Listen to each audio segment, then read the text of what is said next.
Hello, I'm Inash Levinsky. And I'm Anna Jabłońska. You're watching World News Tonight. Let's take a look at the latest headlines. Belarus sees the first post-Soviet deployment of Russia's nuclear arsenal. The Russians are losing ground, but the Ukrainian successes come at a high cost. And thousands pour into Milan to say goodbye to Silvio Berlusconi, including his enemies. President Alexander Lukashenko has said that Russian tactical nuclear weapons have entered Belarus and are now being deployed to their designated positions. Now, the move is being closely watched by the US and its allies. Russia has also threatened to sever undersea communication cables in response to the destruction of the Nord Stream pipeline. Russia is determined to escalate the current war in Ukraine to new levels, this time with the threat of nuclear weapons. According to the president of Belarus, Alexander Lukashenko, Russian warheads have already made their way into his country and are currently being delivered to their posts. He has also stated that the newly delivered nuclear weapons are up to 3 times as powerful as the bombs dropped on Hiroshima and Nagasaki in 1945. This saber-rattling does not seem to scare the US, however, who have been closely monitoring Russia's nuclear movements. We have seen no reason to adjust our strategic nuclear posture or any indications that Russia is preparing to use a nuclear weapon. This is the first time that Russia has moved such weapons outside of their borders since the fall of the Soviet Union. Moving the warheads to Belarus, however, is not the only threat made by Moscow recently. Russia's former president turned Deputy Security Council chairman, Dmitry Medvedev, said that Russia doesn't have a reason not to destroy its enemies' undersea communication cables, as he believes the West was partially responsible for the destruction of the Nord Stream pipeline. These cables, which run on ocean floors around the world, are why things such as the internet network are possible. They are also vital to the global financing exchange system called SWIFT, which has been banned in most Russian banks. The destruction of these cables will be catastrophic for the rest of the world. Russian missiles have once again rained down on Ukrainian cities. The attacks have killed 3 in Kramatorsk in the east and 3 more in the southern port city of Odessa. Dozens have been wounded. Civilian infrastructure has fallen victim to Russian missiles again. Ukrainian air defense shot down 2 missiles over Odessa, but that was not enough to protect the city's residents. 3 have been killed in this strike, and more than a dozen left wounded. This is a business center you see, partly destroyed. This is just a civilian area, residential building. And this is the university, Odessa Polytechnic University. Just watch. What an awful attack was here today. Another deadly attack took place hundreds of kilometers away, in Kramatorsk. These latest strikes come as the Ukrainian counteroffensive is slowly but surely grinding forward. It is still early days, and we do not know if this will be a turning point of the war. But we see that the Ukrainians are making advances and liberating more land. Luxembourg's Chamber of Deputies has recognized the Holodomor of the 1930s as a genocide perpetrated by the Soviet Union against the Ukrainian nation. The country's parliament has now joined the long list of legislative bodies around the world to officially mark the Soviet-engineered famine a genocide. This tragic episode in history is known as the Holodomor in Ukrainian. It means death through hunger.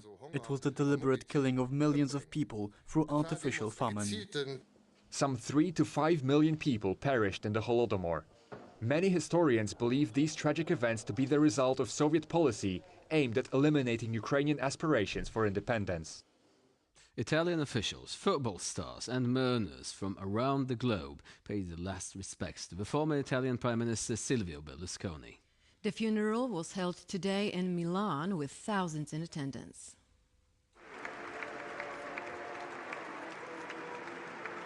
He will be remembered as a divisive and controversial figure. While some loved him, others saw him as the embodiment of all that's wrong in politics. Nevertheless, the funeral of Silvio Berlusconi gathered the most important politicians in the country and plenty of mourners from abroad. He had fans and he had detractors. He had people cheering for him and people hating him. Silvio Berlusconi was certainly a politician, he was certainly a businessman, and he was certainly a celebrity.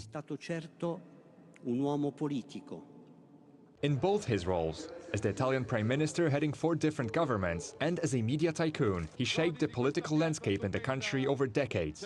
But he also left his mark on football. That's why fans of the football club AC Milan also gathered outside the cathedral. Berlusconi led the club as president for over 3 decades. In that time, the club won 29 titles, including 5 Champions League wins. He was the best president AC Milan has ever had, and he will always be in our hearts. A larger-than-life figure, Silvio Berlusconi was notoriously involved in multiple sex scandals. He was also known for his friendly relations with Russian dictator Vladimir Putin. Berlusconi remained active in politics until his final days. The Italian government honored his send-off with a day of national mourning. It was another busy day of votes and debates at the European Parliament's plenary session in Strasbourg. The highlight of the day was the highly anticipated EU AI Act, a groundbreaking piece of legislation which aims to tame the dangers of AI, balance innovation and safety. Our correspondent Sasha Faber was on the ground in France and has more. Hello again from the European Parliament in Strasbourg. So it's quiet around now because everyone's in the plenary session. It's another full day here. A lot of things going on. Of course, everything today still revolving around that historic vote today about the AI Act. So yesterday we heard some really intense debate, passionate debate. Was saying that it's very much like a philosophy discussion yesterday, but really groundbreaking. What's going on here? And if that vote goes ahead and passes, which it likely will, we have the commissioners here, and of course there is already that next move that they're going to be discussing this to make sure that it goes to the Council, that things get integrated into the European Union. But this is historic. The eyes of the world are on Strasbourg, on what is happening here, the very first AI Act, the first guidelines for artificial intelligence being made here, right behind me in the plenary. Of course, there's also the president of Kosovo will be speaking here, and also the Pegasus spyware issue, which also is on the discussion today. So we'll have you, of course, in the know and updated later. Sasha Farbach from Strasbourg at the European Parliament for TVP World. And that is not all. We have more news coming up. Donald Trump pleads not guilty and lobs counter-accusations. The island nation appeals for international recognition. And Poland remembers the first mass prisoner transport to the Nazi German death camp in Auschwitz. Donald Trump has pleaded not guilty to 37 felony charges in the case regarding his mishandling of classified documents. The former US president claimed that he had every right to hold on to his presidential records after leaving office, and says that the case raised against him is meant to derail his 2024 re-election campaign.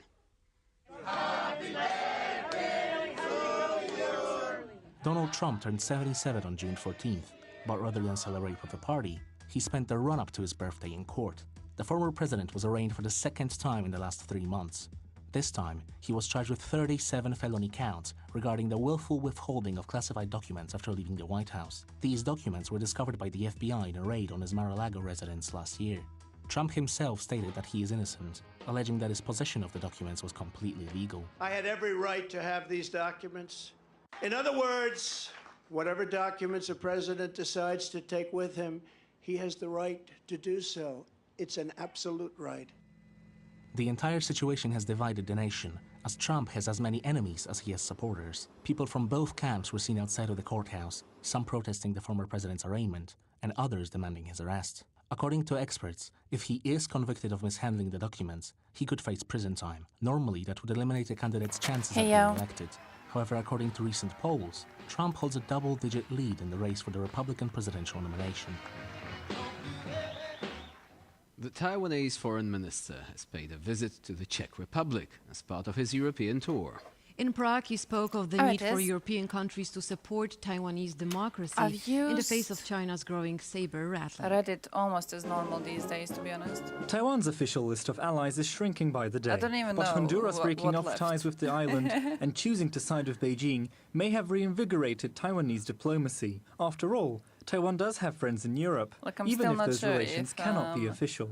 There is a democratic there was such a huge change, or if people were just rule in Taiwan, as it was in Hong Kong. which we see now to be slowly dismantled. The current Czech leadership has been very vocal in its support for Taiwan's cause, despite complaints from China. And Foreign Minister Joseph Wu has used his visit as an opportunity to emphasize the dangers of China's current course. But the PRC is following Sun Tzu's art of war to try to crush the enemy without going to war.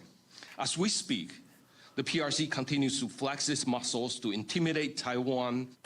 This is what China flexing its muscles looks like, near constant naval drills, some of which have recently come precariously close to a US vessel in the Taiwan Strait. Chinese military exercises in the vicinity of the island are nothing new.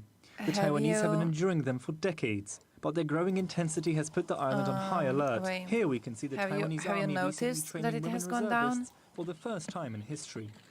We must unite Because I think and Ukraine show the world news our was mostly determination still to available, protect right? our nation, regardless of gender. Should push come to shove, it is clear that Taiwan will do everything in its power to protect the democracy mentioned by the Czech president.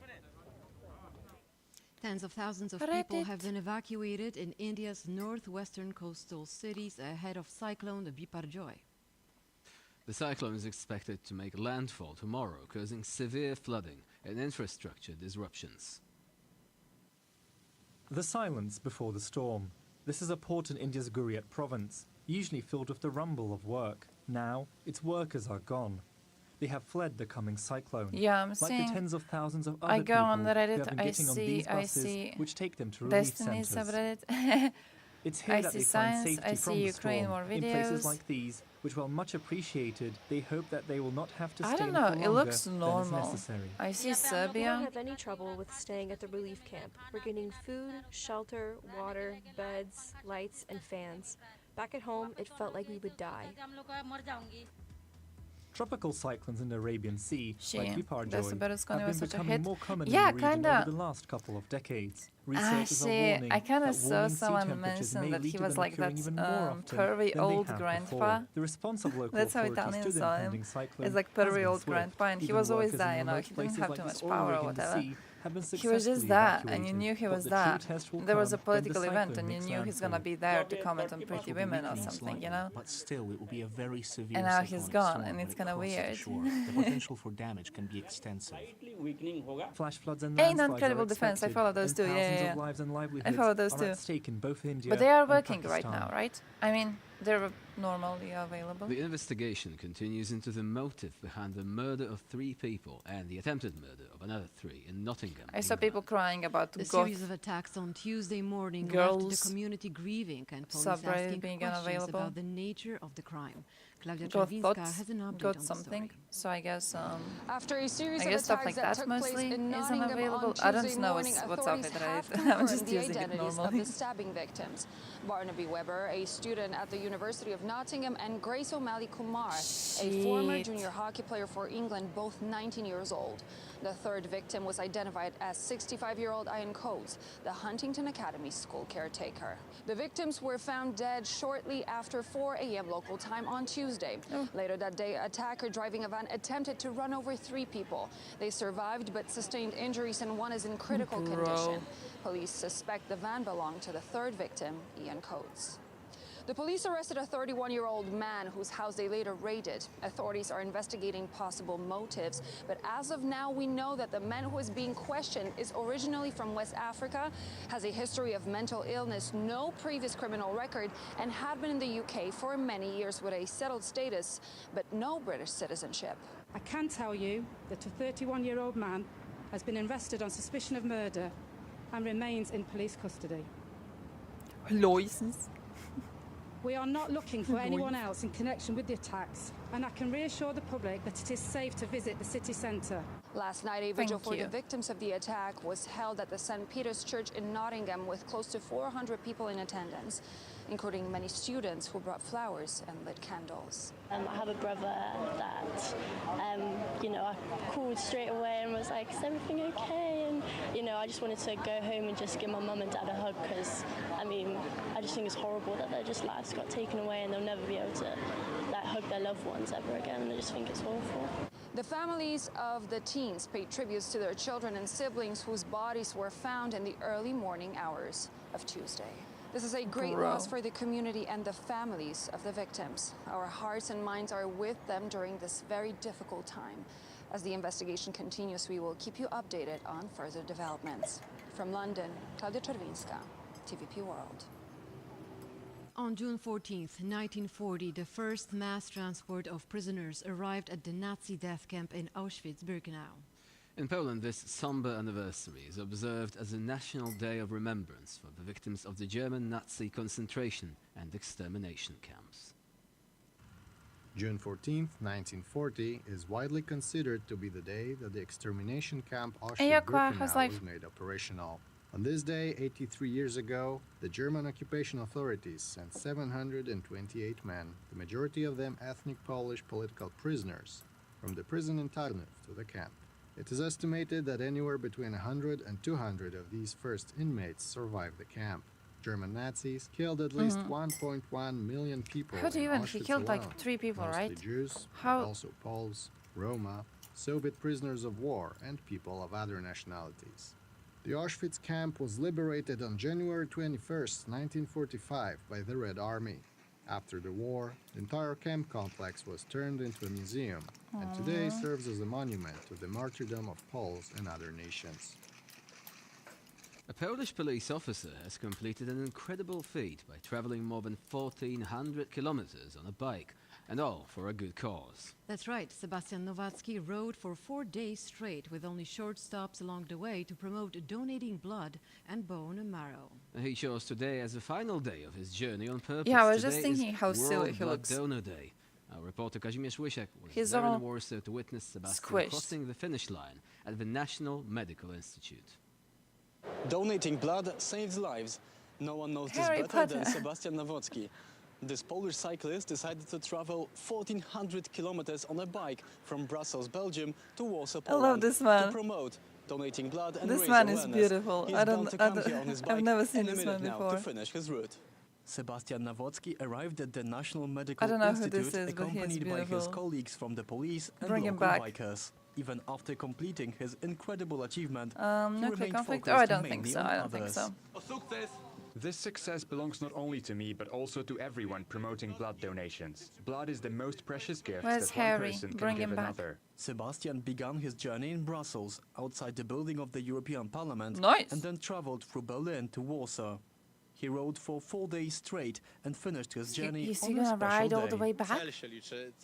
The goal was the most important here. I am very happy with the achievement. Today we are celebrating World Blood Donor Day. This route was just kilometers to ride. With such a noble cause in mind, I had much more strength in me to keep me going. The entire Oh, it's still donation technically procedure Russian is quick controlled. and painless. So there's not Blood deniability. is a gift of life. Modern medicine still has nothing that could possibly That's replace how it. they avoided Donating blood is breaking very safe any and poses no international risk to the donor at all. non-nuclear proliferation treaties. Conducting it It's because Russia still in a controls the really nukes. safe area with doctors, with nurses. So it's our institute is a safe place to do blood donation. Blood transfusion and bone marrow transplants are often crucial for victims of traffic accidents. Yeah, but also very much Sebastian doubt is it would be already planning deniability, to similar be honest. expeditions in the future to keep raising awareness. I Sebastian told us that very he's much very doubt tired, anyone but would at the be. same time, he's very, very happy that he managed to come here without Look at any him. incidents, traveling 1,400 kilometers, as I've mentioned, from Brussels, Belgium What a to here, beautiful Warsaw, man. Poland. Usually, the journey is more important than the destination, but Sebastian told us that this particular time, the goal was more important. From Warsaw That for is TVP so cute. World, I love it so Kazimierz much. Łysiak.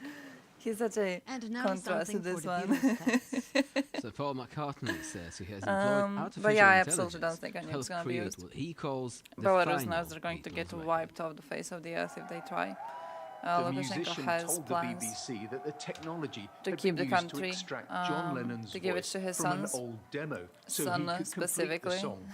He I feel said like he's the it had prettier now one been more than finished the other and one. will be released So this year. I'm absolutely Sir certain Paul he's did not going to be name the okay song, with but you it's know likely Belarus to be a getting wiped off the 1978 face of the Lennon earth. composition called Now and Then.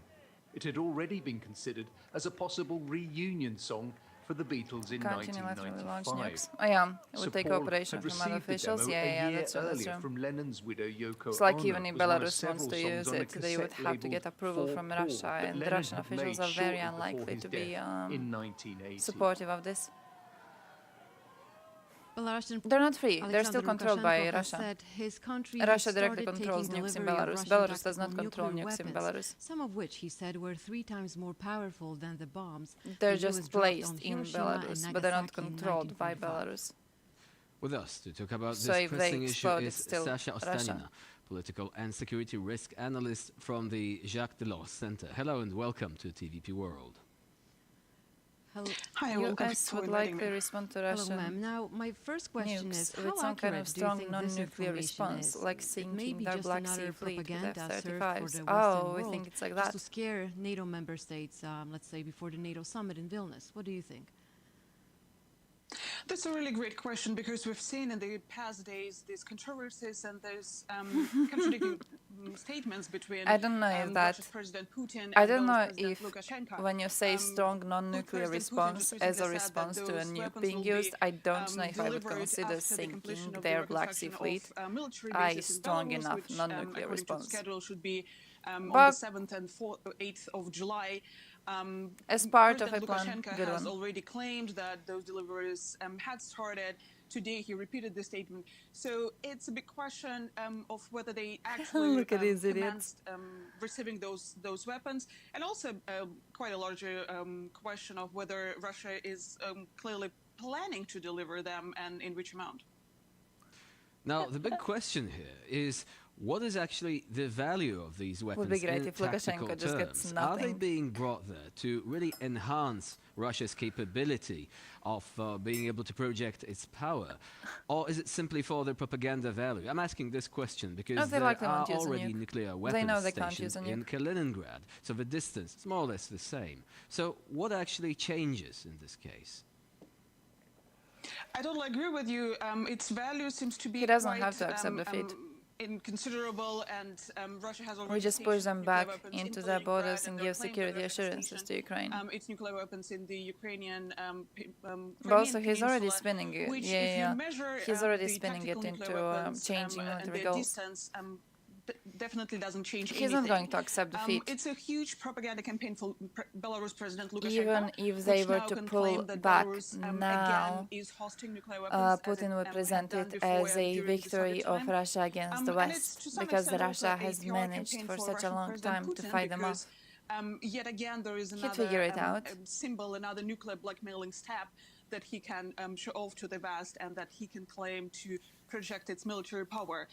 In reality, Russia's military power is quite questionable after Russia's performance in Ukraine. If they're sinking naval assets, to assume sieging has begun, corruption accusations when it comes to and the an Russian all-out war is on the way. conventional I would weapons and Russia's look, military. if Russia uses a And nuke, think I would we hope should, for that. Consider those corruption accusations also with regards to nuclear weapons and whether If they a nuke is in used, I fact would functioning. hope we Because will if see people something steal way money on stronger than conventional just the Black weapons Sea that, fleet getting down. more likely to be used in conflict than what stops them from stealing money on nuclear weapons that are unlikely It to will be be used unlimited to begin military with. aid to Ukraine and Now, permanent it seems sanctions that on Lukashenko Russia. GG. a little contradicts Yeah, Vladimir breaking the Putin. taboo We is heard very on dangerous, the definitely, interviews definitely. that were delivered by Putin and Lukashenko. If Russia uses nukes, Putin it said would be that World War Moscow III. will retain control of their use, but Mr. Lukashenko said that he wouldn't I hesitate mean, you could to say use them that if there's if unlimited Belarus military faced aid to aggression. Ukraine, yeah, So who is technically in the charge world of would be them? participating. I could see that. I could see that. I think Russia's President Putin is in charge of them. It's a The thing likely is, if scenario, Russia uses a and the nuke, no only, one's going to be on the side of reasonable Russia. way I would consider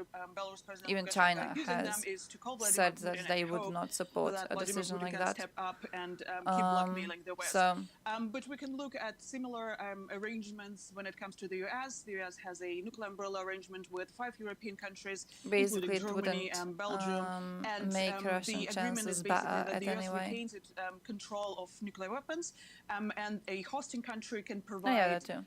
the He means rolls of his own deliveries, life, and in absolutely, both of those absolutely. 5 countries, it's aircraft.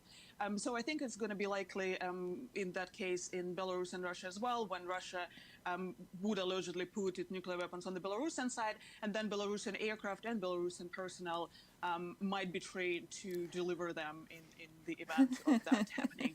But I do believe that the control of nuclear weapons will be exclusively in Russia's President Putin's hands, because we also know that he's a person with a high level of need in controlling everything, and I doubt that he can share the control of this weapon with anyone else. Which brings me to my next question. Do you think that in addition, obviously, to the increased capability of blackmailing the West, these weapons, regardless whether these are real nukes or dummy nukes, as you have suggested, are actually there as a gun pointed to the head of the Belarusian society, i.e., you dare not stage an uprising, you dare not call for help from the outside world because we have nukes here, and we're not abandoning a territory where these nukes are stationed. And if someone tries to interfere, they might actually be exposed to the destructive power of those nukes. Do you think that this might actually be the main reason why Lukashenko wants these weapons there? So are Belarusians taken hostage, maybe, right? Yes, politically it's a very bad sign for the opposition in Belarus because Russia is again making another step to increase in control over Belarus and over the Belarusian society. It's not a big secret that Russia is in close connections with the Belarusian regime, not specifically President Lukashenko, but the whole Belarusian kind of power structure. And in case of any disruptions or protests, Russia will step in. Nuclear weapons is yet another. Because I've recently seen one of the strongest arguments against Tsikhanouskaya is the fact that at one point she sought cooperation with Putin. Get in there and defend its military installations on the Belarusian side, which I'm speculating, but it will give Russia a pretense to send its soldiers to Belarus in case there is any kind of uprising going on in the country. Now, the United States has criticized Putin's decision, but has said that has no intention of altering its own stance on strategic nuclear weapons and has not seen any signs that Russia is preparing to use nuclear weapons. So it seems that the United States is not too concerned about it. But like saying if football team A loses to football team B, they will burn the stadium down. Well, I consider You're it as a skipping sign right past of training harder, believing recruiting new that players, changing their coaches, and going straight to the extreme and least likely end. Yeah, that too, that the US is still calculating what its response would be. Especially the fact that like the consequences would be. There is no kind of geographic advantage that Russia got from stationing in Belarus. I think the more important and more risky development that could happen There's is not gonna be bombs. with Russia having I am quite opposed to more dictators getting nukes, of course. This is also this is one of the first examples of a war occurring on the territory of a nuclear civilian nuclear program, and this is also a chance for Russia to keep blackmailing Ukraine and the West with ecocide on a much larger scale than the Novakhovka dam destruction. So when it comes to the Belarusian nukes, I think there is still a calculation going on the Western side. There should be definitely a lot of discussion focusing on how the Ukrainian nuclear power installations that are currently in the Russian hands could be protected and how people in Ukraine and in the West could be protected from this nuclear blackmailing from the Russian side. Now, some Ukrainian commentators have issued stark warnings that Russia's plan may be different. They may actually want to use Belarus as this sort of territory, again, from which a potential tactical nuclear strike could be launched. At which point Russia could say, look, Lukashenko is a madman. We completely disown his actions. We had nothing to do with that. And we're allowing you to perhaps remove him. However, the damage would have been done at this stage, and Ukraine would have been dealt a severe blow. Do you think there is a risk that indeed Putin's plan may encompass having Lukashenko act as this sort of proxy that could be later deemed disposable to some extent? Well, Belarus is already part of the Russian-Ukrainian conflict because Belarus has allowed Russia to use its territory to attack Ukraine. Whether there's someone who will believe Putin's claims that Belarus was in fact in charge of those nuclear weapons, I doubt it. I think there are going to be investigations in that regard on who was in charge and how the whole line of command functioned. But on the other side, on the other hand, Ukraine can use this kind of claims to urge its allies to increase sanctions against Belarus. Because yet again, there is another sign that Belarus is providing its territory for Putin's plans and unfortunately, maybe even military attacks.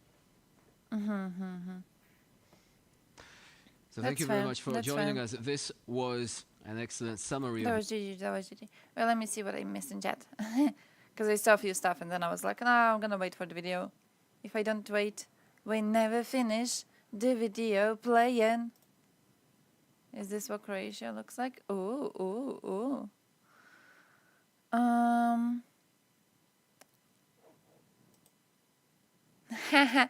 Yeah, in parts, yeah. In parts, sure. You know what this is? You know what this house is, guys? I know exactly what this house is. You have houses like these in every single rural part of Croatia. I think suburbs, but I think actual villages too. You have huge houses like these. This is a house of someone who went to Germany and had delusions about coming back to Croatia after they finished work in Germany. So what they did is they started building this house, and the house will never get completed because they will never come back. They just stay in Germany. The house just stays, and then they try to sell it later because they figure that, you know, they spent too much money in trying to keep it standing, but now it's already too late and no one really wants it. So that's kind of, I think, a cool, interesting window into the situation. Diaspora people, especially diaspora kids, they will often make jokes about this, about how every single one of their families has a property in Croatia, and the property is this. And their parents, for a long while, they dream about coming back to a property like this. They don't really come back. They just kind of stay where they are, but still the property exists. And there's, for example, one close to my grandmother, a house exactly like this one. It's been on a sale for years and no one really wants to buy it because the dude who started making it, he went to Germany, then he was like, oh, I'm going to just build a house so I can come back to it. But he doesn't want to come back now. He has a family in Germany. He has no reason to come back. But the house is like huge. It's a shell of a house, but it's huge. So in order for him to not lose money, he needs to sell it for a lot of cash, but no one wants to pay a lot of cash for a huge house in a village when you can just buy a smaller house which has electricity, has water, has canalization, has furniture inside. You can buy it for a tiny amount of money. Houses like these, for example, the one close to my grandmother goes for, I think it's 15,000 euros for a shell of a house. So it's like this. It has there's no electricity inside, right? While for 10,000 euros, you can get a small normal house plus furniture. So, no.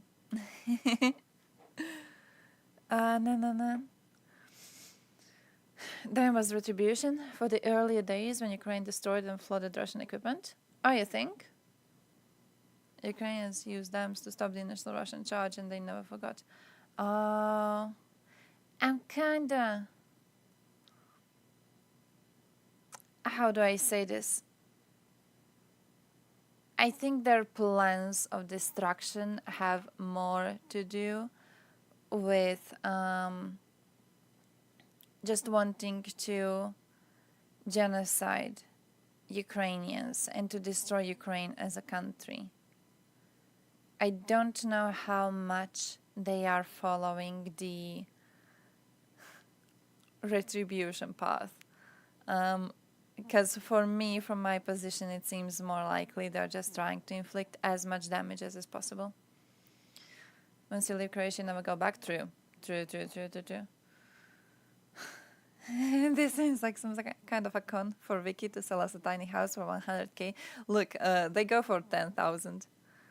They go for 10,000 euros, okay? So, like, if you need a tiny house in the middle of a Balkan village, yeah, I can probably hook you up. My aunt was selling hers. I don't even know if it's sold already. She was selling hers. It's like she has a house plus garage plus extra. Like the house goes into the L shape, right? So it's like the L shape, and then there's the garage, and then there's connections, and then there's the backyard, the garden, what I used to have, and then there's the chicken coos and everything. And I think that one is 20,000, but I'm not sure if it is still 20,000 euros. You got furniture, it has electricity, it has water, has like everything inside that you may need. Plus, nice cozy backyard and everything. So it's a good house. It's really, really a good house. I want the house, Canto Gracia. Parking spot. We don't really have... We have a lack of parking spots, actually. So I can't... I can't promise you that. Only English. You actually could. We have one Irish man who is surviving on only English. He's not finding it very easy, to be fair, because people here mostly know German, older people. They had a choice between learning German or Russian. English wasn't seen as important at the time. So he speaks in English, and then people respond to him in German. But because German and English are relatively similar, they're okay. They're okay. When it comes to having conversations with younger people, then it's okay to be just surviving on English, yeah. But also, it's a very calm area. It's it reminds me of one Bosnian man who said that as a Westerner, if you want to move to Balkans, you should move here because you want to be drinking coffee and sitting on your porch and like eating some good food, and that's it, right? And for a life like that, which is what the Irishman does, he has few dogs. He's walking his dogs around. He's in pension or something. I don't know. He has that bicycle with like a battery. So he does laps around the villages every once in a while, stuff like that. For a life like that, it's really, really good. If you want to have an actual career building or something, it's not really a good place. But if you want to have just a nice time in pension, just chilling, because most foreign pensions are high enough to afford you a very good life here, then it's a good choice. Started to build a house in Romania in the same yard with his old house. Oh, and we don't know if he will be back because he's in Germany for more than 10 years. Oh, shit. I'm sorry to hear that. It sucks. It sucks, doesn't it? My uncle just recently came from Germany. He feels homesick every once in a while. He goes to Germany, and the best thing is he's a really good worker. So they love him there. He is really, really hardworking, and he's really, really strong. So he can do a lot of labor. But he feels homesick, and it's so sad to watch it, because like he goes and then he returns, and then they keep on calling, and they're like, bro, we're gonna pay you like more money, because like he was one of the best workers they had. We're gonna pay you more money, we're gonna pay you a proper apartment, just like come back. So every time he comes back, they give him a new benefit because they hope he will stay. So at first it was a bunch of Balkan people sharing a room, right? And then he got a room with less people, and then he got a room on his own, and then he got a separate apartment, so like not where everyone else is staying, but a separate one, also that the firm is paying. Then he got a little bonus to the paycheck. Now they finally sorted his papers. Every single time he comes back, they're like, bro, please come back, we need you, you're a very good worker. And he just feels very, very homesick, and he can't do it. It just sucks. It sucks to be in these tiny little countries. Stoltenberg said Erdogan agreed Sweden could join NATO like it was a done deal. I wonder if they suspected Erdogan would still drag his feet. I think we had hope in him for a while. And yeah. Dam flooding was mainly just to stop any counteroffensive, but they miscalculated and flooded their own trenches. Yeah, it was definitely a stupid decision. It was definitely... Man, I'm always reminded of, I think it was Dylan, saying that one of the horrible things about this war is that at some time you don't even know if they intentionally did something or if they were just too stupid to know the consequences, right? Like the dam is a good example of this, but also the fact that like a lot of civilian buildings that they have hit so far, there have been allegations that some of them are standing on old Soviet military spots. So maybe Russians are using very, very old maps without updating anything, and maybe this is why they are shooting for civilian spots, because they genuinely don't know. It's like you don't even know if they wanted to do this or if they are just too stupid to know what they're doing, and both options are horrible. like, did they drown all of these people because they wanted to drown them? Did they drown all of these people because they have no idea how dams work? We don't know. We don't know what it was. It's just people are drowned anyways. Greatest danger of fucking war, Russian genocidal bullshit, and their incompetence. But yeah, there was a message appearing online by 205th Motorized Rifle Brigade of Russian Armed Forces, seeming to confirm their involvement in blowing up Kakhovka HPP. Undoubtedly, blowing of the dam is an environmental catastrophe which, among other things, will not pass Russia by. The threat of a large-scale enemy offensive was very great, and Kherson direction had to play an important role in this offensive. In that case, an explosion was inevitable. But we miscalculated a bit, and the consequences of such an uncontrolled action will soon lead to significant territorial losses. I'm not sure what they meant about that. I'm not sure what they meant about that, apart from... wait, do I have something else to show you?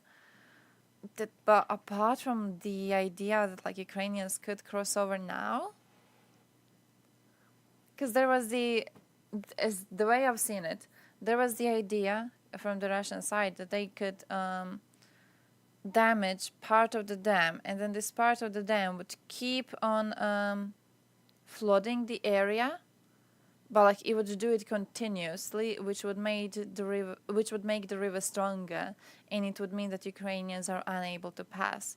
But because instead of doing that, they just flooded the area all of a sudden, now when the water recedes, in some parts the levels are going to be relatively okay for Ukraine to cross over relatively easily. Still not very easy because of course there's a lot of mud around and everything, but they might have a chance to cross. So I don't know if that's what they are referring to.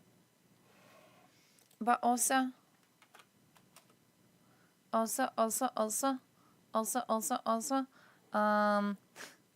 I saw the news of this yesterday and I thought it was a meme, and it wasn't a meme.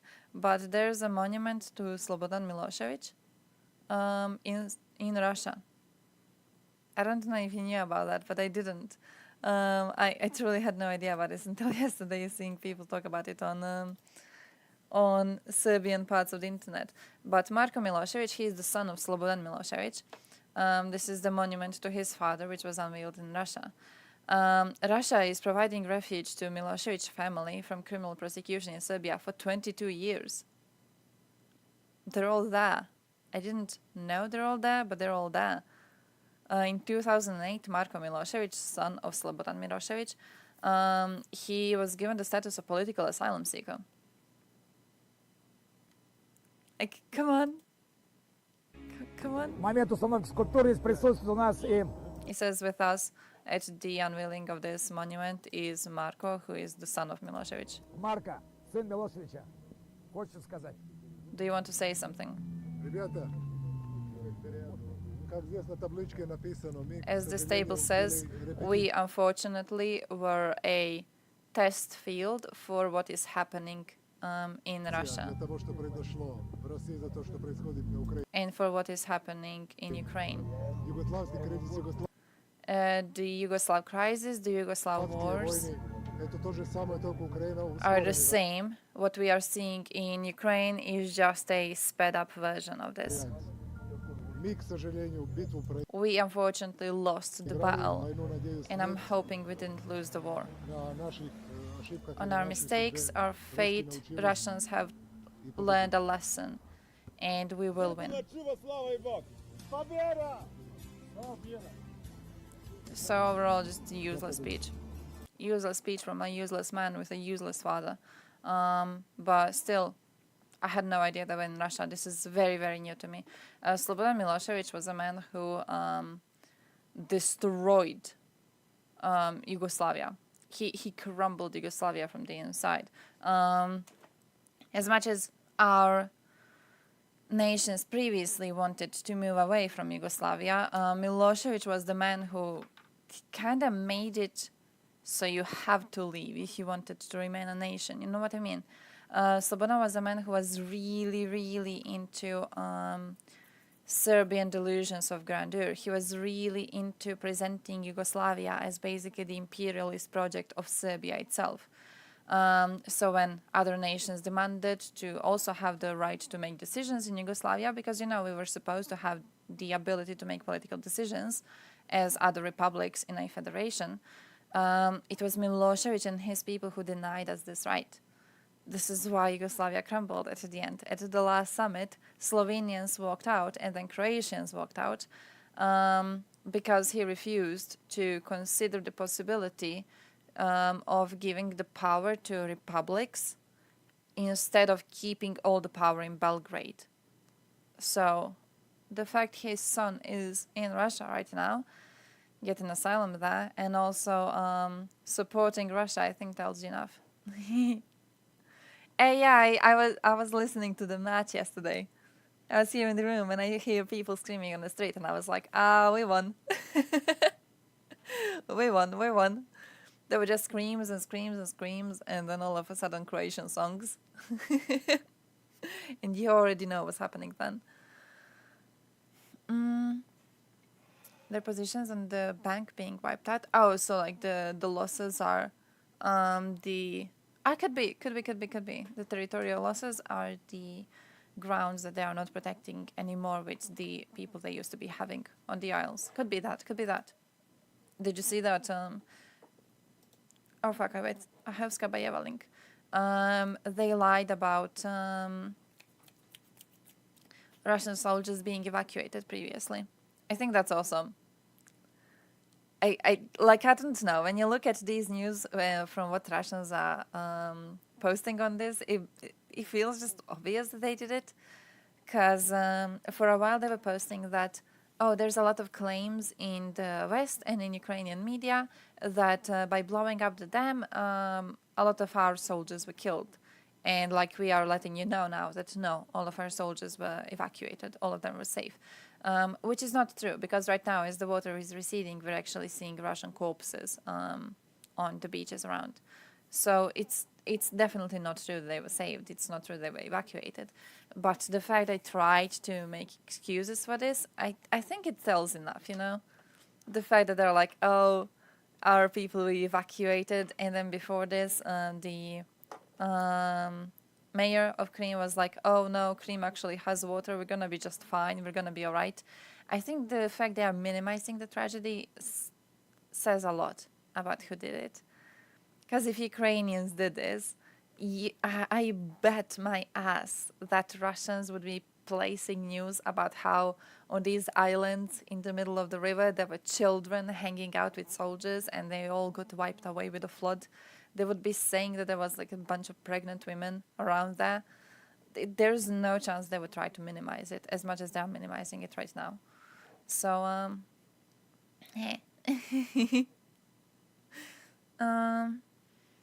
water is gone and might be ready for near front in a few months, maybe. A few months, I could be. A few months, I could see it. I could see it. Just, nah. I mean, look, it's better than, from their position, it's better than in a few days, right, isn't it? So, latest Dylan Instagram post? I don't think I have. What did he post? I don't think I have. Let me check. He wasn't really on Instagram. Keep on wanting to use the site, and then I never do it. Oh, I saw a Twitter post. If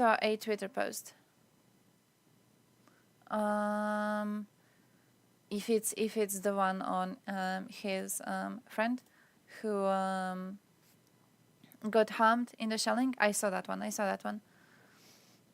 Man, it's horrible. He also posted a video. Shit, have you seen him post a video of them trying to hide? Damn, wait, I have to find it.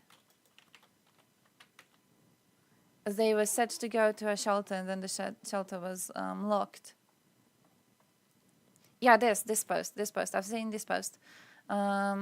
So they were filming humanitarian rescue efforts with German aid workers, and the rescue operation was shelled by Russian military. British volunteer and friend John Jones was injured by the shelling targeting the evacuation boat. He is currently in hospital getting treatment for his injuries, and he's in stable condition. He did say he's going to drive him. He said he's going to drive him to the hospital or something. I don't know where I saw that comment. It was somewhere. So I guess we're going to get updates on the man. Oh yeah, I'll talk to him at the hospital. He's going to talk to him. Yeah, that's the one.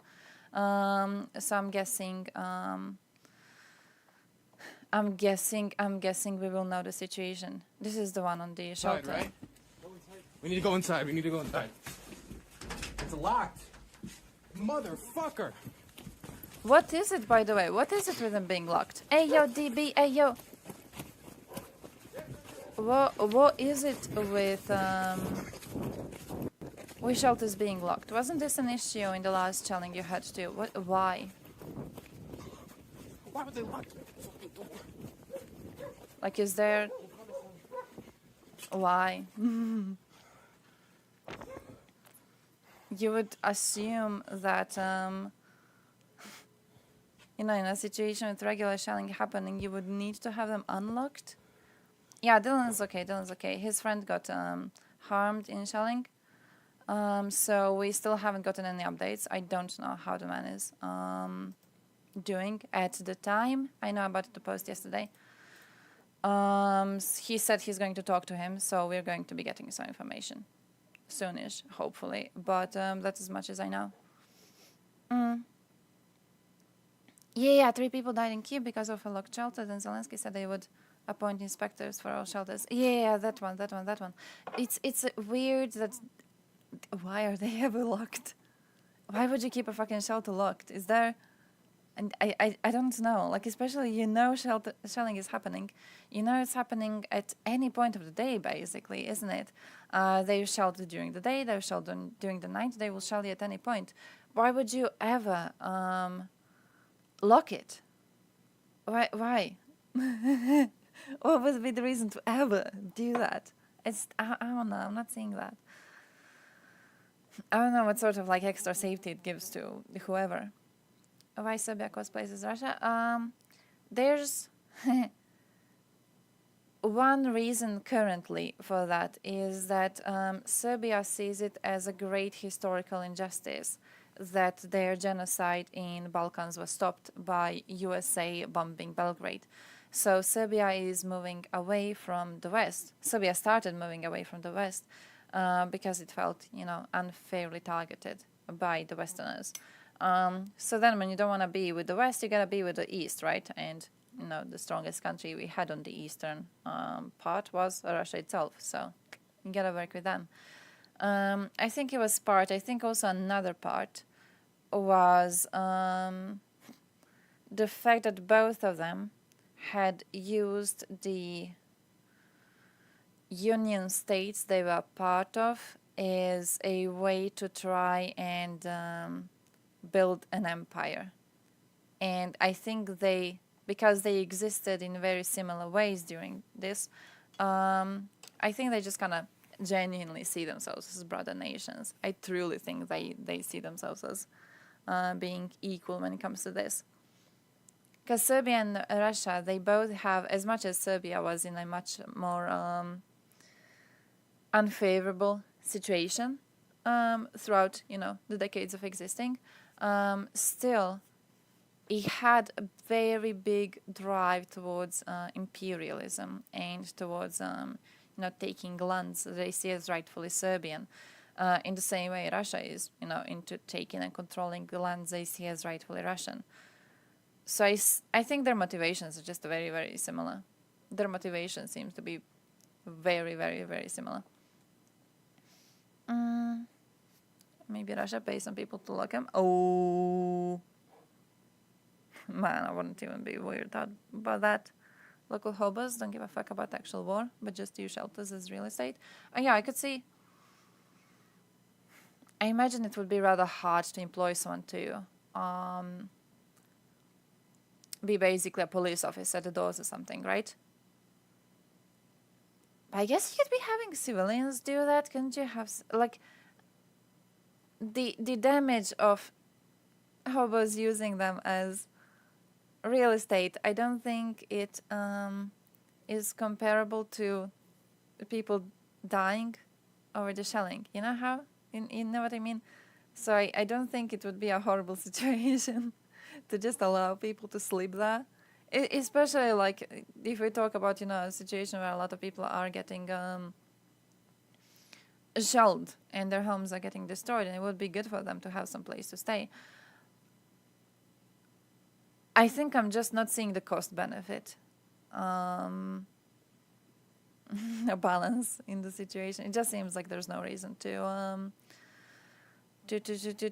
lock them. Yeah, I haven't actually seen the corruption scandal. Which one was it? I was not on Thompson's stream for a long time. I was there at the start when he was talking about selling some laptops. And then I was there a bit later again, but I wasn't there constantly. I did work in the vineyard yesterday, so then I went to take a shower and everything, and I just, hey.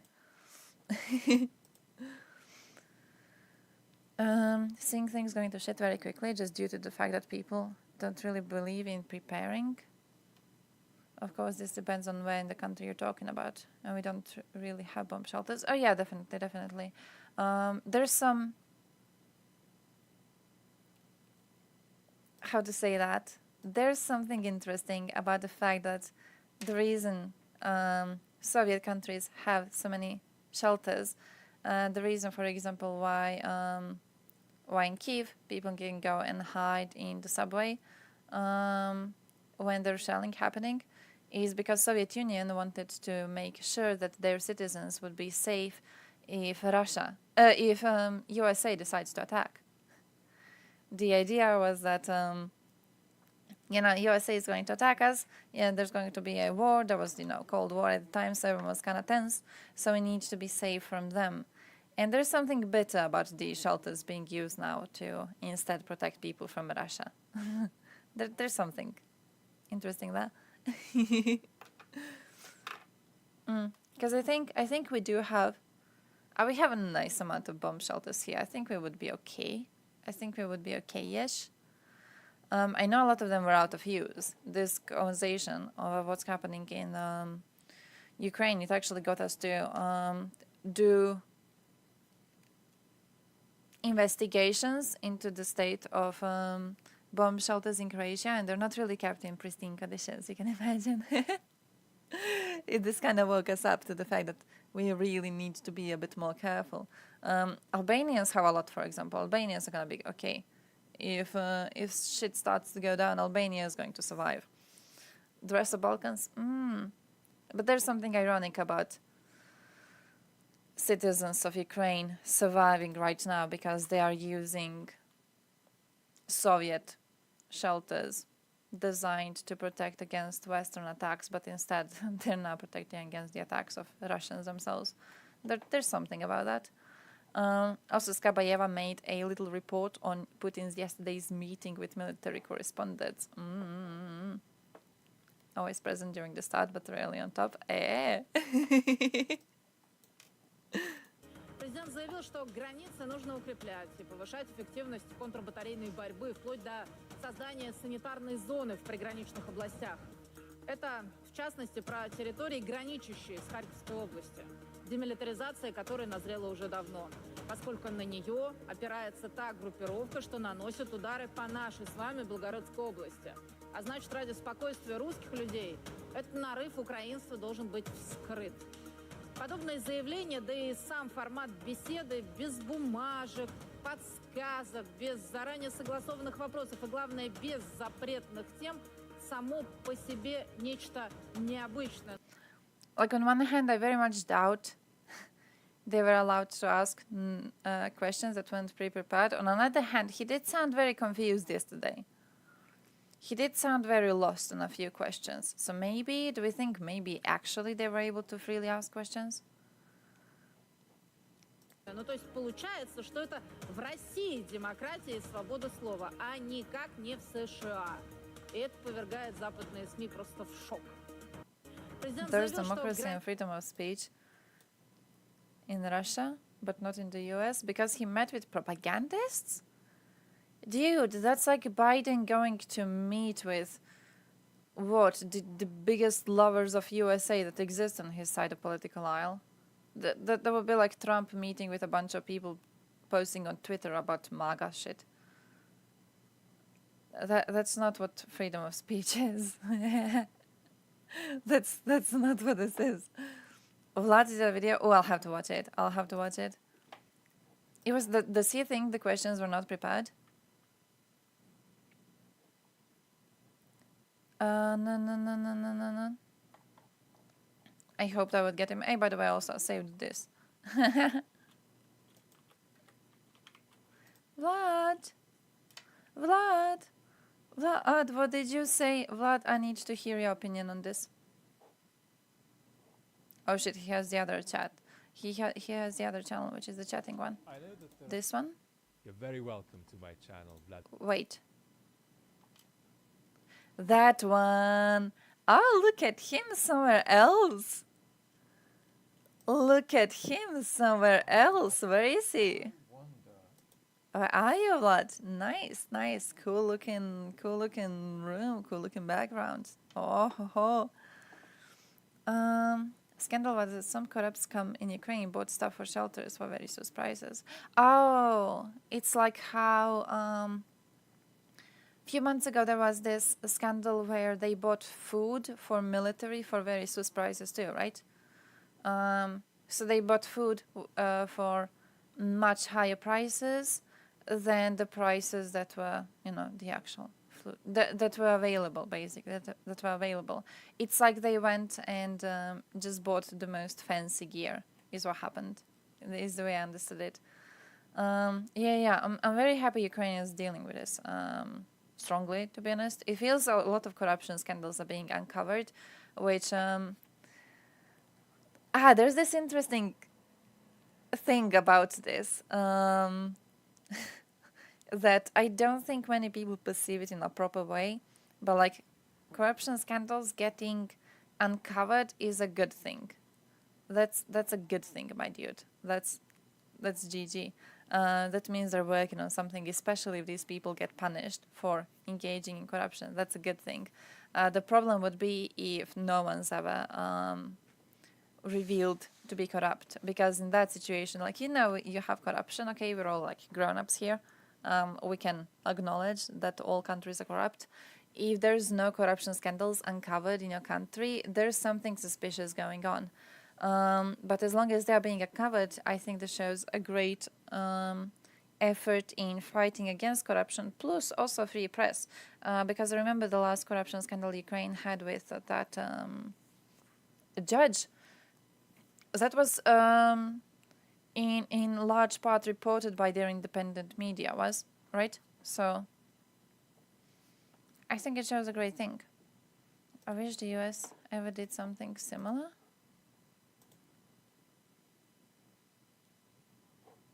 Presidential news conferences. But yeah, basically, even worse though. Even worse than, damn.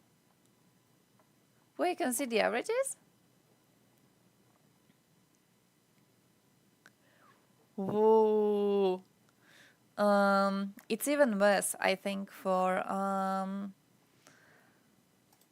Putin, in Putin's situation, because he met with propaganda specifically. It isn't like in USA how you people have independent media, so you could be meeting with these people. He met with propagandists. It is specifically propagandists, specifically people who support Russia already. Just that. Some of them were lightly critical of MOD and his... Putin's way of controlling the operation, but that was it. There were no independent people there. Egyptians getting accused of being white supremacists due to the Cleopatra mess. Oh, the TV show? Because I have not seen that, but damn.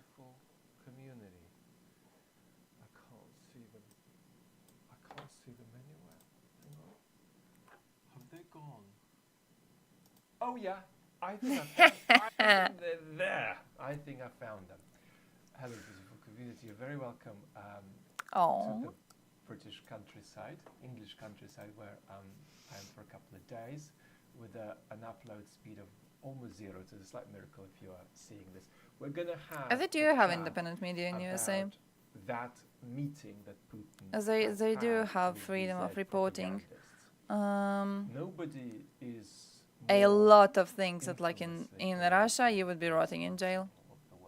You would be rotting in jail, my man. Kind of walking concentration of repulsive political irresponsibility, and for that reason, you might not want to see his face. And this is an alternative way to catch up with a quick analysis of what transpired. This is going to be casual and jumpy. I've got Putin's the transcript of the meeting in front of me. So there's a whole transcript existing? There is one thing I want to put outside of our remit today, and that is Putin saying that Mr. Prigozhin and the Wagner Group are now expected absolutely, absolutely. The military of defense. Mr. Prigozhin has already responded to that by saying, no, do you want the ability to use strikes? Unravel a couple of more steps, and then we're going to make a comment. But in the big picture scheme of things, these congratulations on your diamond. You can be using strikes now. Of the existentially dangerous. I need to make it so you can't be striking at the whips. Regime, dissolution of the monopoly over organized violence. What was that? Talk show yesterday, and a lefty politician said basically the counteroffensive only escalates the war and leads to more dead people. Ukraine should make peace already. Dude, it's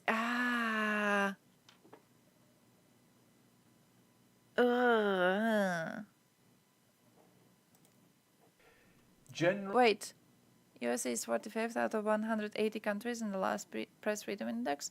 That's okay, isn't it?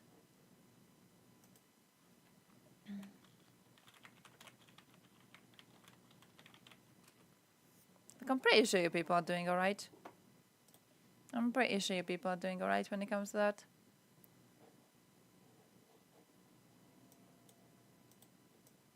Ash, not you. 45, okay. Got a bit worse. Oh, why can't we have like proper... Fact file. Okay, show me that.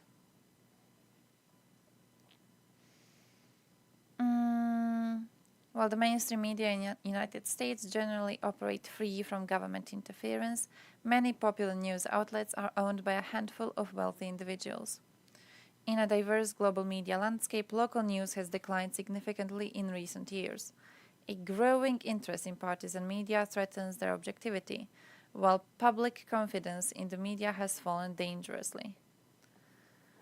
Biden signaled his administration's desire to see U.S. reclaim its global status as a model for freedom of expression, thus reinstating regular White House and federal agency press briefings. Despite these efforts, many of the underlying chronic issues impacting journalists remain unaddressed by the authorities, including the disappearance of local news, polarization of the media, or the weakening of journalism and democracy caused by digital platforms and social networks. Ongoing debate. Wait, neither of those things. Which things? Ongoing debate about reforming Section 230 of the Communications Decency Act, which states that social media companies and other internet hosts are not liable for content that third parties post on their platforms. Growing push to revisit the landmark Sullivan v. New York Times decision, which largely shields the media from defamation lawsuits. Okay. Press Act protecting journalists and their sources was narrowly defeated in 2022. Junior son, okay. They are pursuing the extradition. He remains detained. They are saying that people not trusting media, such as MSNBC and Fox, mean that news reporters have less freedom to report.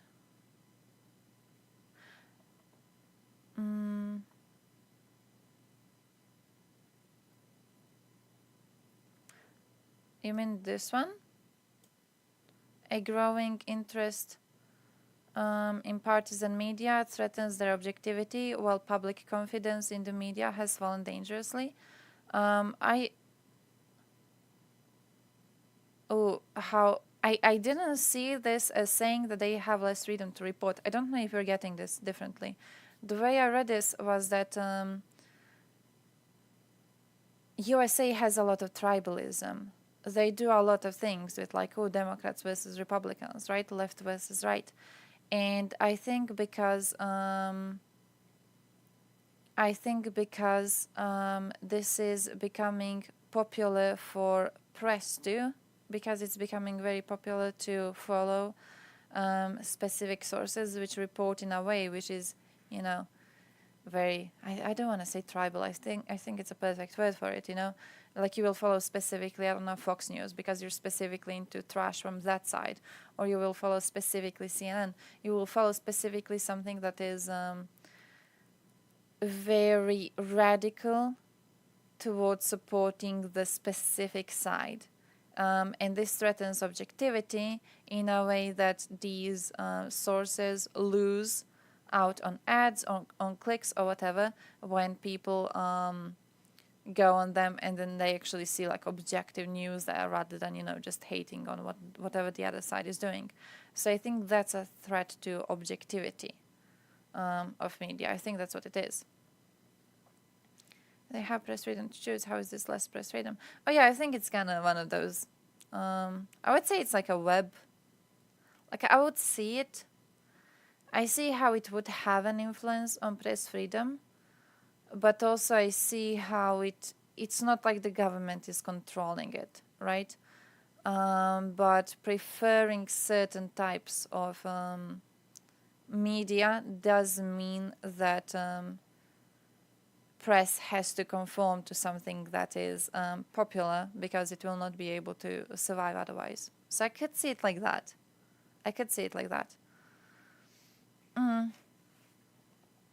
No, lawfully, yeah. I think it's mostly about how a country supports more like objective media. I think that was what they might have been looking at. Like how a country supports objective media sources. Is there a way for having objective source to still be able to thrive as much as very subjective, very extreme sources are thriving? Because the market itself could be limiting to press freedom in a way if it makes it so that they are not able to do business properly unless they conform to certain expectations. So I could see that. Oh, economic constraints. Yeah, I think that's it, right? More than 360 newspapers have closed since 2019. While some public media outlets and radio stations have been able to offset this decline thanks to online subscription models, others have found ways to sustain growth through individual donations.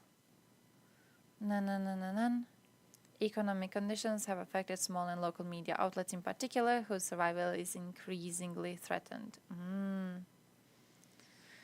Unprecedented levels of distrust. Disinformation affecting American society created an atmosphere where citizens no longer know who to trust. Safety? What? Journalists have had to work in dangerous conditions and have faced an unprecedented climate of animosity and aggression during protests, where unprovoked physical attacks have occurred on clearly identified reporters.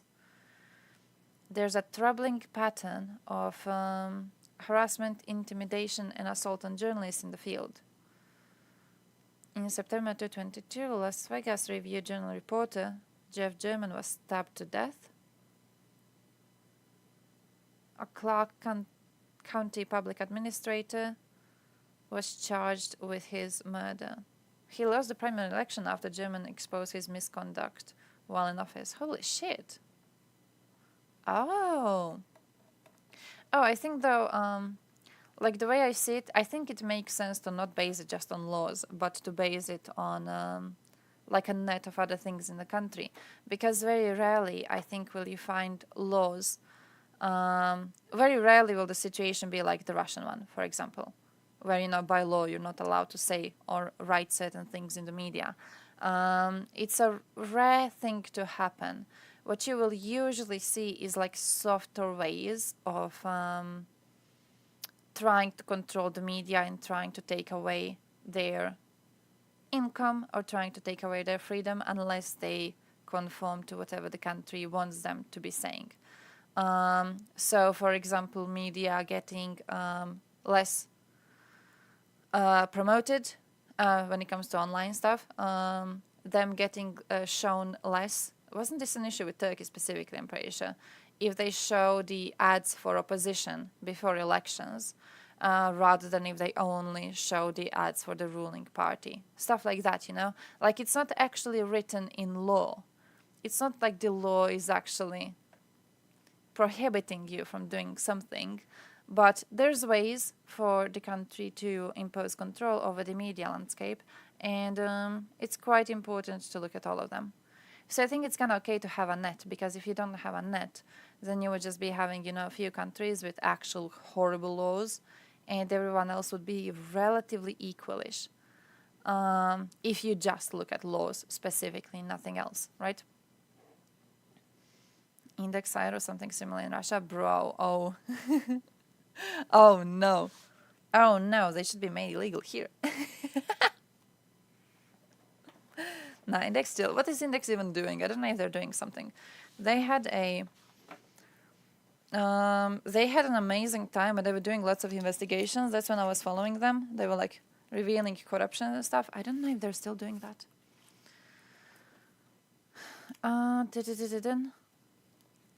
Press is 100% free legally. Press is 100% free culturally. The press is in danger from having too much freedom. I mean, technically. It really is about like how the landscape moves, and I think it itself limits the freedom in a way, which I think is okay to acknowledge, especially because, you know, you need to have a list, so you need to look at different countries and you need to figure out how they by themselves are ranked. So you gotta look at more stuff than just, you know, laws. EU requirement. Government doesn't give government ads like Tinder jobs and other types of ads to newspapers that don't conform to what they want said. Yeah, stuff like that too. Stuff like that too. Yeah. Absolutely, absolutely. Like we have government-friendly newspapers here, and then we have newspapers which are critical. And yeah, when it comes to like government-owned TV channels, for example, they will only be quoting the government-friendly ones, giving them extra advertisement. They are the ones that will be shown. They have like this whole little show where they show you what's in the headlines, and they show you the headlines of government-friendly media. They don't show you the headlines of other media. It's a very soft way to keep them in check, right? It's a soft way to keep them in check. It's not like this is written into the law or whatever, but it's a soft way to keep them report in ways favorable to the government, because then you have a chance to also be advertised to a bunch of people. So that's too. Can't be bothered to read on my own. Fair. Index was the one, by the way, guys. I mention Index quite often because of that one. Was it a report? But I call it a report article they made where they were salty about people complaining about Index making lots of news about Croatian pop stars and their titties. So it was like summer months or something, and they were all, you know, in their bathing suits taking pictures for Instagram, and Index was posting like 20 times a day. Look at this one, look at this one, look at this skimpy little bathing suit. Who? So people got angry, and people were like, hey, Index, why don't you report on serious stuff? And at the time, serious stuff was there was a new rover put on Mars, I believe. Was it going to Mars? Was it being developed? I'm not sure, but like there was a rover supposed to go on Mars. So people were in their comments like, why are you reporting on titties and you're not reporting on this rover, which is a much more serious story, which has an impact for humanity overall, and as a, you know, normal, serious, objective source of information, why wouldn't you report on that one instead? Like, come on. So what Index did is Index did an article outlining how media in Croatia is funded, and outlining how they earn their money. And what they have shown is that the articles on titties of our pop stars, they have gotten between 10 and 100% more clicks than the articles on the Mars rover. It depends on, you know, which pop star and which article on the Mars rovers, but every single one of articles on titties got a lot more clicks, meaning a lot more money was given to Index, meaning they could continue to keep the website going, right? So of course they have to keep writing titty articles because this is what keeps them going. You can do articles on proper stuff as a passion project of yours, but in order for you to pay your journalist, in order for you to keep the website, you have to be writing titty articles because people click on titty articles. People don't click on the other ones. So I think stuff like that is also, you know, that's, I think, similar to the USA situation. And I think it does limit media freedoms in a way. I think it's okay to acknowledge it limits media freedoms. Oh, yeah, I'm okay with acknowledging that capitalism limits media freedoms too. And I'm okay with demanding our countries implement better laws and ways to support independent journalism. I'm okay with that. Like, who's on the top of the list, for example? Oh, Norway, of course it's Norway. Who else? Who else? None.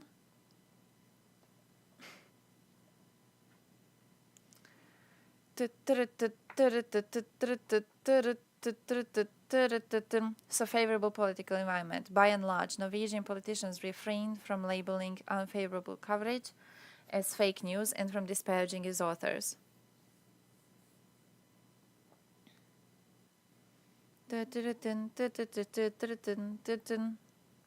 Common code of ethics. Oh.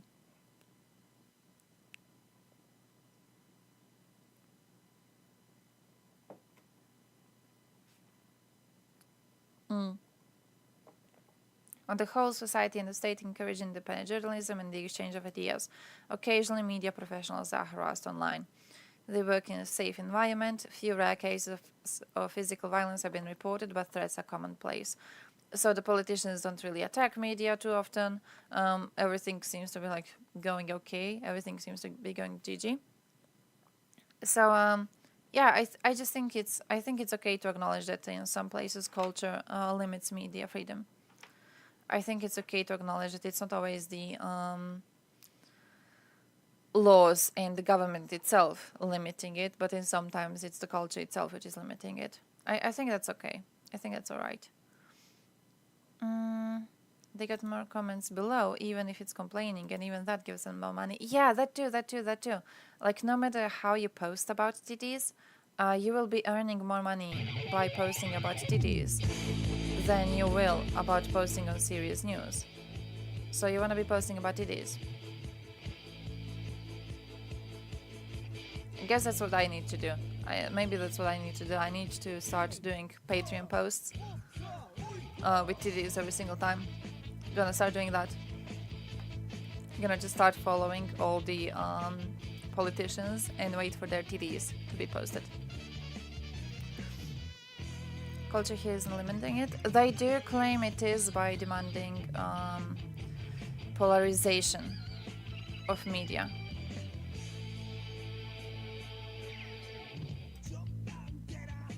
Slippers. Is Slippers still banned from Twitch? Boo of the day section of the stream. Oh, that could work. Lagana, he goes. Yeah, Slippers was banned because I think the way I understood it, it was Russophobia. And then Twitch was like, hey, Slippers, you're banned for a while because of your Russophobia. And then Slippers was like, hey, Twitch, go suck more Russian cocks. So I don't know how long the ban is going to last. But yeah.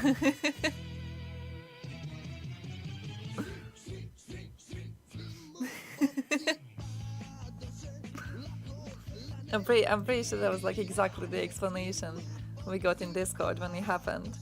I told them that they should suck more Russian cocks, so I'm not sure when they're going to give me my account back.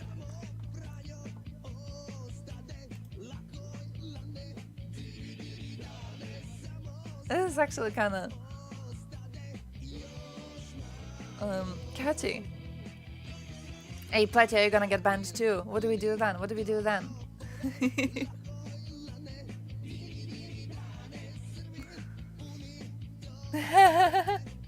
Cocksuckage is a pretty sweet job.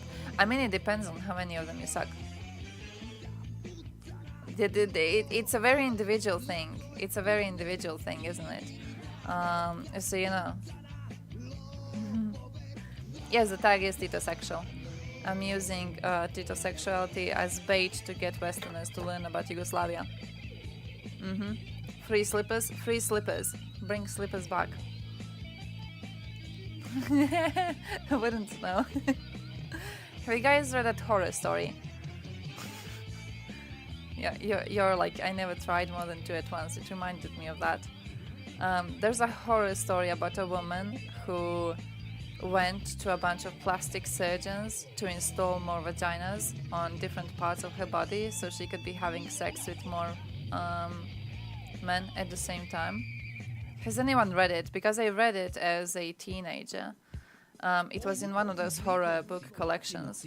I read it when I was a teenager, and it completely fucked up my ways of viewing horror. Oh, it was the way it was described. It was interesting. It was interesting. It was one of those. It was really popular when I was in high school to read those. It started with Stephen King, and then he has a lot of horror books, right? And then from that we kind of evolved to, you know, other types of horror. It was really, really popular to read horror for some reason. And that was in one of them, but I don't know which one it was. Yeah, Armpits was one part, yeah. It was also Palms of Her Hand, I think, at the end. So yeah. I don't think a lot of people are gonna care about a nation that doesn't exist anymore. Oh, you would be surprised. You would be surprised. It's Yugoslavia and Soviet Union both, as nations that are now dead and don't exist anymore. Both of them we get people with very interesting ideas about, and both of them seem to have to be misrepresented in interesting ways by the Westerners. So I love having these conversations, you know. 10% cares? Oh yeah, that's true. Yeah. I mean, to be fair, like we are on Twitch. In the first place, by virtue of being on Twitch, you're not really among the 90% of normal ones, are you? So, hey, thank you for joining, DV. Thank you. By the virtue of being here, that's it. Armpit fetishes exist like 5 years ago. I'm so sorry. That is one of the reasons why I advocate we need to just be banning porn, because a normal person should never learn about that sort of a thing. I hope you're okay. Kosovo? Impression. What were you doing, Kosovo? You know, there's a joke in Croatia here where when you meet a new person, in order to know if they're normal, you ask them where they were in 1991. And then you wait for them to respond before you know whether or not you can make friends with them, because their position in 1991 matters a lot. That's me right now with you in Kosovo. We're in military.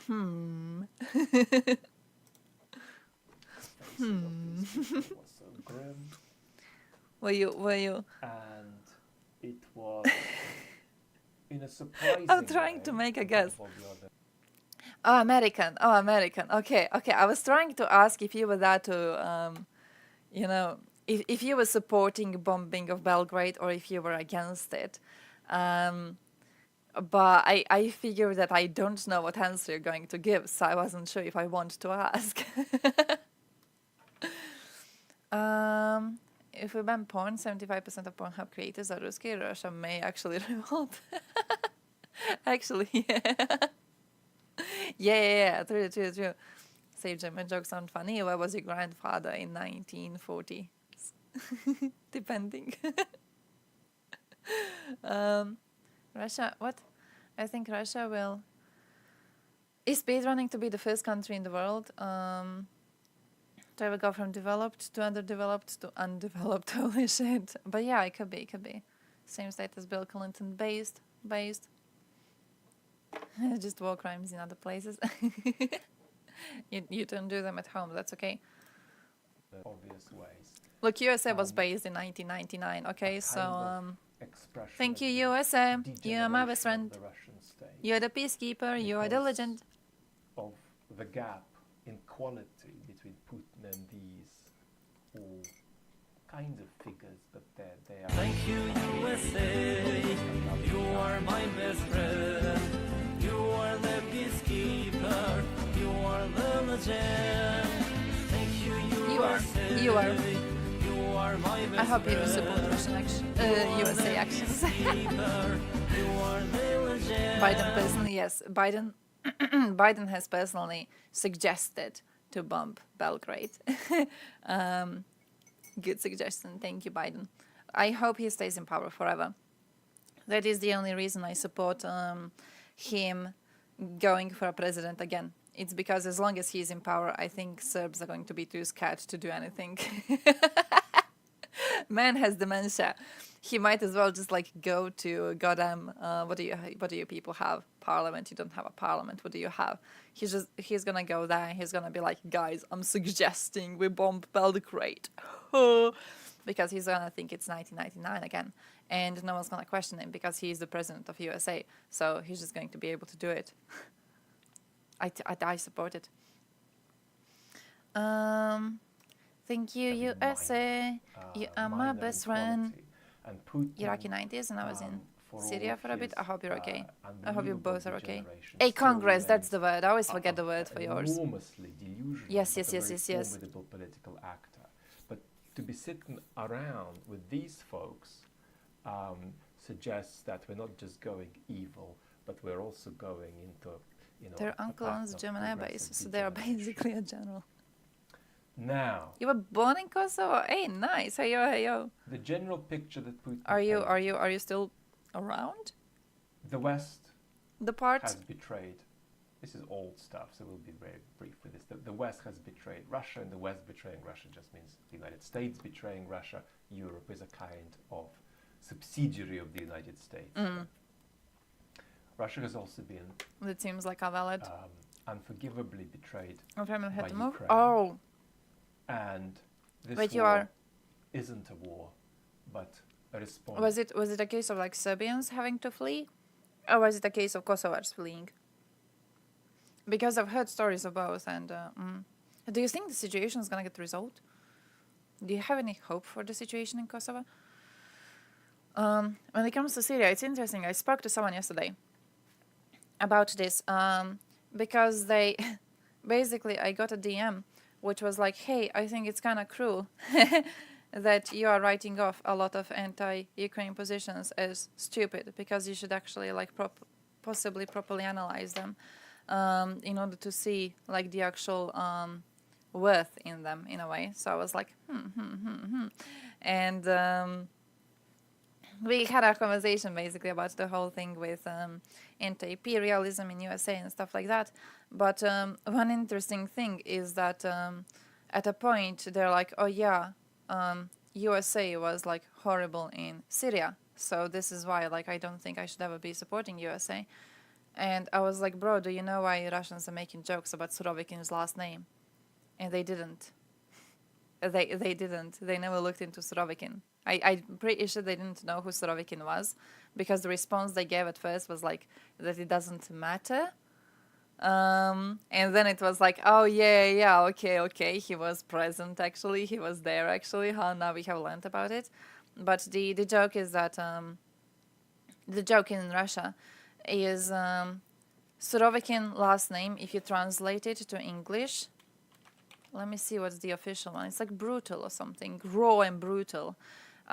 So they often make jokes about how Surovikin, as his last name, was a good representation of his military tactics, because while he was in Syria, his troops were directly involved in killing a lot of civilians there.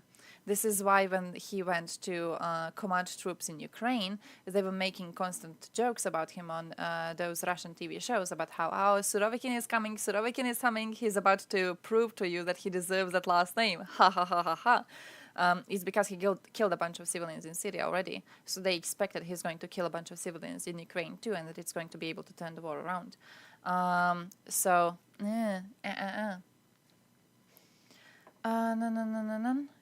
Because a lot of Albanians be overtaking Kosovo. Yeah, I guess. But like, I never know. You can recognize a Serb or an Albanian by the way they write Kosovo. Oh shit, yeah, true. Ah, okay, true. I always forget to pay attention to that. True. I've seen mostly, who was it? Was it Skabayeva? Or was it the other one? No, it wasn't Simonyan. I think it was Skabayeva, making jokes about his last name, about how he has proven to deserve it in Syria. So now he needs to prove himself again in Ukraine. Stuff like that. Scaring away PMCs that were running around Syria. Oh. I hope you're okay. I hope you're okay. I've seen photos recently. Did you guys see Wagner has released photos of I don't even know when where the troops were, because I haven't went to check the geolocation, but they unleashed photos of Wagner troops being absolutely destroyed by USA, just demolished, just like a huge bunch of cars just burned down at one place and everything exploded to nothingness. It's war. I agree, USA has a mountain tall list of war crimes, but how does that lead to, well, USA did it, so Russia can do it too. Yeah, I've got no idea. But I do know. I think I understand their way of thinking. It's a despicable one. But you know what it is? There was a term actually that American Twitter was using for a while. Who here is a Twitter user? Who here is a loser with no social life? There was a term on USA Twitter. I don't know how common it was. I've seen it only a few times, but it was meant to separate between people who have gotten their political position through sheer luck versus people who have gotten their political position through actual analysis. And I think this is like this type of distinction is relatively important because it reminds me of anti-imperialists who support Russian invasion. Because I think for the last few decades, when you were being anti-imperialist in the West, especially because Westerners didn't really care about Ichkeria and the Westerners didn't really care about Georgia, for example, right? So for Westerners, the only example of imperialism that they actually cared about was USA. So being against whatever USA is doing was being against imperialism. They never actually had to look at what imperialism is, why it is bad, how to recognize it. It was very easy for them to just go, oh yeah, I am anti-imperialist, so I'm against USA actions. And it always worked, and it always landed them in the proper side of history, and it always gave them the moral high ground, right? But then we are having this situation right now in which Russia is very obviously engaging in an imperialist invasion, but these people do not have the analysis needed to understand what imperialism is and why imperialism must be condemned. They don't understand that. for them, they still take the path of like whatever USA is doing, I am against that. So whatever someone against USA is doing, I support that because that is anti-imperialism, because USA is imperialism itself. So yeah. Pretty much drunk 24/7 when we saw them, or just high off all the heroin that was around. Shit. But they did mostly have, they did only have PMCs. They did mostly have PMCs, right? Military and police are making arrests on the northern part of it. Wait, I saw one person was arrested. I saw one person was arrested. I don't know if there was additional ones. I don't know. I saw one Serbian, like yesterday in the news, or when was it?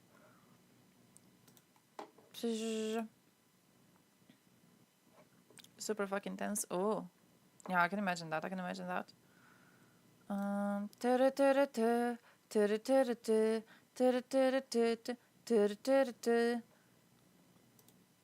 Oh. Serbia insists it arrested 3 Kosovo police officers inside Serbia, but Kosovo says the 3 officers were kidnapped within Kosovo's territory. Oh. They were all tiny and skinny sticks. I was quite surprised when we saw the 2 new Wagner dudes. What was the name? One of them was Bieber. What was the other one?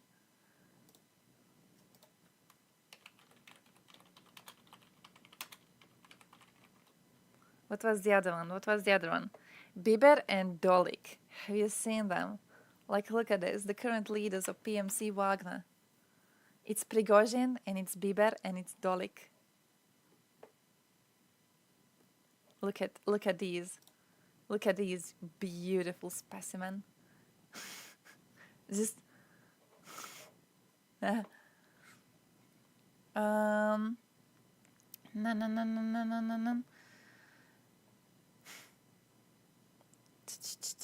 Oh, rough, uneven, rough, callous, unpleasant to the touch. Russians rarely use the word as brutal nowadays, never use it as that in the past. Oh, it could have been just that she was using it then as a, what's the word? Allegory? It could have been. I remember the jokes. I've never really looked into Russian proper usage on this, to be honest. I did like quick translations, and that was that. Their gears scream they have no military experience. Yeah, I don't understand a lot of gears. So, ha ha ha. Bieber really did go off the deep end. It happened after the monkey scandal. Who remembers Justin Bieber's monkey scandal? What was that? Twitter was going wild over that. Did he have like a pet monkey he tried to smuggle into a country or whatever? 210 centimeters, 140 kilograms. Everyone else's my unit is around 190. They looked like they've been starved before being sent there. Oh. I mean, to be fair, there's a possibility. I wouldn't be too surprised. They don't really seem to be doing too well when it comes to keeping their soldiers well equipped. I made a report yesterday. I have to flex to you with my report. Okay, I am currently very knowledgeable about first aid kits because I was reading about first aid kits yesterday because I saw this post. Where the fuck is it? Here it is. About Russians complaining that when Ukrainians capture some of the Russian MODs, they wrap them up in some kind of New Year's foil. And it was actually the space blanket. That's what it was. It's to, help them not to get frozen to death. It's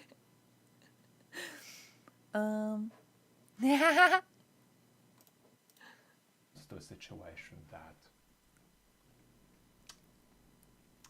Russia didn't start, or rather, he said. I listened to the speech itself.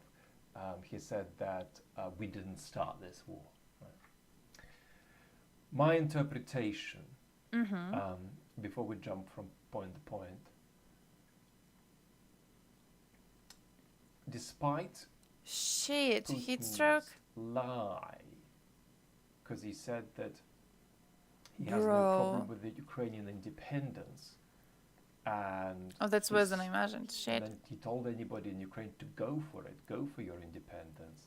And this war that Putin is prosecuting now is only a product of Ukraine choosing a form of independence that threatens Russia. Now, it is true Specialist that assault Ukraine, and disposable even not shit. joining any Western alliance, constitutes in Putin's mind, and he's right about it, an existential threat to the Russian state as he conceives it, and to Russia's imperial project as... Actually, it reminds me, though, when you talk about them being very under-equipped, it does remind me, there is one of the theories of like the current the current invasion and why Russia was stupid enough to go into it was that Putin's delusion over the strength of Russian military was in part informed by the fact that he hasn't really fought a war against properly equipped troops so far. So he went to butcher Chechens. They had nothing at the time. He went to butcher Georgians. They had nothing at the time. Tiny little country had basically no military. His people were going to Syria, just killing off everyone. The Syrians were not fucking equipped, my man. They were not prepared for this, okay? Russians just came in there, butchered entire fucking villages. Because they were killing civilians. It's not like they had to try exceptionally hard to fight against a proper military. So the idea is that their whole entire delusion about being the second best army in the world was very fueled by the idea that they can just win any war they join, because they have been fighting many wars and they have been winning many wars because they fought against civilians and they just killed a bunch of civilians. And that was it. That was everything they needed to do. So right now, when they have to go to an actual battlefield to meet the actual properly trained and equipped troops, they're not really having too good of time. Let's say it like that. Which is of course good for us, because Russia has higher chances of making very stupid decisions and losing, hopefully sooner rather than later, but also just it's so fucking unnecessary. Green camo they commonly use, and the sun attracts darker colors. Oh shit! Oh shit! Oh that! Conceives it. I think what we can say here is that Putin would have indeed been happy for Ukraine to not need. Well, I thought we got back most of the heroes. We didn't get all of them back. At least 22 of them stayed. Shit.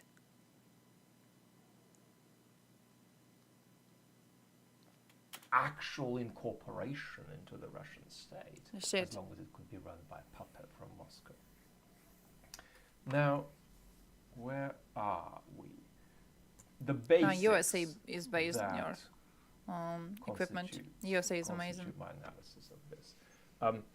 This is obviously a lie, and Putin's position on Ukrainian independence remains unchanged. He wants Kiev, but he knows he can't have it anytime soon.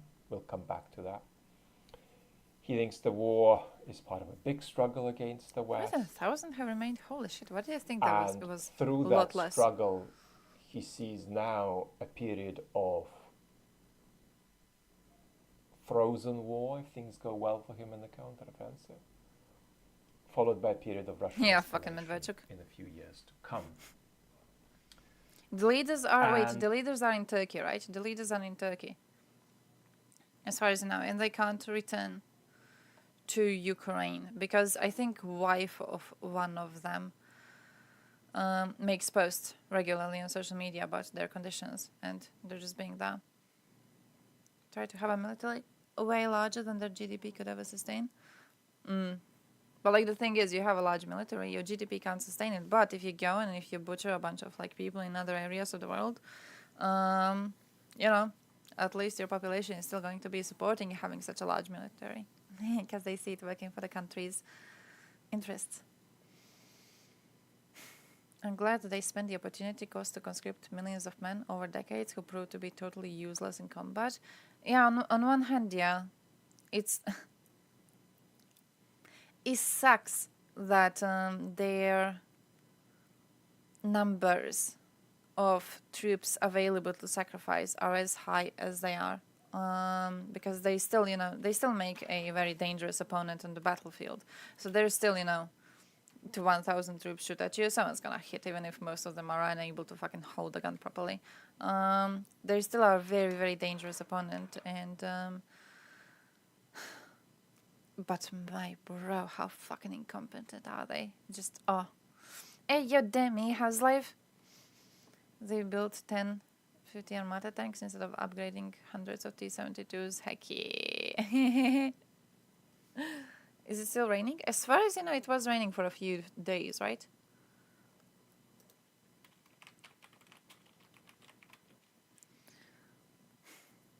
Humans are an infinite resource. Are they not, though? Even if we talk about purely strategic and amoral sense, I feel like they wouldn't be fully infinite. Because, for example, even Russia right now, they're dealing with record low unemployment rate and a lack of workers. So if we want to talk about strategic analysis, it feels like you have to limit the amount of troops you're sacrificing,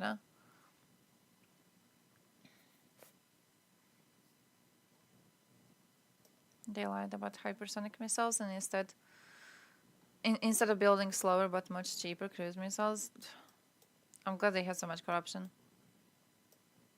The amount of corruption they had around was amazing. I wish they keep on doing that. Why do we not have the weather radars around? I'm seeing nothing. That's what I'm seeing. Nothing. Just absolutely nothing. Remember when we called in the CAS in a Wagner position, and when we were doing a casualty check, they were so under-equipped, we felt pity for once. Oh shit. Oh shit. If they get parts of Ukraine, then they will get more people? Yeah. But like still, it's like strategically, it's a mistake, isn't it? I feel like strategically it would be shit. Their economy can drop, but as long as they have nukes and natural resources, they can't be invaded from outside, and won't be because the West doesn't have the balls for it anyways. That too. I don't even think it's about the balls specifically. I think it's about the fact that we don't really want to do invasions, to be honest. Like the whole thing with, the West wanted to go and invade Russia to get natural resources. I'm not really buying it. I don't think anyone wanted to go and invade. Like, what would be the reasons? There's nothing we would be gaining. Do we really want to do an invasion and therefore encourage more countries to do invasions in other countries for natural resources? Because, one country doing it would kind of set a precedent in the same way that Russia invading right now and the Western response is setting a precedent for how we are going to be reacting later. So I don't think there was ever any danger of the West invading. Every person you give a gun isn't paying taxes. Yeah, like that. They aren't building houses, they aren't raising their children to be responsible, and they aren't going to university. Yes. So then you allow, you sacrifice more and more of them, and surely, slowly, your society is going to crumble. If you did not care about strategic viewpoints, I could see why you would be okay with sacrificing a lot of people, even if your entire country goes to shit. Maybe we define strategic viewpoints differently, because for me it's like, if your country is going to crumble after the war is over because it has no workers and it has no one to keep the country going, I don't really know if there's a smart decision in sacrificing so many people. Yeah, Kung Fu. No one has crumbled yet. Russia used their people as cannon fodder for World War I and World War II and had a revolution in between. Their population recovered from that. That is true. After what happened to them in the last 100 years, it should be pretty much an empty wasteland. To be fair, I think it depends. On 24/7 cope. I think it kind of depends on which. Like, even if we talk about, I don't know, World War I, okay, World War II,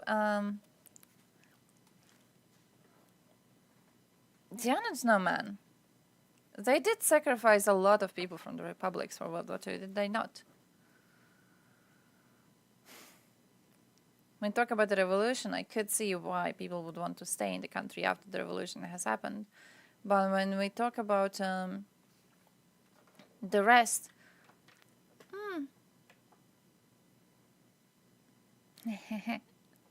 Okay, yeah, that's true. If they hadn't lost all those men in World War I, they might have 300 million people by now. Oh, so like strategically it was a stupid thing to do anyways. Okay, yeah. Like how they're depopulating minorities first? Yeah, like that. So I guess, if we talk about strategic viewpoints, I guess it would also depend on whose lives you are wasting, right? 20 million citizens died under Stalin rule, so gotta add them in the group. I do think though that that would not go into the box of horrible things that happened to Russia. So it's surprising that Russia is still standing. It would fall in the box of horrible things that happened because of Russia's inability to be a functional empire. So I would say it is their fault. I blame it on them, rather than as like a bad thing that happened to them. It was their fault. It was their doing, and they had ways to explain it in a way which would encourage people to still keep supporting Russia, wouldn't it? Prisoners and bums drinking vodka, not a big loss. Maybe even a net gain. I can see how you would. Like they did argue for that, didn't they? And also to put art and philosophy students on the front lines as conscripts, because losing them doesn't really matter too much. I could see how we would say that losing some people would create a different strain on community than losing some other people. I could see that, right? So like, for example, how they didn't conscript people working in factories or whatever needed for the military, but they were conscripting people who, as you say, were like drunkards in bars. One of them had the idea to just like wait in front of bars at like 2 or 3 in the morning. Which propagandist was it? Wait in front of bars, and then you just like catch people who are going from these bars drunk, and you just chunk them at the front line, because why not? So I see that. It still seems like kind of stupid idea when I think about it, though. Because, like, come on, even if you listen to Simonyan and if you put all of your art students in trenches, these are people who will not be doing some proper work later. As an art student, come on, most of us are, working in bakeries and stuff like that, working in shops, working on road construction. Most of us are doing some actual useful work later. So I don't really think that even losing them is something that any country can afford in large numbers. What difference does it make if they continue to exist? Oh, wait, what is the conversation? Because of nukes and natural resources, it can be argued that their late game is guaranteed. Oh, like that.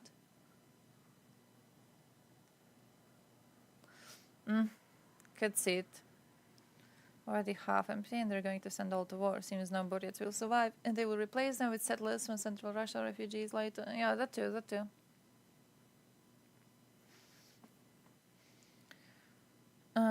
The moment those body bags start showing up by the hundreds, you change your mind real quick, no matter what or who you are. Okay, I could see that. It's just that also they don't protest. Which is why I guess they're not really showing you the body bags. I think about it though, they also have it's not even just about the body bags. It's also about soldiers being returned from the front, which are causing the issue. Especially Wagnerites, because Wagnerites are criminals who have been trained to kill, sent to work for Wagner, and after 6 months of working for Wagner, they are allowed to just walk around freely. So especially them are causing very, very big issues in Russia. So I don't know. Yeah, I don't know how much Russia is willing to take That's basically. I know I've said that we've talked about it yesterday, but like, I truly think that there's going to be some good research based on this, or like how much Russia is willing to take, and still be silent about it. Because so far, this whole thing, in big part, was started because Russians started being against Putin. So he needed a way to gain more support for himself. And then, you know, Ukrainians started the revolution, and then Putin went in, took Crimea, took Donbass, presented this as a victory to his people. Not even Donbass, like 30% of Donbass, but still presented it as a victory. People started supporting him. He's been a frozen war ever since, and whenever there's talks about certain problems in Russia, like, for example, people not having drinking water, they are just like delegated to, oh yeah, well, of course there's problems. We are in a war.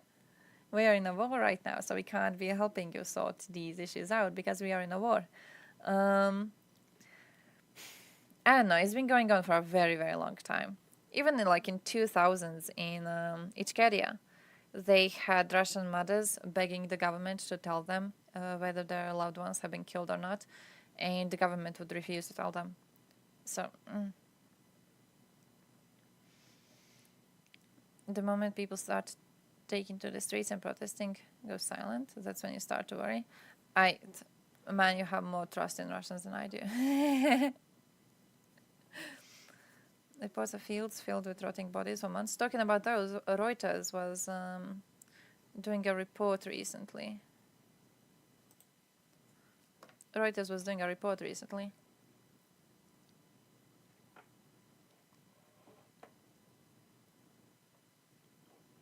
They're saying the road is littered with Russian corpses.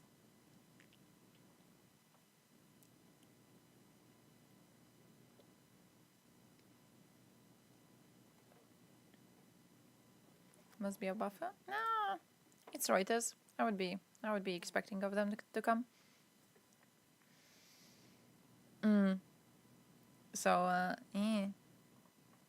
I don't know how useful the body bags are. They teach all the kids, Borodino, about the time Russia burned down Moscow so Napoleon wouldn't get it. Oh, that too.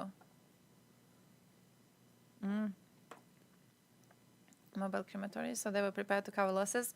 Do you guys remember the start of the invasion? When the news about the mobile crematories? It's such a weird word. But when the news about them were starting to spread, and people were like, oh damn, Russians are going to start using these to cover up war crimes, right? And then slowly, we saw Bucha happen, and we saw Izium happen, and we saw mass graves upon mass graves, and people just left in the street and everything. And we were like, damn, they didn't really try too hard to cover up war crimes. What were they using the mobile crematoriums for? What was the plan? And then we got the news about how the only way for a person in Russia to get a payment for their dead loved ones' sacrifice in Ukraine, the way for them to get a payment relies on them getting the body. So you send your husband, son, father, whoever, they get sent to war. You can't get money for their death unless there is evidence of their death, which must be the body. And then I think everyone just collectively went, oh shit. Oh shit, we know exactly what's going on. Because at the start of the war, there were reports, if you remember, Zelensky was complaining that there were whole train carriages of Russian bodies that Ukrainians have collected, and then they were supposed to cross over to Russia, but Russians wouldn't allow them to pass through. So it was just dead bodies there on a train for quite a long time, just being there, because Russians refused to take their own dead loved ones. So it's DNA sample would be okay. Okay, yeah, that too. I very much doubt they would have ways to get one of these, to be honest. Oh. Cuisine, vodka, and life in Coca village. Oh. Typical soldier of the Russian occupation forces is a proletarian, alcoholic, aggressive man from the periphery. Holy shit. From whom life of Ukrainian and his dog means nothing. Oh wait, is this the one that we have read? Oh yeah, this is the one that we have read, right? The one on them eating the dogs. Yeah, I remember that, I remember that. Oh, like how common it is to eat the dogs. And then he was like, oh yeah, well my dog actually was able to die a normal natural death, so relatively unique. Got my minimum wage, easy money, I'm depressed. I feel you, my dude, I feel you. You're very, very strong, I hope you're okay. You got this. Paper tiger, yeah, that too. Throw enough people into the meat grinder till the people start running low on ammo. It was a good tactic for a while, though. Infuriating to pay to peasants, they should pay to government. I mean, they did give them the circus tickets recently, so I guess that's good enough, isn't it?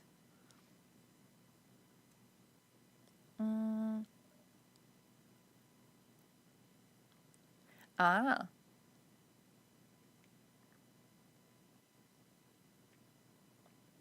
People grit their teeth and hate Ukraine more and more, because the corpses of relatives, friends of colleagues are coming back from Ukraine. When I asked if people even know what is happening in Ukraine, my friend wrote that they know very well, especially men.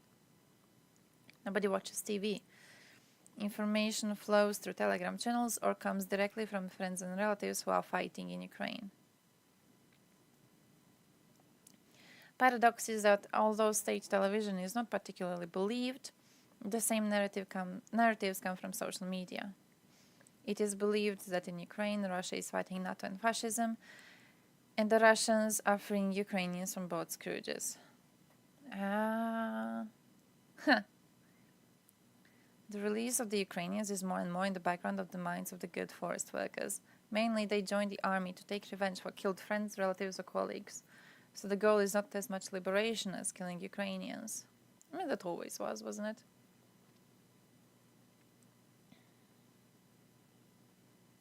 An even greater motivation is the salary of soldiers on the front, which has been raised to a fantastically high level, about 5 times the salary of forest workers, although it is not a low-paid job in Russia. But wow. Just whoa.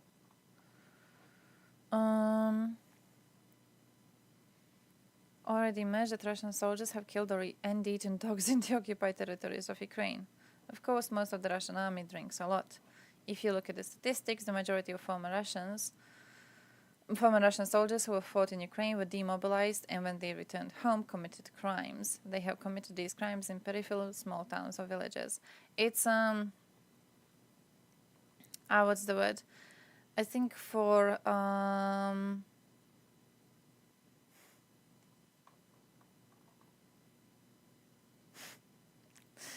it reminds me of Prigozhin having that interview. Do you remember the interview in which they asked him, like, hey, Prigozhin, why are you getting people from prisons, getting murderers to come and kill for you? Like, why are you okay with giving them a contract and then letting them walk away free? Don't you think this is a problem? Because, you know, these people have killed already. There's families of their victims still around, not really too happy that you are offering them freedom, of course. Why are you doing this? And the man made a whole description of how one murderer from a Russian jail is worth more than 10 conscripts. Because the conscripts, they don't know how to kill. They don't know what they are doing. They're not really too good at it. So they're kind of just like hiding behind everyone else when they come to the front line. And in comparison to that, a man who already did do something, a man who already was involved in a crime, he's going to be much more open, do we want to say, to, you know, testing out what he can do with these fancy new weapons pointed at Ukrainians. So one man like that, who already knows the danger and who already knows the feeling of killing someone, he's worth more than like 10 conscripts. And it stayed in my mind in a way, because he was basically asked, hey, why are you training murderers to kill more efficiently? Are you aware they will come back to Russia in a few months and then they will be able to kill more efficiently? And man's response was, yes, I trained them to kill more efficiently because they killed before, so I want them to be able to do it better. Which,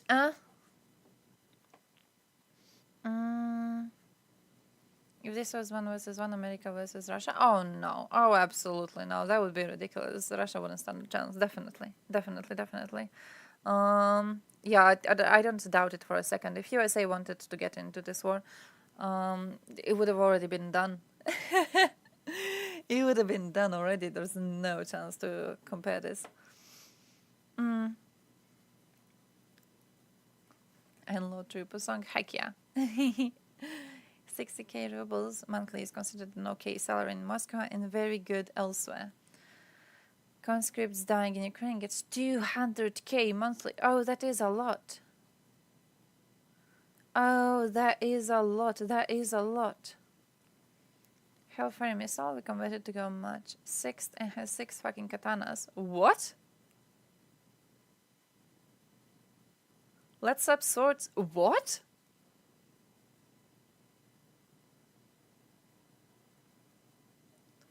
What? You put swords on a... What? Is that a joke? Did you actually do that?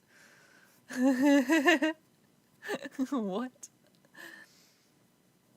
Give Ukraine some... Can we get sword missiles? Can we get some sword missiles? Hikes, can we get them? Can we get them? Give us some. Ship them out to Croatia and I'm gonna ship them to Ukraine. What he didn't clear up is how to deal with those criminal conscripts when they return home already having taste for blood. Oh, he didn't even try to. That was my one of my favorite parts of that interview. He didn't even try to. He was basically like, oh yeah, they are very good because I can train them easily and they're already hardened and they are not afraid to go and kill and shoot. And that was it. You know, that was it. He wasn't at all commenting on the fact that these people will now be taught to kill more efficiently and then they will be released. It's like he didn't care. He didn't even give a shit. In reality, they either die first or get drowned in bureaucracy and get only 1/4. Rest mysteriously disappears. Oh shit, yeah, that's what Putin was mentioning yesterday, right? That's what he was talking about yesterday. When the propagandist asked him why... Hey, we need to finish Wild Vexel video. When the propagandist asked him, hey, Putin, why are people not getting paid for being in military? And Putin was like, oh, they're not? That's a surprise to me. This is the first time I'm hearing of this. I will have to ask around. Like, bro, you knew what was going on. Come on, little loser. And that just means that any talk of negotiations with Putin now, after the counteroffensive, are rather incompatible with an adequate reading of not just Putin's intent, right, but the direction onto which he is reformatting the Russian state over the years to come. Now, one of the aims looking at this talk was to get a bit more leverage and to, if you like, morally galvanize the Z propagandists and some of their audiences. Z.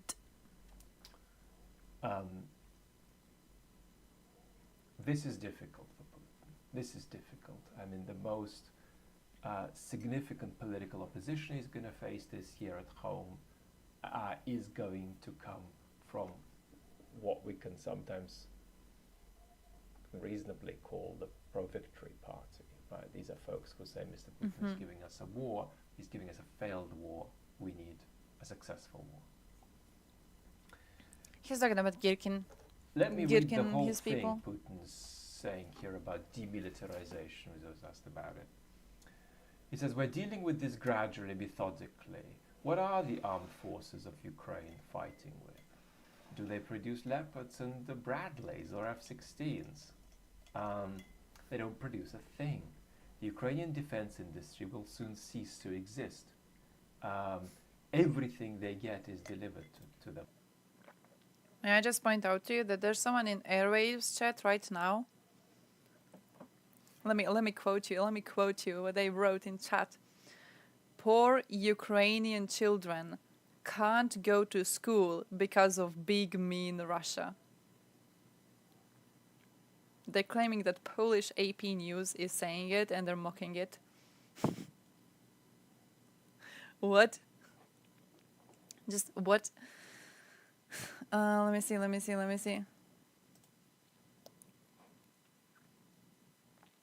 Oh, nice.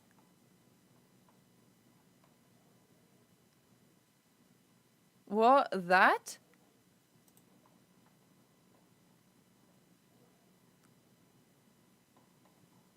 How do you work?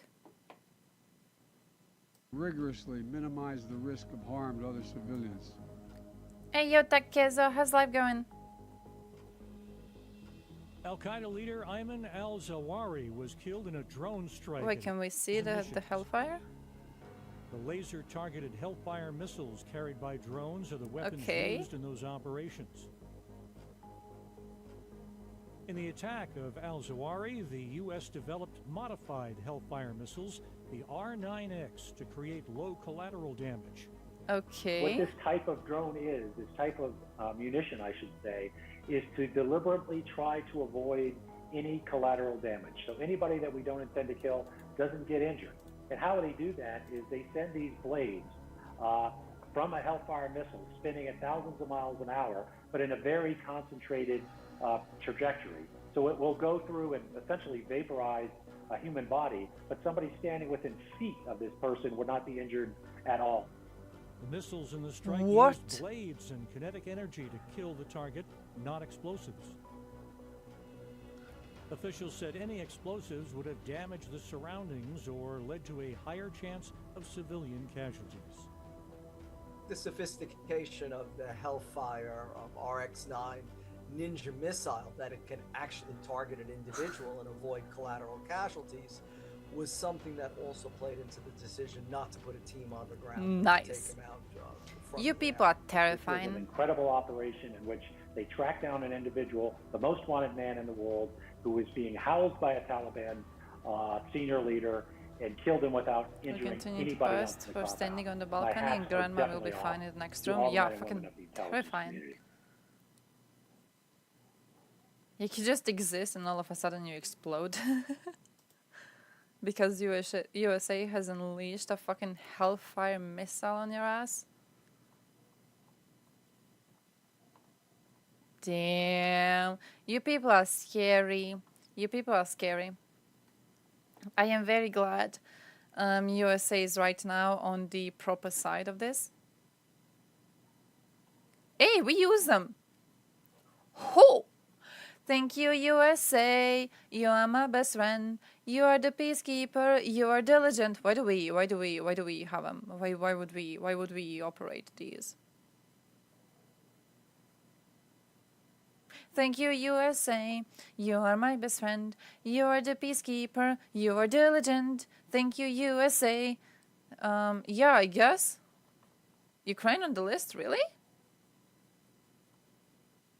Yes. Bro, come on, bro. Where's someone send the link to this to Shtenenko. Someone quickly send the link to this to Shtenenko himself. He's going to figure out a way to get these where they need to be. Why do we have them? I mean, nice? Play the left push the fucking button. But yes, not really.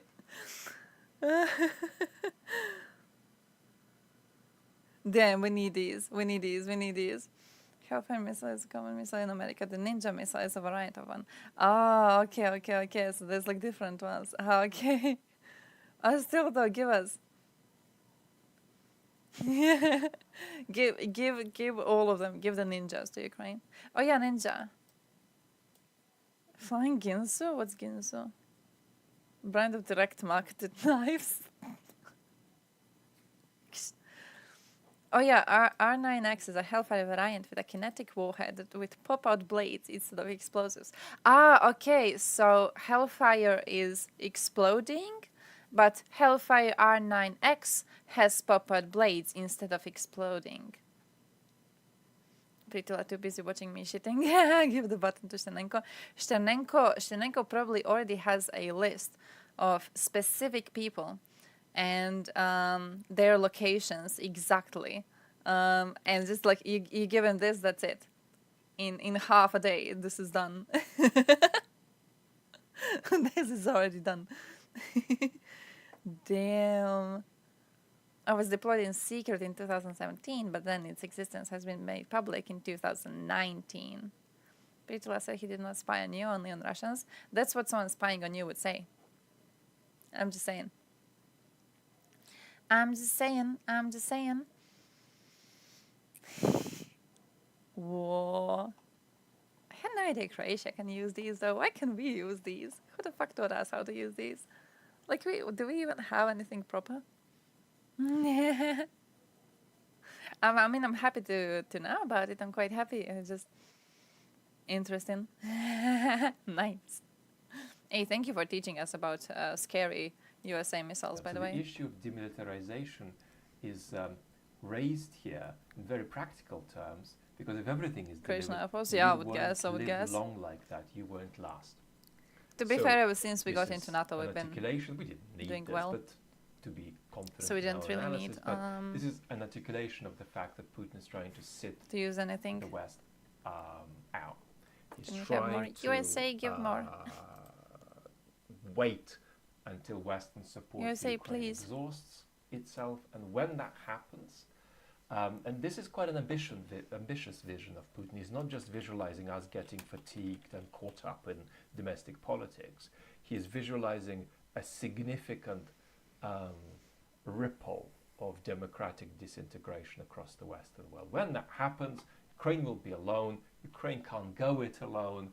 And as hard as things look for us now, we're going to be in a much easier situation on the basis of Putin's analysis, he thinks, in a few years. Counteroffensive questions. Right? He said, what can I say?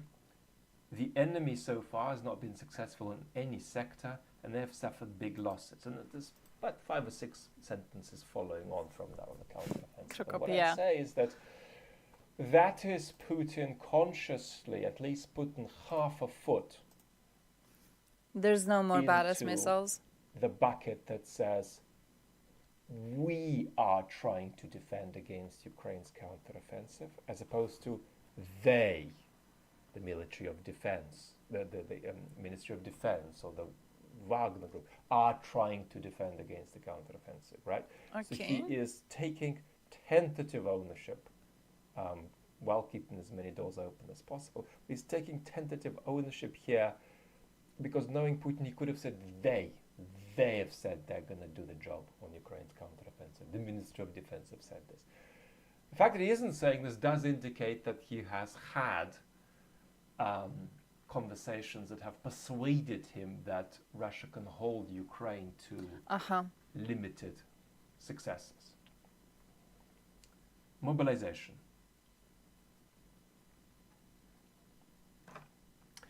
His answer here Where did is, he get quote, the transcript? Depends on what we want.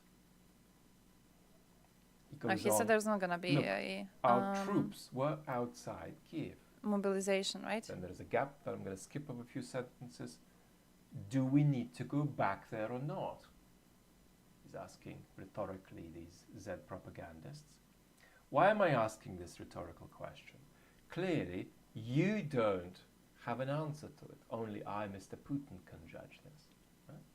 Only I can answer that. But depending on our goals, we must decide on mobilization. But there is no need for that today. The recommended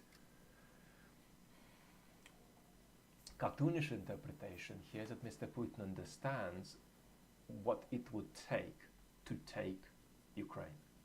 And he believes that's not a question he can put on the table in the years to come, next few years to come, but perhaps in the medium term, perhaps within half a decade, that could be a question he could put on the table, and then that would require a big mobilization. And they were talking about the Second World War in this segment. Oh, Biden is Ukrainian puppet? Were mobilized Who?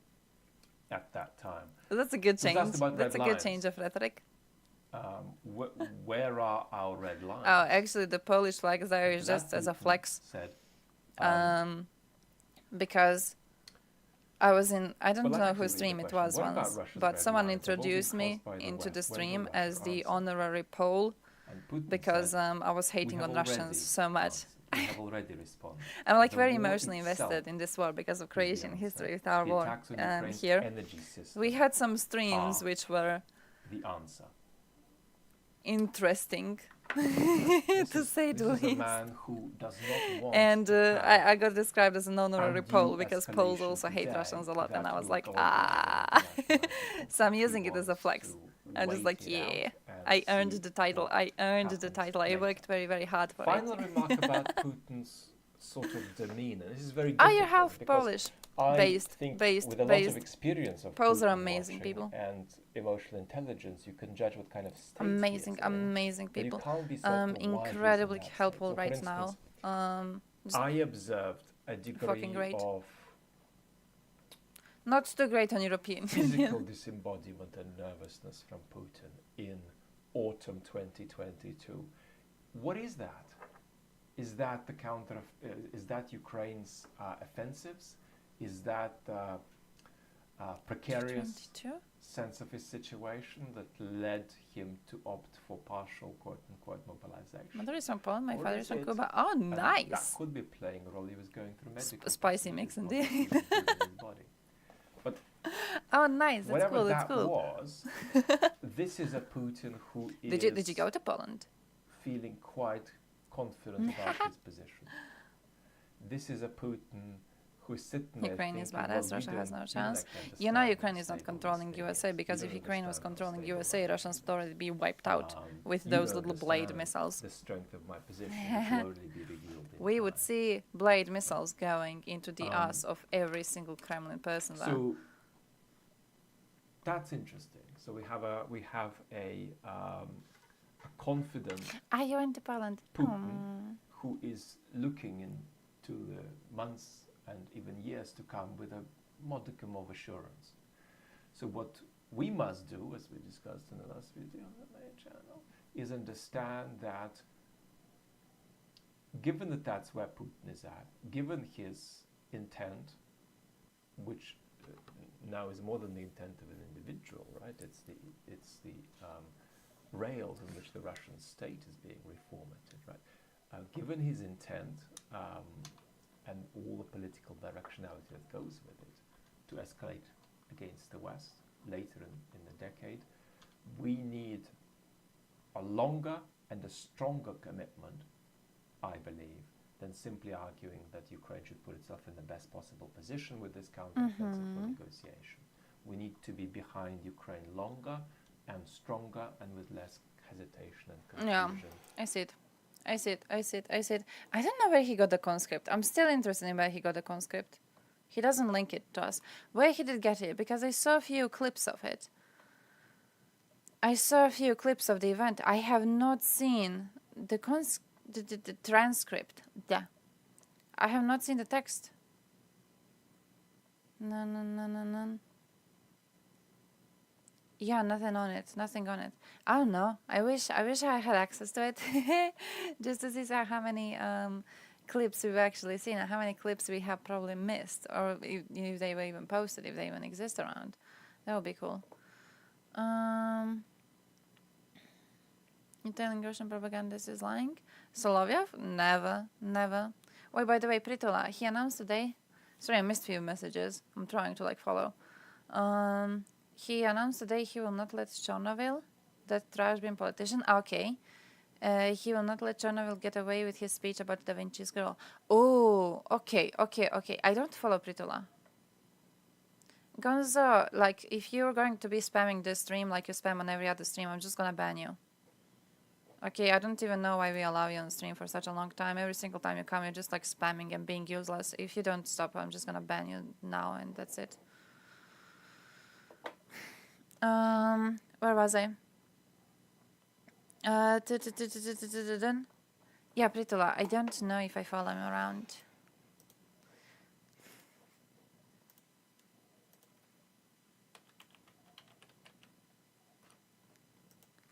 Let me see.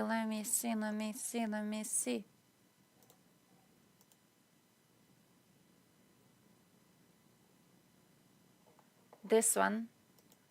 Was it this one? Because I'm seeing this one. Macron going to BRICS meeting? I'm pretty sure he's not.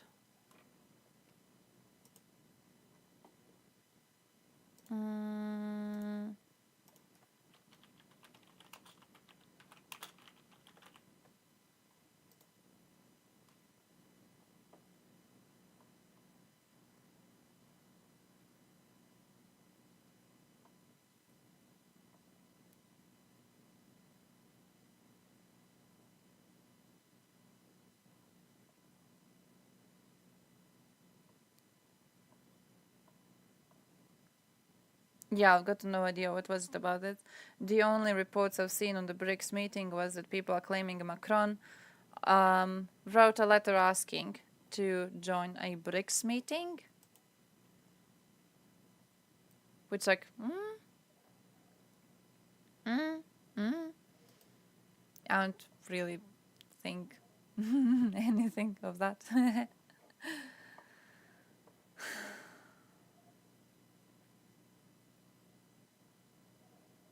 Gonzo, ciao. Let's say hypothetically, I can't fucking stand you I don't anymore. know. He always just like comes into chat and like fucking spams and everything. God, I'm annoying. Pritula. Okay, here's what happened. This is... Wait, I have to show you the video from yesterday. First off, you have to see the video from yesterday because it was beautiful.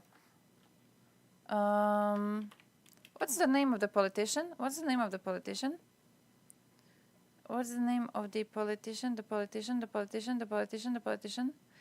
There's a video existing that you have to see of Ukrainians throwing a politician, here it is, into a trash can.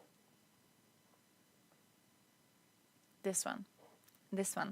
And now the reason why the man was thrown in a trash can is because he has disrespected the girlfriend of Da Vinci. Da Vinci was a Ukrainian hero. He was fighting for Ukraine since, I believe, 2014. Hero of Ukraine, killed relatively recently, and of course, you know, making up theories about him and people connected to him is seen as relatively traitorous. Not to mention that, as far as I understand, that Chernobyl's father was actually a proper Ukrainian, while Taras seems to just be, you know, saying stuff to get more attention.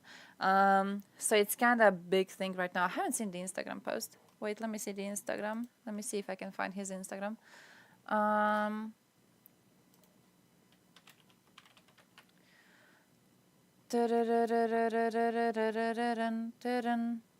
Oh, here he is.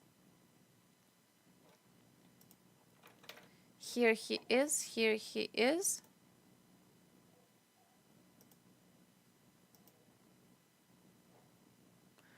Nope, here he is not. What's his?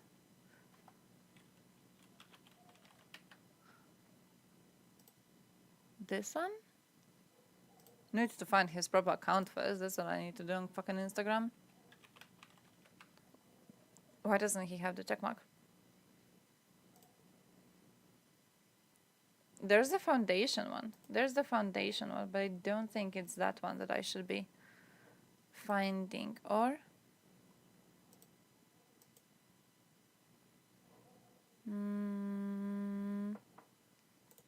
Oh, I'm not sure. But yeah, basically Pritola is now entering the fight by claiming he will demand justice for Da Vinci's girl. So we'll see how that goes. Attention right into the so that is true. European armies are a major joke to what they were before. Germany can barely keep up their tanks and can't even deal with the supposed new military budget they gave themselves. Oh yeah, that's true. That's true. Poland is trying to be very, very strong. To be fair though, I don't really think, how do I say this? I don't think USA is losing a lot in protecting Europe. If anything, I think it's rather beneficial for USA to be protecting.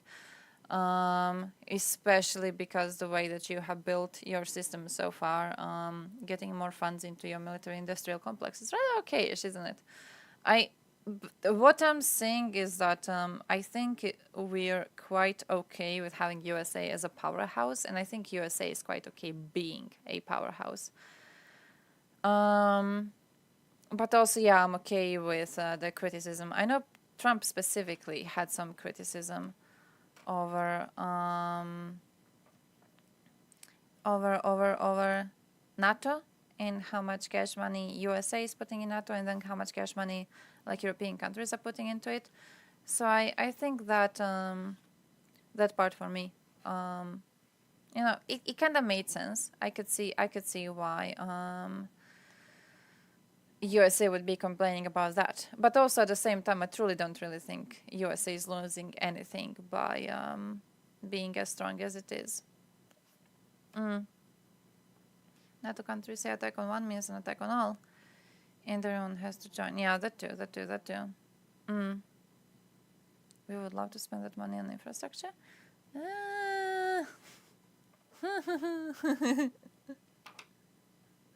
I don't really, you know, I don't know how much I'm saying that is correct. Most of NATO will just ignore the attack at first week. Oh yeah, absolutely.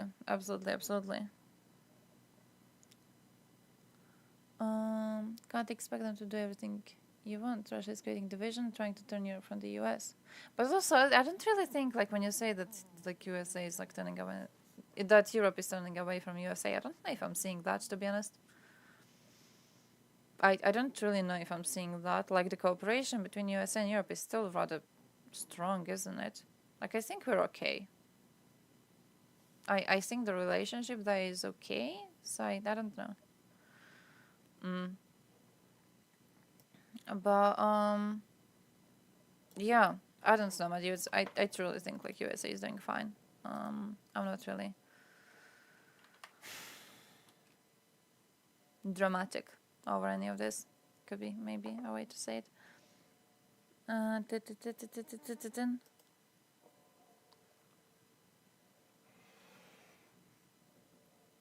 Only countries that border Russia mean the 2% and Greece, Turkey, who are preparing to fight each other. They will not. But yeah, it is true that we should be spending more cash on military, on defense specifically. That is true.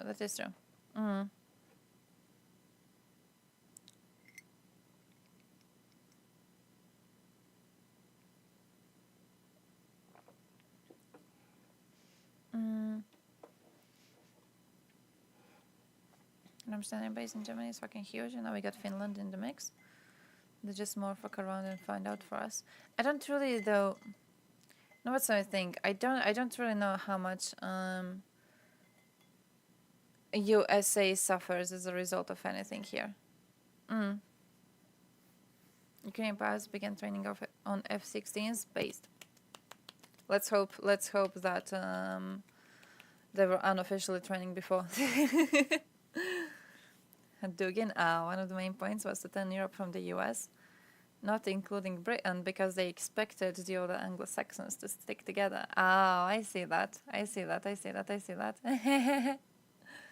Which F-16s? I think we're just happy with whatever we get. We're just happy with whatever we get at this point. They have been denied to us for such a long time, and it's almost impossible to do the counteroffensive with low enough number of casualties without something. So at this point, woman, I'm just fucking happy we're getting something. It's like with the tanks. It's like with the tanks. It reminds me of the tank conversation when the political line was not set. Like right now, the political line is kind of set at aircraft. I assume after the aircraft is going to come to like longer range missiles, right? But when it was set at tanks, and then people are trying to guess AI fighter jets. Oh, we're not gonna get those. Nah, we're getting old shit. Whatever old shit you have, we're getting the old shit. But when the line was set at tanks, and then there were conversations of countries sending like fancy new tanks, and I remember at the same time, you had people like guessing which sorts of tanks are like better than the other ones, and which sorts of them are going to be able to break through the lines faster, slower, Like my dude, it's it's irrelevant. Any tank is better than no tank. Okay, any tank is better than no tank being given, and we need equipment. We need ammo. No tank that you have is a tank that, you know, can't be destroyed with sufficient ammunition. So none of them are going to be 100% amazingly working. And because of this, like, just give us any. Just give us any. Just give us something. They don't seem to care. Their military is huge, financially expensive, and a quarter of that diverted to something like healthcare or EDU would significantly improve every citizen's life. But it seems that supplies they're willing to pay or just don't care about. I do think, though, that I don't know how much of that could be blamed on Europe and how much of that is just like very interesting USA culture. Because it's not even just about helping Europe, is it? There were several times where USA has gotten involved in conflicts which have not been an existential threat for Europe. Ukraine is a different situation because Ukraine is absolutely the situation in Ukraine is absolutely a threat, and if Russia manages to win, this is going to set a very dangerous precedent for the rest of the world. But when it comes to a lot of other situations that USA military has got involved in, it's not like it poses a direct threat. So, you know, I don't know how much I would be blaming Europe for this and how much I would just be like, oh, maybe USA just likes, you know, being incredibly strong and playing the world police. Maybe playing the world police is a good way to say it.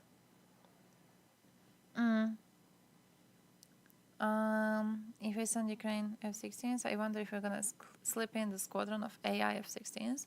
I very much doubt it. It would be cool though, but I very much doubt it. USSR starting civil wars all over the world and the US intervening. No, okay, there is a point to make if you remember Biden's speech, in which he talks about how Europe did nothing about the genocide in Balkans, so USA has got involved. There is a point in that. There is a point in saying that, you know, the rest of the world has been largely useless in a lot of these situations, so USA was kind of pushed into action. We could maybe say it like that, even though I don't really think that Europe ignoring genocide in Balkans had anything to do with lack of European funding for military. I think it had everything to do with Europe just being delusional, in the very much same way that USA was delusional until 1999. But yeah, I don't know how much they were forced into it.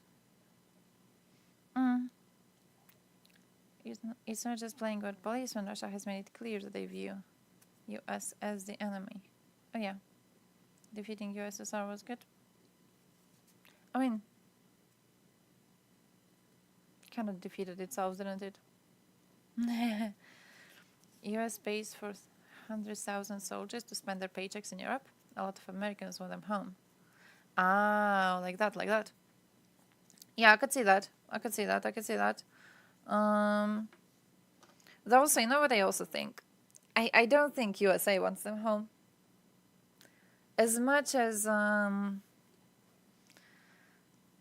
assume that your people, even then, like, I mean, come on, you're an outpost in Europe. What if you come to like Kosovo, it may get fucked. If you're in, I don't know, some other one, you're probably chilling. But you know what I think? I don't think USA wants them home. I think USA directly benefits from having USA military around. I don't really think USA wants them home. I don't think that's the will of the country. Still can't get over the UN weapons embargo on Bosnia when people are being genocided. Oh, absolutely. And then UN sending in the peacekeepers, and then the peacekeepers watching Srebrenica happen. Watching it happen. That's it. Nothing else. Ridiculous. Isolationism is short-sighted. Yeah, I absolutely do think it would be interesting, like if USA were to remove itself from the bases overseas, it would be interesting to think how these countries would then react. So I don't know. I don't think USA has it in their goals to remove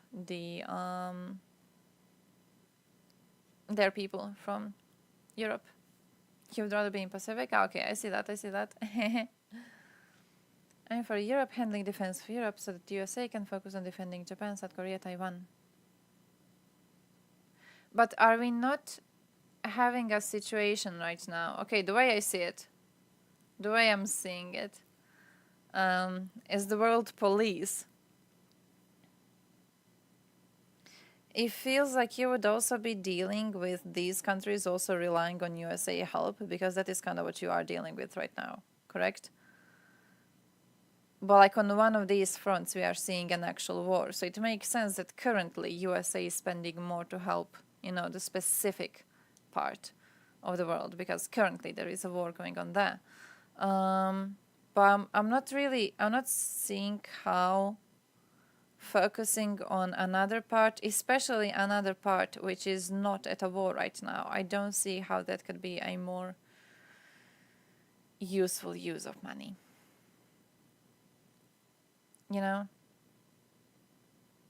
That's kind of where I am on that. Who has the capability to invade Europe right now? Well, Russia is quite a strong threat currently. They will not stop after Ukraine. So helping Ukraine right now directly helps Europe. So but again, like there's an actual war. I think that's like what's my strongest like line of reasoning here. There's an actual war. I don't see why you would be looking at an actual war on one front. Let's say, like, even if you separate it, let's say you have like Europe front where USA is helping, and then you have Asia front, right? One of these has an actual war.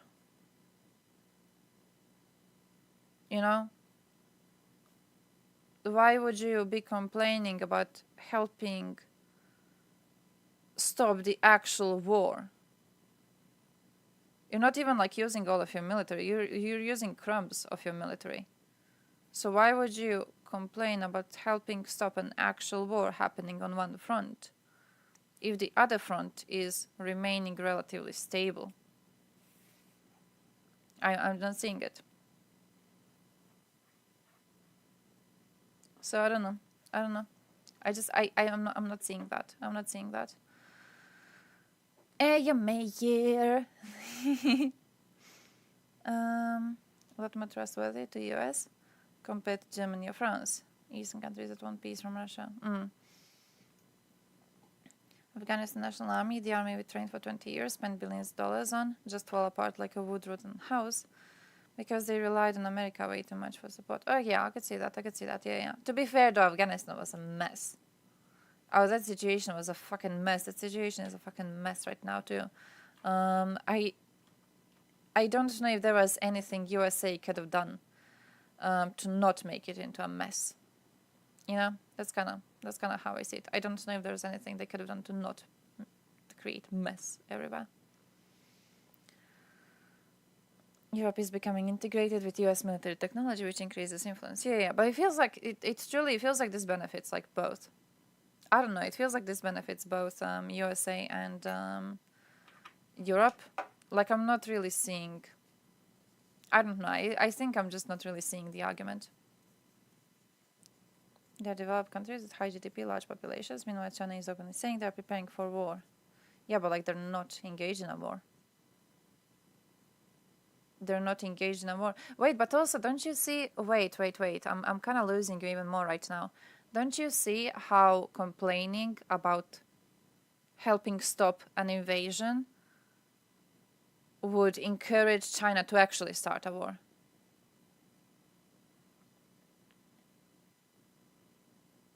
Because the way I'm looking at this, it's if USA goes, oh yeah, okay, well we did what we did in Ukraine, and now we're like leaving you people to fend off for yourselves. I absolutely see this as encouraging China to invade, because it's very likely you would do the same thing with helping whichever country China goes for first. You would be helping for a while, and then you would be like, oh yeah, okay, we can just go home now. You can be dealing with yourself, because they also have relatively high GDP. It's not like Japan has a tiny GDP. Which we mentioned. Like Taiwan, I could see Taiwan being relatively high, but also I don't really think an invasion of Taiwan is going to be happening unless we have an exceptionally weak response to Russian invasion on Ukraine, which could be if USA pulls out from Ukraine. From USA point of view, support to Ukraine is very cost effective in the sense that old, stored, or on the way out equipment is causing disproportionate damage to Russian interest in military. Yeah, basically, yeah.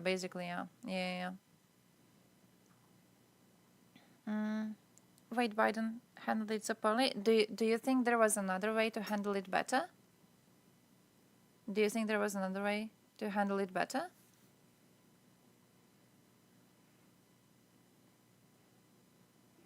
Because I don't know if there was like a way to do it.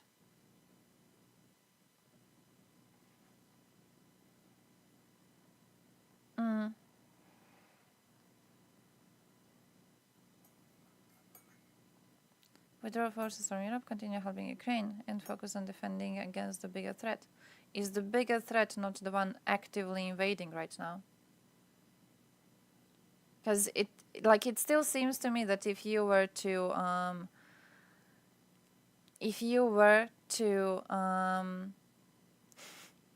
pull out, even partially, if you're not for like pulling support, if you're for keeping support, but like even partially, even symbolically, it seems that it would still be encouraging China. Like I truly think this is the option where it is, where we should encourage everyone to go balls deep rather than taking any sort of even symbolic setbacks.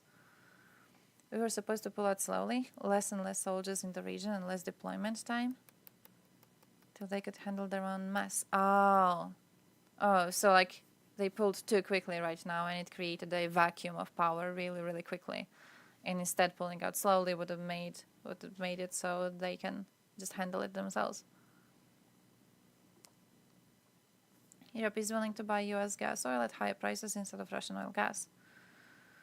That shows influence. Okay, I could see that.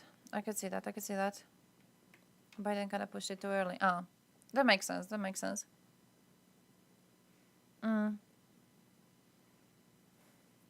No, I do agree that Europe should step up. Absolutely. From the start, I was agreeing that Europe should step up.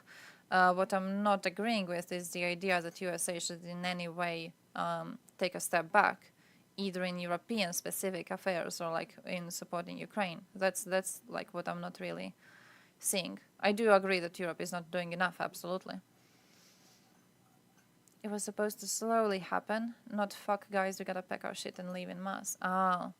Yeah, so like you take a bunch of your troops back home, and then the troops have to be replaced with properly trained locals, and then as you are taking more troops home, you are slowly replacing them. Yeah, that would make sense. No way to win in Afghanistan after America fucked over politically over and over. Taliban actually did surrender in the second year of the invasion, wanted to recognize the new Afghan government. The USA refused, and they were persecuted. Oh, I would need to look into that more, to be honest. I would need to look at that a lot more. The idea wasn't to leave it behind, it was a promise that they would use and build up. Oh. It's like they didn't leave billions of military equipment behind. They purposefully put them there to be used. For some reason being reliant on the US increases influence. Yeah, I don't know. I'm like, overall, I'm just, I truly see the USA-Europe situation as like mutually beneficial. If we talk about keeping like areas of influence, I think having troops in Europe definitely improves USA area of influence, definitely strengthens, definitely keeps them closer. I don't think there's any real setbacks to this. We could talk about Europe needing to step up more. Like, I don't know, instead of having USA bases, you want to have your own bases, stuff like that. I could see that. I could potentially see the arguments for that. But, you know, I'm just, I guess, not really coming from the position of thinking this sets back USA in any meaningful way.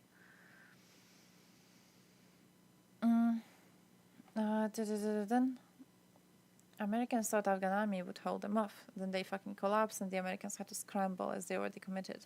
Oh, shit.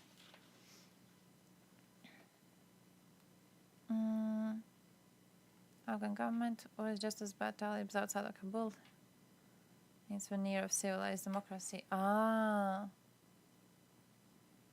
During their relation with Pakistan, they doubled down all bets on Talibs, even though for like first 5 years they were adamant in helping USA capture high-value Al-Qaeda members. Oh shit, that's too. It's basically just like shitfest. Just that's what I'm getting from all of this. It's just shitfest. More and more and more. Nothing else. Nothing else.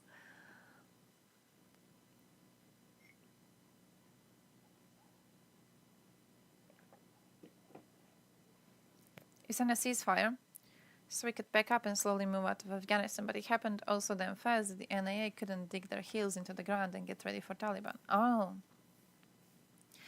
Wait.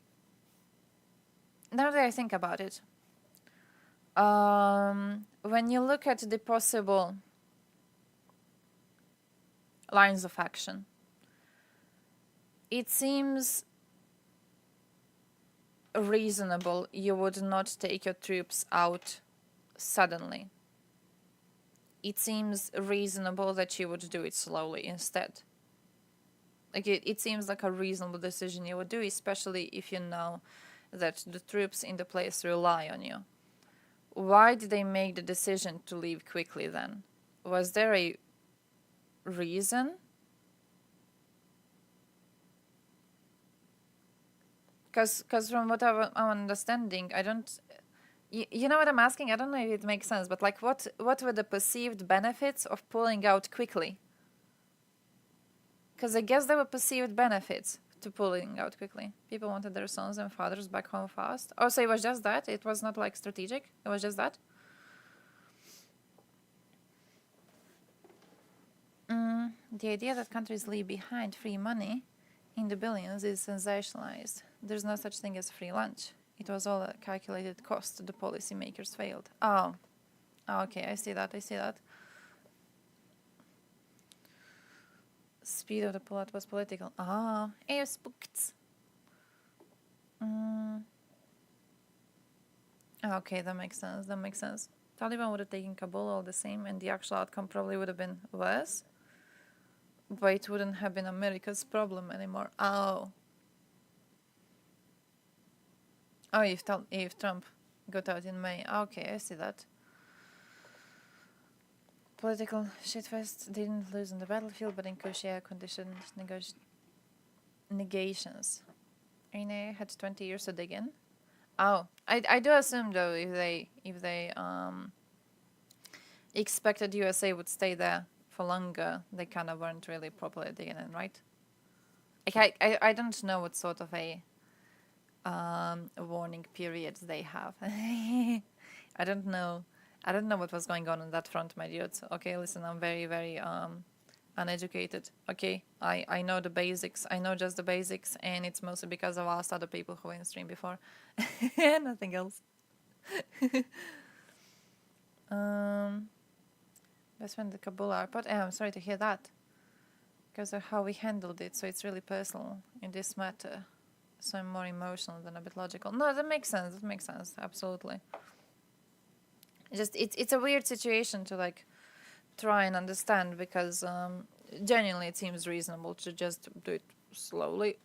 So I don't know what were the reasons to not to do it that way, and I guess in that part I'm completely losing it.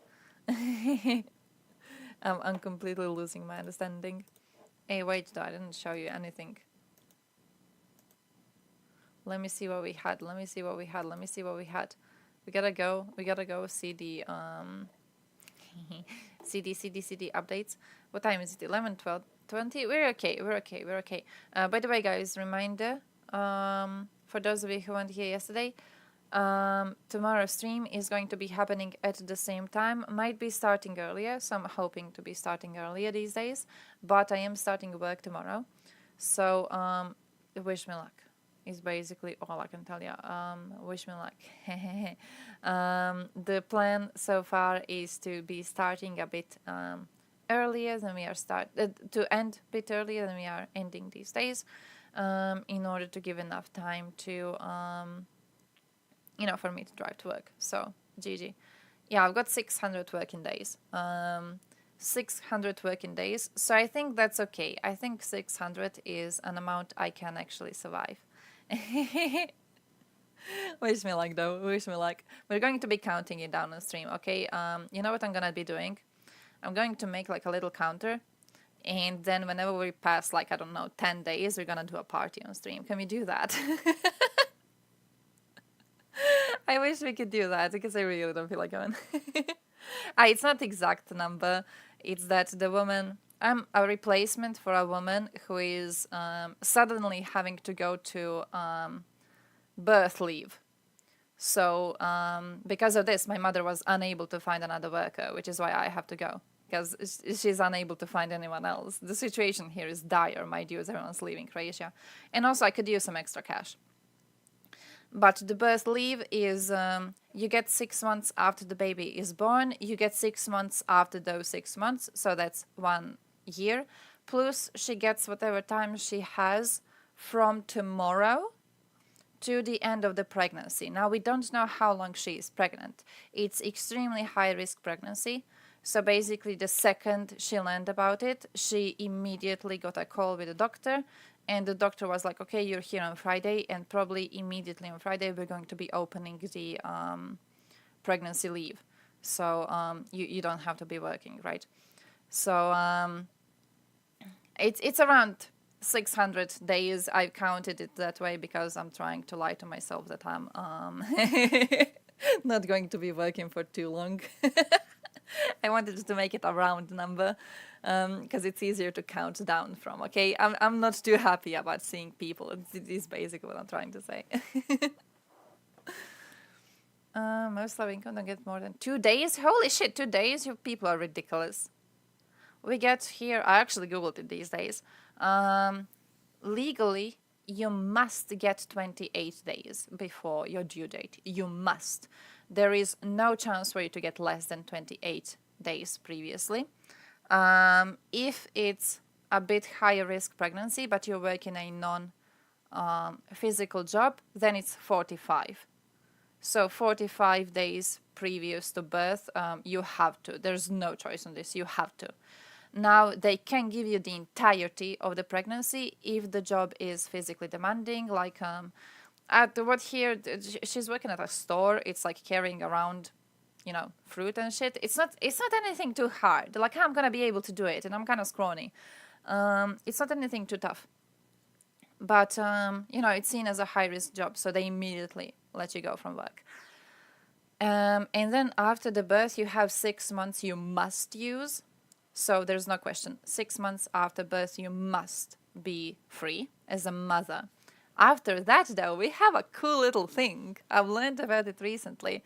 There's 6 months after this. It's like the first one is birth leave, and then it's like after birth leave. And these 6 months, it's actually 8 months.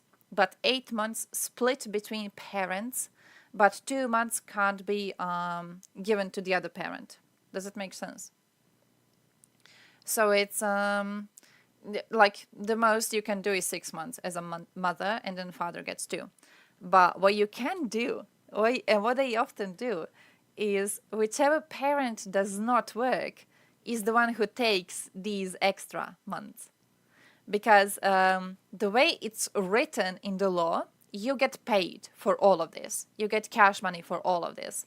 Now, you do get more cash money for the first 6 months after birth, and this has to be used by the mother. There is no question. Mother has to be, for 6 months after birth, she has to be at home, she has to be resting, and she's getting cash money. 6 months after this, mother or father can use these, and whoever uses it is getting paid. So, for example, if the situation is that the mother is the only one working and the father is unemployed, after 6 months she can go back to work. Father is the one who takes the post-birth 6 months leave. He gets paid by the state, even though he doesn't have a job. He has no job. He still gets paid by the state because the amount you are being paid is calculated by the average wage in Croatia. It's not calculated by the amount of paycheck you're getting from your job, but by the average wage in Croatia. It is not tied to the actual job you're having. You can cheat the system, so you're both being paid, even though only one of you is working. You know, how cool is that? Like, I like that. I like that. So, yeah. What did I tell you? We can do this because we have USA bases around. Is there a limit to the amount of pregnancies? You can do it in succession. You can do it in succession. Plus, for child 3+, you get extra free. I know a woman who did it in succession. She had 3 kids, and she was just on leave for a very, very long time. She just kept on being on leave. It was just like free, and that's it. And the business, the best thing is that the business is not allowed to fire you anymore. So for a while they were allowed to fire you. Right now, not only can they not fire you, they also can't change your job situation. Because what they used to be doing before is like they wouldn't fire you technically, but if you were to return to job, they would be like, oh, hello there, you have returned from your job after your birth leave. You used to be working in this position for this amount of hours. Well, unfortunately, we have moved you to be working in another position in a village 50 kilometers away from this, in completely different schedule. Ha ha ha, you loser. And then you would kind of force the woman to quit. You wouldn't fire her because you were not allowed to fire her, but you would make the business situation so bad for her that she had to quit. Right now, they're not even allowed to do that. So you're not allowed to change any part of the contract and change the business situation of the woman if she goes on birth leave. So she must be allowed to return to the same position she had before in the same schedule she had before. Then all the other changes can be happening later, but like as she starts working, she must be starting from where she ended. So I think that's also kind of cool. Where were we on the conversation? Sorry, by the way, I didn't read most of the chat. I was just kind of talking to myself. I like our laws. Sweden has 9 months off after birth for both parents. That's based. If you can get fertilized in the vineyard, be ready to give birth in the vineyard. How dare you?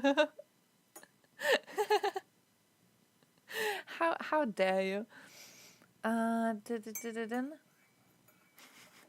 It's America's duty to be the world police, true. Thank you, USA. You are my best friend. You are the peacekeeper. You are diligent.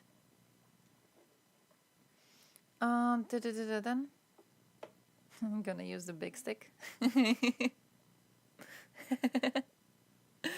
want 15 kids? Are you mad? Are you mad? Why? For what reason? Have you ever been in a company of 15 children? Try it. Try it for half a day. Let's see how it works. But my relatives don't know. Some of them do know I stream. Fuck. But listen, we have a situation here in the family, okay? Listen. There was a in Slovenia. Basically, if you have 6 kids or more, you get cash money as a parent of 6 children. And the cash is basically calculated to make you able to live well as a parent of 6 children, okay? And I have a relative who, you got triples on the way, congratulations, congratulations. Stay strong. My cousin in Slovenia had 6 children.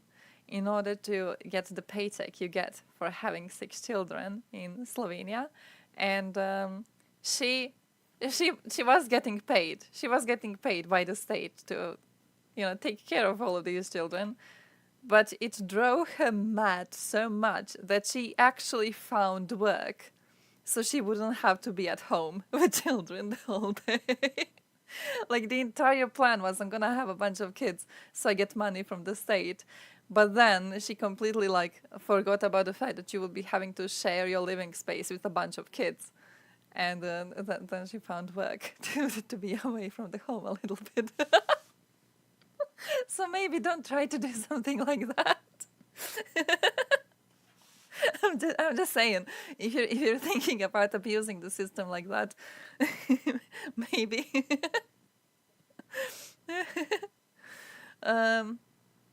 2 consequent kids, and she was given an option to work remotely from home. Nice. Oh, base. I would love to have that. Oh shit. Once I get proper work, I'm going to stay pregnant on purpose just so I don't have to work. Changed my nephew's diapers a few times. Oh, I had to be babysitting when I was a kid. I'm pretty sure that's why I'm not really too big fan of children right now. All the child care for younger than. The problem is that she did it in succession. So she did it year after year. So the older ones were not old enough to take proper care of the younger ones. So it created quite a problematic situation. The worst thing is that it was a problematic situation for a while, until they started getting into puberty, because now it's problematic situation on steroids. It is very annoying to speak to children who are in puberty. I don't know when's the last time you had interactions with one of them, but they are annoying little fuckers. And then to have more of them, every year another one of them enters puberty because they're so close in age, and it's just getting worse and worse and worse. After a while you're like, oh shit, I missed the time when they would be screaming the whole night and shitting on the walls and everything. I miss that time so much because right now they are in puberty and they're even worse. So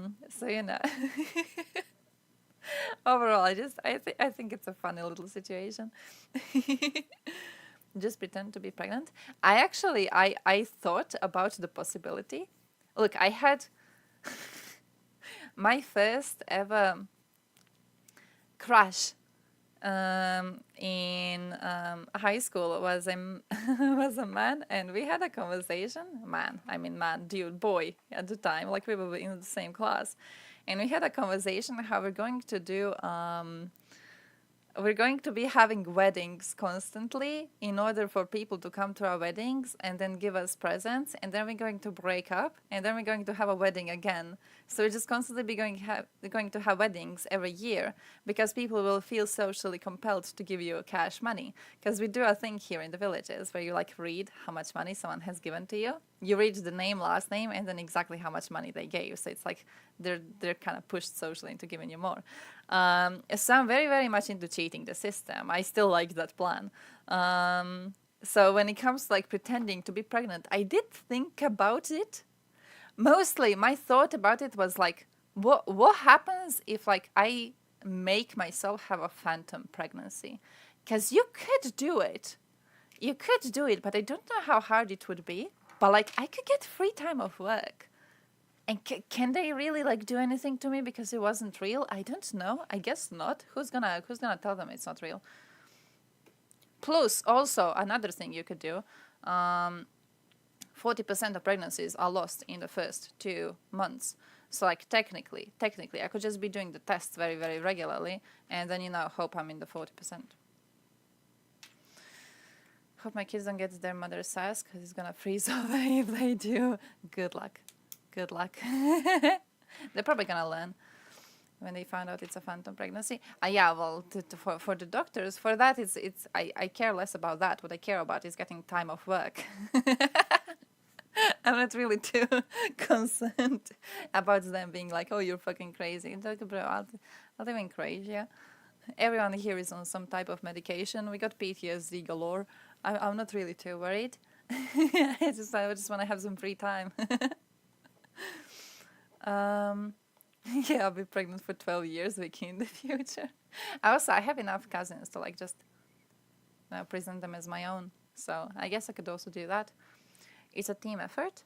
Oh yeah, that too. No, it actually is correct because most of my family members who have had kids, they either live very close to their parents, they moved to live close to their parents, or in some situations the parents have even moved in with the couple which is having kids. So it's always like a team, it's always a family effort to raise these kids, and I think that's good. I think that's how it's supposed to be. It's very, very hard to do it by yourself. It's very, very hard to do it by yourself. So, family effort needed, absolutely. When your ironic joke leads to Vicky to reveal her decade-old evil plan to scam people. Yeah, I'm gonna do that. I'm gonna scam you people too. Every single time I'm having my totally true and real wedding, I'm going to be celebrating on Twitch, and I'm gonna be like, hey guys, give bits specifically for the wedding. Come on. And then we break it up, and then we have another one in next year when the money runs out. I was like, enjoy the kids, but in the big ones. Oh yeah, you're going to be having a cool time. By the time you survive, changing their diapers and shit like that. I actually wasn't crazy as a teen, to be honest. I was a boring teenager. Like the most I did was a few times I went out drinking with friends and I stayed the night. We would do this thing. It's like, it sounds very villagey when I describe it, okay? But there's this house in the village. It's like common, I don't know what it is. It's like area where communities go and hang out, right? So we had a spot in the basement which was like for youth in the village, and then we would go drinking there, and there were couches there and everything, so we could like oversleep the night. So a few times I overslept the night and my parents got shit scared. That was basically as much as I did. Not really anything else. I was relatively normal when it comes to that. I did go to Germany once. My trip to Germany was not supported by my parents. I don't know if I told you about that. I know I did tell you that I was in Germany for like 2 years, Eastern Germany. It wasn't really something that my parents did support of. This was like older teen though, almost like 20-ish. Maybe that's like the worst thing that I did, but I wasn't really doing too badly. I was okay. I was quite boring. I think both me and my brother, we were raised really, really well, to be honest. I'm very grateful to our parents. They were good. They did a good job. They kept us in check in a while. Would I say it like that? So, I think we're good. Oh, Thompson? Financing both left and right forces. When the left is financed, they're disarmed, both with an army and resources, the Green Party, and you are militarized. If you finance the right wing, you turn its neighbors against such a country and demonize every little thing. Wait, I'm not sure I was present at Thompson's speech. Do you know approximately when it happened? Oh, shit. Okay, I never did something like that, Hikes. Holy shit. I know. I never did something like that. I was a boring kid, genuinely. Like, there was no point in knowing me. I also was very into like online existence. I was very scared of people. Wait another 10 before you get a new one? Depends. So most of my existence was just me chilling around, and that was it. I look at my emotes. Ba-da-da-dum. Shut up. Ba-da-da-dum. Ba-da-da-dum.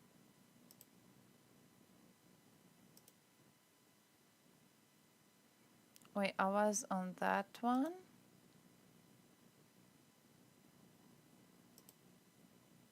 They're talking about his butthole. Also diarrhea, also constipation.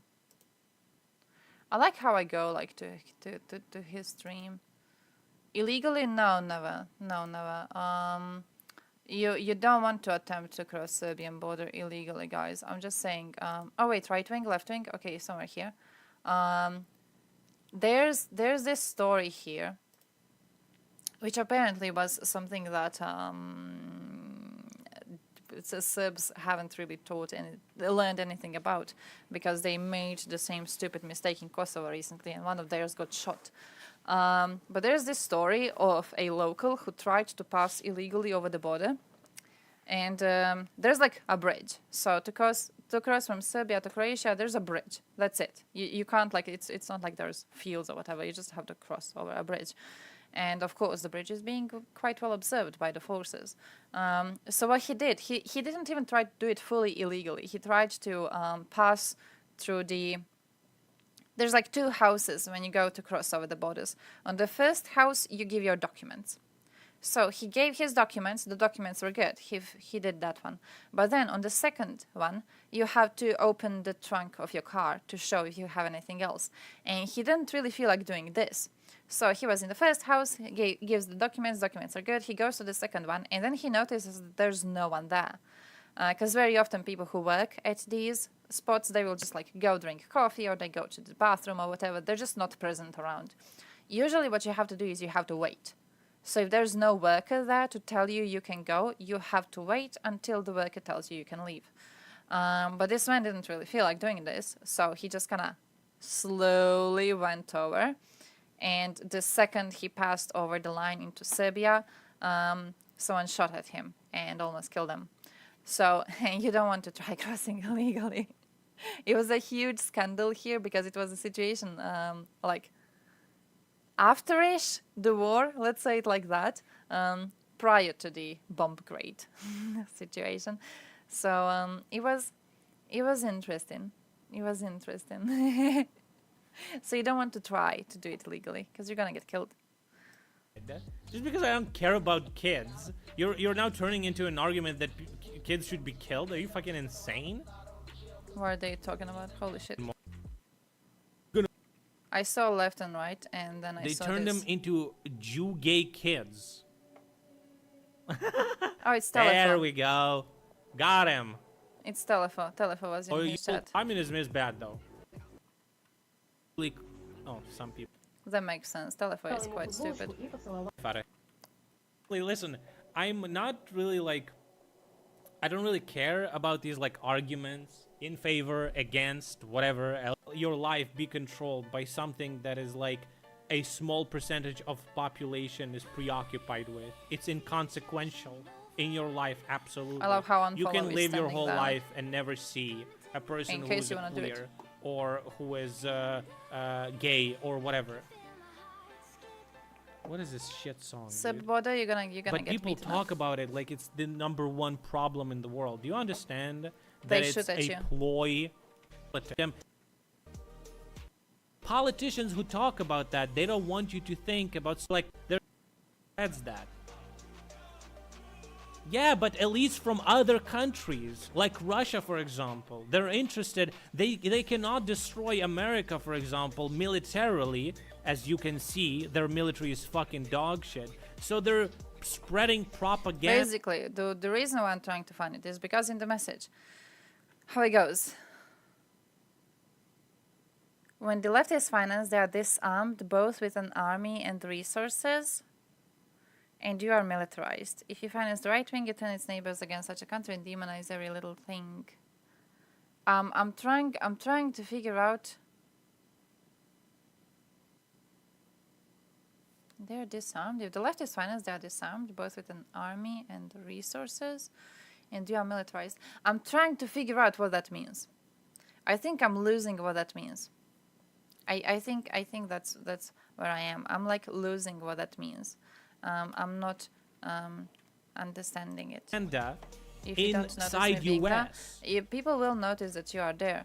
People will notice. People will notice because there's a bridge. Unless you want to go over the river, in which case, we got two things. First of all, we got people observing the river from the bridge, so you fucked in that regard. But also, a bigger problem is that we have cameras down, those like heat cameras, thermal cameras. So you're gonna be seeing those. We have those because of the immigrants. So 239. Oh, you found him. Oh, I missed it. No, I didn't. It's somewhere here. Let me see. Let me see, Thompson. Let me see, Thompson. He was educated in the elite schools inside the Soviet Union and became an expert in... I'm relieved. Bro, you're a fucking degen. What the fuck? Indian culture and Indian languages. Drink my piss, bro. He had an outstanding career Relieved with in your Novosti, mouth. which was the... and still is, I should say. Is that what I was supposed to hear? Arm or the press agency Is this what of you the wanted Soviet me to Union. hear? It turns out that this is also a front for the KGB. He escaped to the West in 1970 after becoming totally disgusted with the Soviet system, and he did this at great risk to his life. He certainly is one of the world's outstanding experts on the subject of Soviet propaganda and disinformation and active measures. Well, you spoke several times before If about a ruler ideological blurs the subversion. judiciary, That is a executive, and phrase legislative that, branches, I'm afraid some Americans don't fully understand. and they don't work When, independently, you know the someone Soviets doesn't want to use the relinquish phrase their power ideological anymore. subversion. What do they mean by it? I see that. Ideological I see that. subversion is the slow It reminds me, process. actually. Sorry for pausing him, but you remember when we had a conversation here in chat about the Polish judiciary system, and I remember we talked about how badly it's set up because the government is basically controlling everything that happens in the courts, which is not okay. And we had someone in chat arguing that European Union shouldn't be demanding Poland to fix this because the system has been like this for a long time.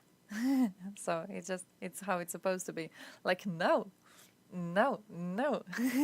That is not a good argument to support that shit. Which we call either ideological subversion or active measures, активные мероприятия in the language of the KGB, or psychological warfare.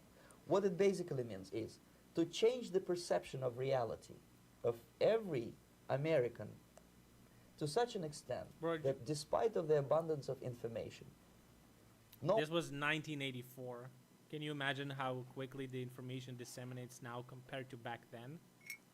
And how quickly this can be pumped up? This is like, imagine this video now is like 10 times worse. What he's about From to say. Polish to Lithuanian Commonwealth, if Russia keeps blocking them in Belarus, you think?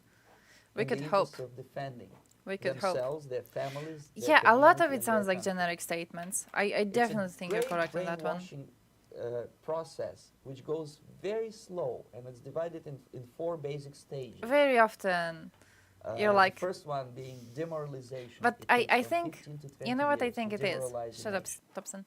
You know what I think it is? I think we follow these things too much. And I think after a while of following these things, everything kind of becomes generic because you heard most of it. You know, like it's very hard to, after a while, it's very hard to stumble upon some actually unique analysis because you've likely seen most of everything. So none of it actually phases you. It's like I had a talk with friends yesterday over something I think kind of related to this. It was related to the imperialism conversation that I've had on Instagram.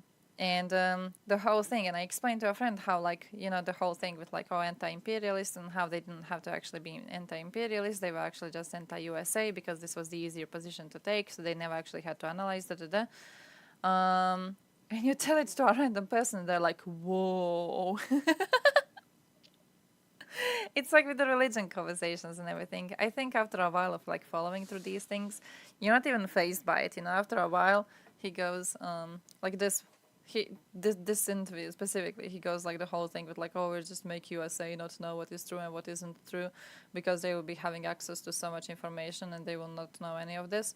And you're just like, yeah, this was heard before. Like I've heard of this before already. I was aware of this already. Why are you saying this to me? As if it's unique. Never trust a Russian. Based, absolutely based.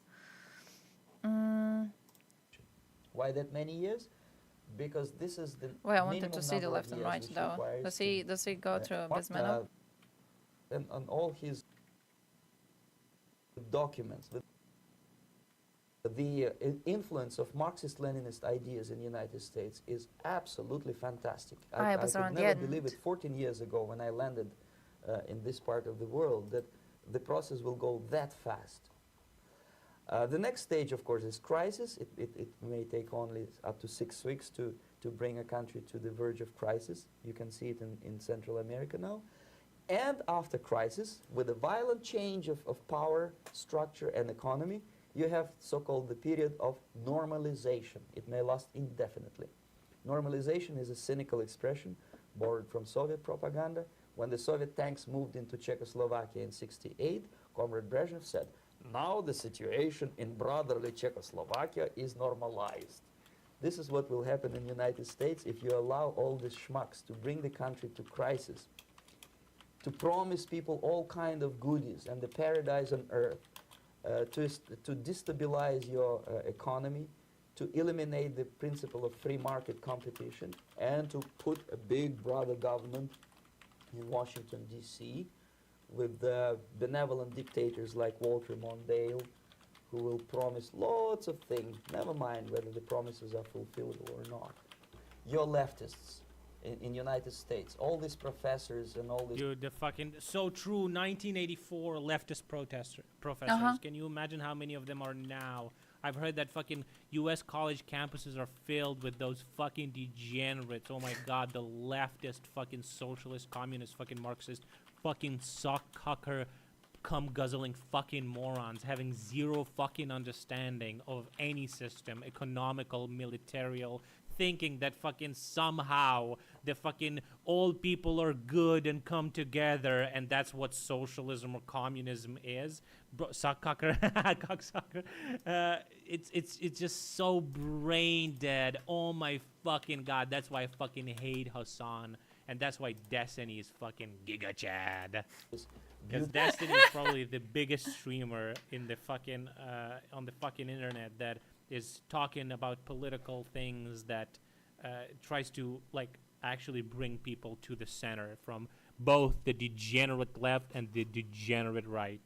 Beautiful civil rights. I love how you call him an eloquent man. But like when I joined the stream, where did we click somewhere here? The first thing I heard him speak was, I will piss in your mouth. Imagine hating on students for being hippies. I fucking despise them. The most degenerate subset of population, only after coming after fucking rednecks from fucking middle of nowhere, dude.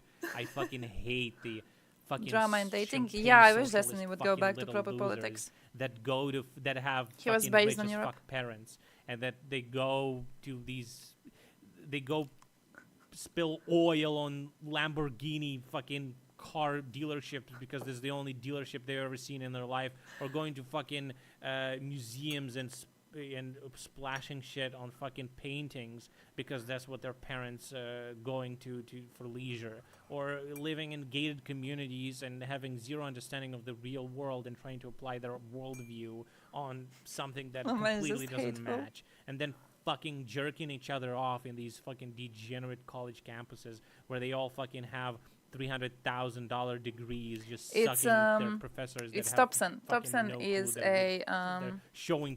Thompson is a Ukrainian. I followed him a lot during the start of the full-scale invasion. So he was really good. He has really good information on this. His way of speaking is interesting. He's very, very strong-worded. But he's great. Fucking Angry Ukrainian is a good way to say it. Degeneration, bro. They are instrumental in the process of the oh, MAGA losers are just a different cocktail of fucking despicable zero IQ brain rot that just is getting they're the losers that are getting attacked by like all these anti-LGBT family values, fucking Jesus Christ, all of that shit. it's like two attacks, two main vectors, right? This guy is talking about Marxist-Leninism and all that leftist bullshit, and there's another vector that is like real values, home values, nuclear family, fucking Jesus Christ.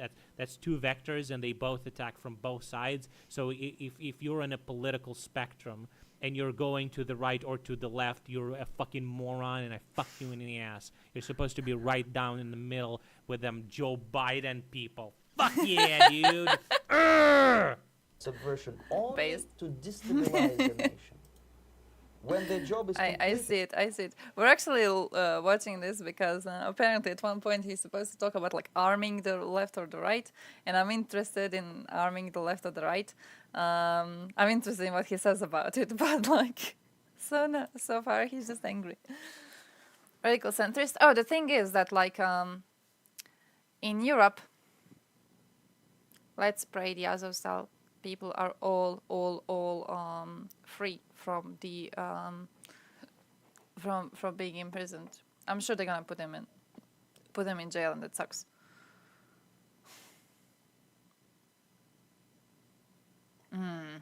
Ukraine should convict Wagner, who is a real terrorist organization, same way then? I mean, yeah, sure. When we talk about like radical centrism, the thing is that like for an average European, Thompson is Eastern European. The thing is that like when you say left and right to someone from these areas, coming from like American positions, it is he explains the like average mindset rather well. It very much is the opposition of like, oh, both of them are morons, because like you turn on like USA centered media, right? And then you have on one hand, I think a good example of this, like one example, for example, that gets me really, really salty is how this has poisoned the conversations in Europe about abortion, right? Because on one hand, you have USA far-right groups which are directly funding anti-abortion movements here.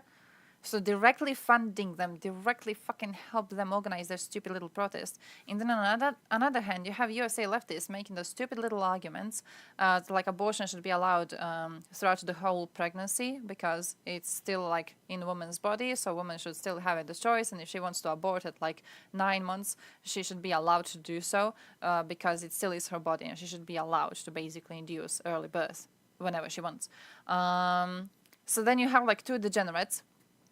And both of them are directly negatively influencing the conversations happening on the ground here right now. So you try to speak to someone who is like a political advocate on any of these topics, and they will poison the conversation with these stupid-ass American talking points, which are getting more and more popular. So there's a lot of hatred, I want to say, in Europe for what we would see as traditionally far left and far right in USA spaces. Which is why, the position is usually that to be normal, you have to be in the middle, because both of these are just idiots. Good conversation on this is we had one of our amazing activists for women's rights, Veljača. Veljača was great. She was so good. She did speeches on Istanbul Convention, violence against women and everything. She was amazing. Amazing. There are leftists who will argue that abortion of babies at 9 months should be allowed. I don't know if they want to do it, but the problem is that they say it should be allowed. And by making this argument, you are turning everyone against you. But by like saying it, you're turning people against you. Optically, it's disgusting. It's a ridiculous thing to say, but I still say it. But Veljača was great for feminism, activism, and Veljača, she crumbled feminist activism in Croatia. I've spoken to this before on the stream. She had this one interview on Croatian state media in which she was asked who does she think is slowing down this feminist progress in Croatia, and she said it's straight white men.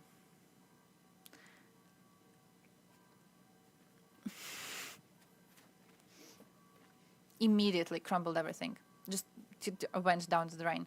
From that point, like immediately people started calling her the Tumblr woman. People were like, she's copy pasting her arguments directly from Twitter, because it was a Twitter fucking argument. It was just such a stupid little thing to say. and just nothing. You don't hear conversations about relevant topics anymore at all, because she got too much into USA spaces.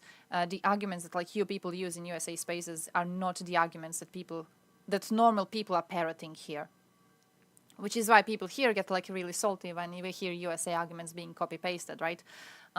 It's like, think about the proxy war bullshit with the current Russian invasion in Ukraine. Calling it a proxy war means that you exist in a very USA-centered mindset. A normal European person would never call it a proxy war. You are aware of the histories between these two sides. You are aware this has been going on for way longer than USA even mattered as a place. There's absolutely no reason to claim this is a proxy war. This has been going on for way longer than anyone gave a shit about your little overseas country. But in USA-centered mindsets, this could be a proxy war because everything has to happen as a result of USA doing something. So everything going on in the world has to be a result of USA.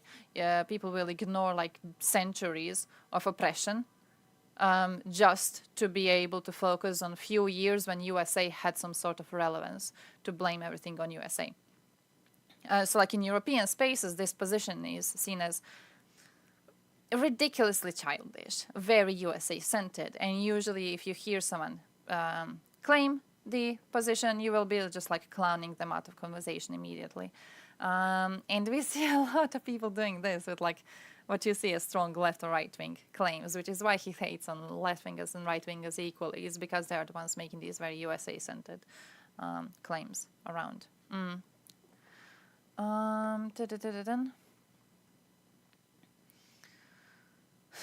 Far-left and far-right groups. I remember meeting some guys that were part of the United States' most dangerous far-right group. Atomwaffen? Oh, never heard, but holy shit. Centrists? It's because it also depends on like how you define centrism, and it also depends like when it comes to the way Thompson has described it. For example, I could see why people would have a problem with his way of defining it. Have you seen that meme? There's this meme existing online, which is like gay people are like, oh, I just want to live. I just want to have a normal life. And then right-wing people are like, oh, I want to put you all into conversion therapy. And then a centrist is there like, guys, can't we just meet in the middle? It's basically that. It's in the European geopolitical situation, it's basically Ukrainians being like, I just want to be allowed to exist as a sovereign state, and Russia being like, I want to genocide you and drown your children. And the centrist position is, can't we just have a conversation and meet in the middle? You can't. But I think when people talk about radical centrism, I think this is what they usually mean, right? It's a dude who is in the middle and who's like, guys, we need to think about both positions. It's Elon Musk, when Elon Musk made that Twitter post recently, which was basically, oh, Ukraine is accusing Russia of exploding the dam and Russia is accusing Ukraine. Guys, both sides are saying different things. Who do we trust here? How do we figure out the truth? This is so hard. It isn't. It isn't so hard. It isn't so hard. But it's the desperate attempt to stay in the middle. So I see why you would be like, how do I say this? I see why he would be hating on left and right, but on the same side, I don't think that pushing to the middle really always makes sense. And even he brings Destiny up as an example. I don't think Destiny is an example of a radical centrist. I don't think Destiny is an example of a person who would be looking at both situations and then saying that they need to just have a conversation and bring themselves to the middle. I don't, that is not like the position I've seen Destiny bring. Pro-Russia and the US people both call it a proxy war. Often those groups overlap. Yeah, that too. So it's that basically. It's that.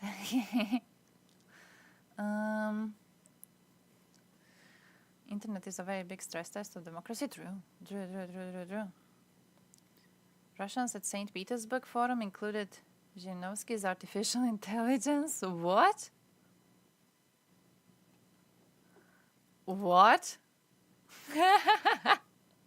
Hey, I'm so salty we're not allowed to be there, though. I'm so salty we were not allowed to be there. They banned all foreign journalists from it, and they were supposed to talk about the lack of workers Russia is experiencing. Like, I'm not really happy with the fact we were not allowed to be there. Russia is fully committed to the principle of the inadmissibility of nuclear war. Decision on the suspension of START can be reversible if Washington shows political will, makes efforts to reduce tensions, and creates conditions for the continuation of the full functioning of the treaty. Zakharova can go fuck herself. I don't know what gives her the right to like speak about this. I don't know where this woman is getting the idea her opinions should be heard and that she should be speaking, but you know, GG, I guess. Majority of people are good and trying to get by. The division is between the conservatives and the extreme right, not the extreme alt-right, where conservatives believe they are now leftist. Oh shit. Oh shit, that is just way too many groups for me. Window of reasonable views around the middle, which is probably the most reasonable stance. I do think it's like my thing there is that I don't think any of this matters. I think that when you talk left and right, I think it's a useless conversation. I don't know what that position is. I think left and right is worthless. I think political compass is worthless. I think all of it is worthless. Because never will you be able to make broad statements which are broad enough to have place for all opinions one would see as normal. So, for example, like reasonable views around the middle, for example, let's take that. If you look at the Ukraine, Russia, what's a reasonable view around the middle? You know, like where would we place the middle? And what would be a reasonable view around the middle? It's stuff like that. I don't know if there's a way to... I genuinely don't think any of this matters. I don't think it matters. I don't think it means anything to call yourself left-wing. I don't think it means anything to call yourself right-wing. I think if we've learned anything in the last few months is that people calling themselves left-wing and people calling themselves right-wing are both more than happy to be sucking off dictators just because they feel like sucking off dictators is giving them some sort of a higher moral ground against, you know, I don't know, fight against global harm or whatever. I don't think any of this matters. I think what you should be criticizing people on are their very specific opinions. I don't really think anything else here matters. It feels like, how would I say this? It feels like calling yourself leftist very often, or like even right-winger, it's very often used as a way to align with the vibes rather than actually aligning with the opinions. You know what I mean?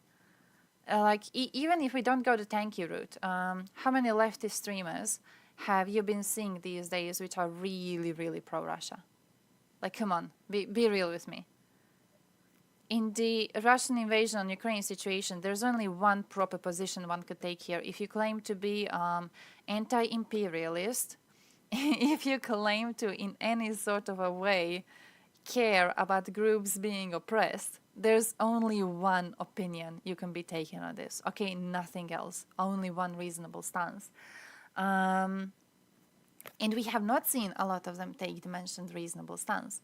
And I do think it comes because rather than being leftists based on analysis of their views, I think they're leftists because being leftist is popular. Hassan, someone mentioned Hassan. Someone was mocking Hassan up there in the chat. I'm not sure who it was. I think I kind of missed it. But I think that's kind of how I'm seeing it. Like, I think most of his politics are there because they were popular.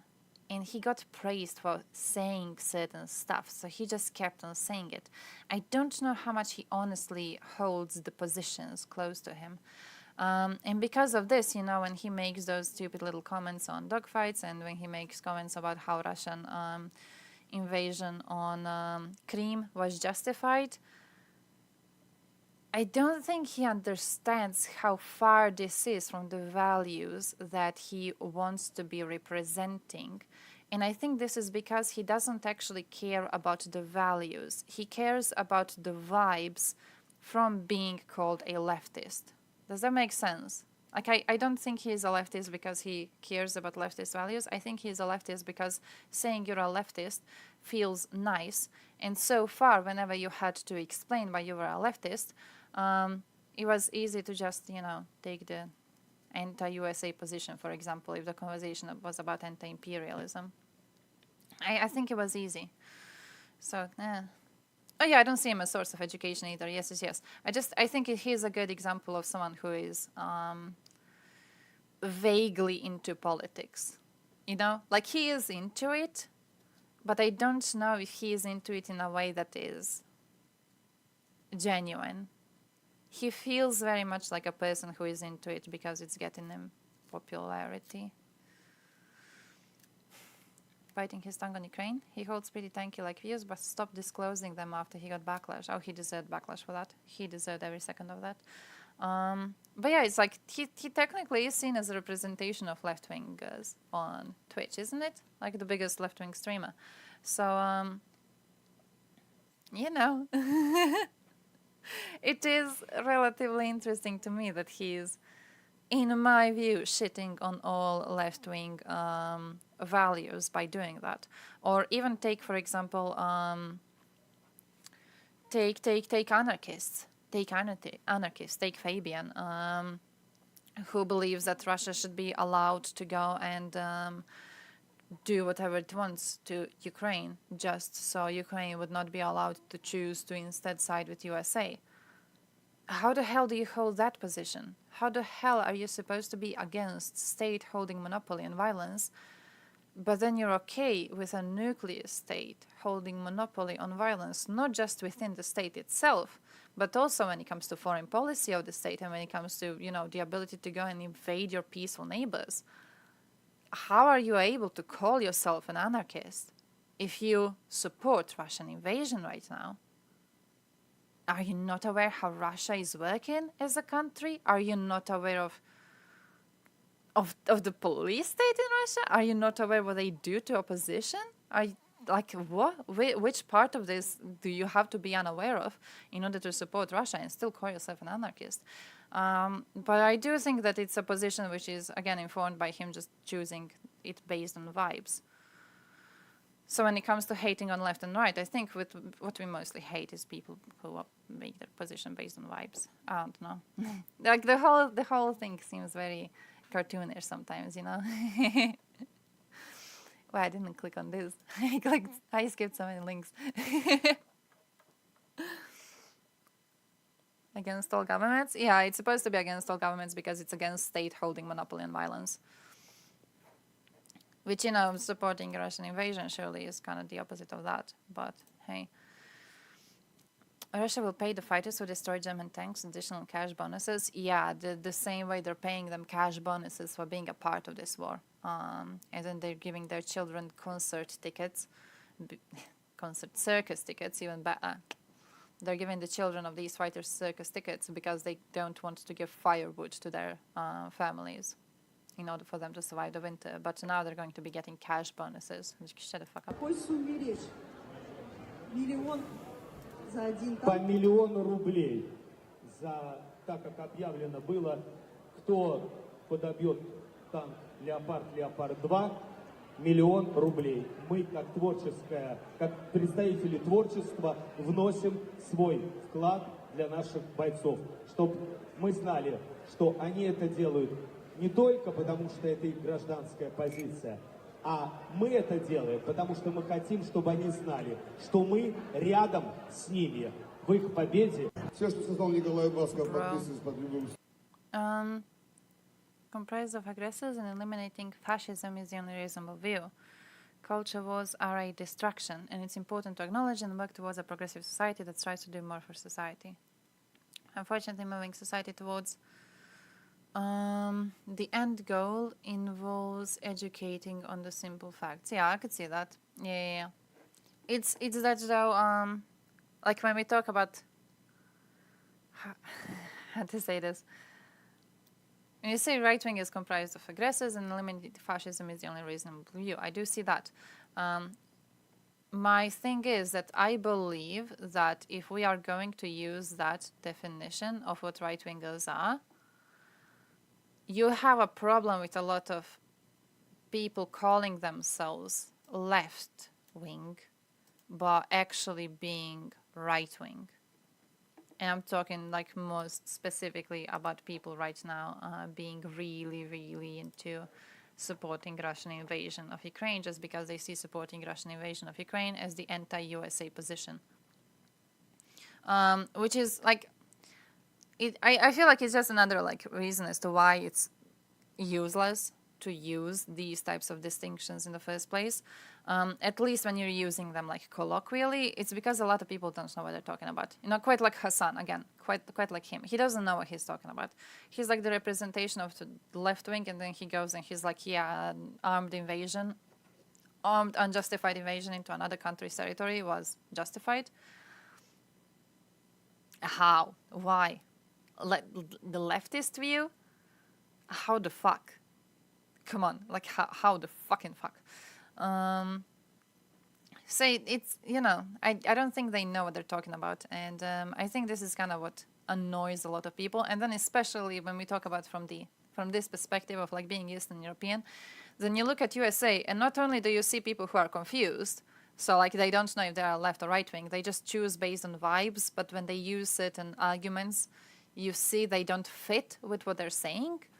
Not only do they do that, but they also do get engaged in culture wars. So not only is like a left-winger supporting Russian invasion on Ukraine, but a left-winger also is trying to say that women should be allowed to abort at 9 months, or a left-winger is posting research about how poly relationships are so much better because humans were not made to be exclusive, or whatever the fuck is like that. I don't know what else we have currently going viral.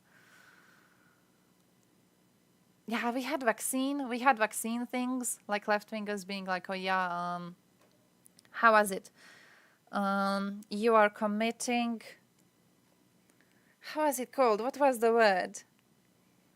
Basically that if you don't get vaccinated, you yourself are a bioweapon. If you don't get vaccinated against COVID, you know, stuff like that. So then from like the Eastern European perspective, you see of all of that, and you see that all of this is being mushed in as a left wing, and you're like, no, this is ridiculous. I should not be connecting to these people. And then also I should not be connecting to right wingers because they're also wild in their own fucked up ways too. So then you just kind of go, oh yeah, well, being in the center seems the most reasonable. But even that kind of means nothing, because you speak to like 10 centrists and they'll give you 10 different opinions, because none of these groups seem to mean anything in any sort of a way.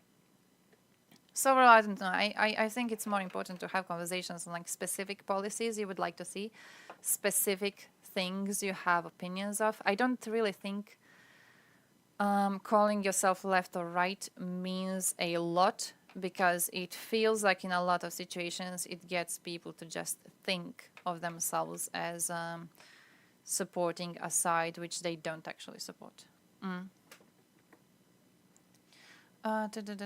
Russia is very conservative and capitalist right now, yet left tankies are coming over them. Yeah, tankies are people I can't understand at all. When it comes to left-wingers, I can understand those, because the left-wing position on this is that whatever USA does is wrong.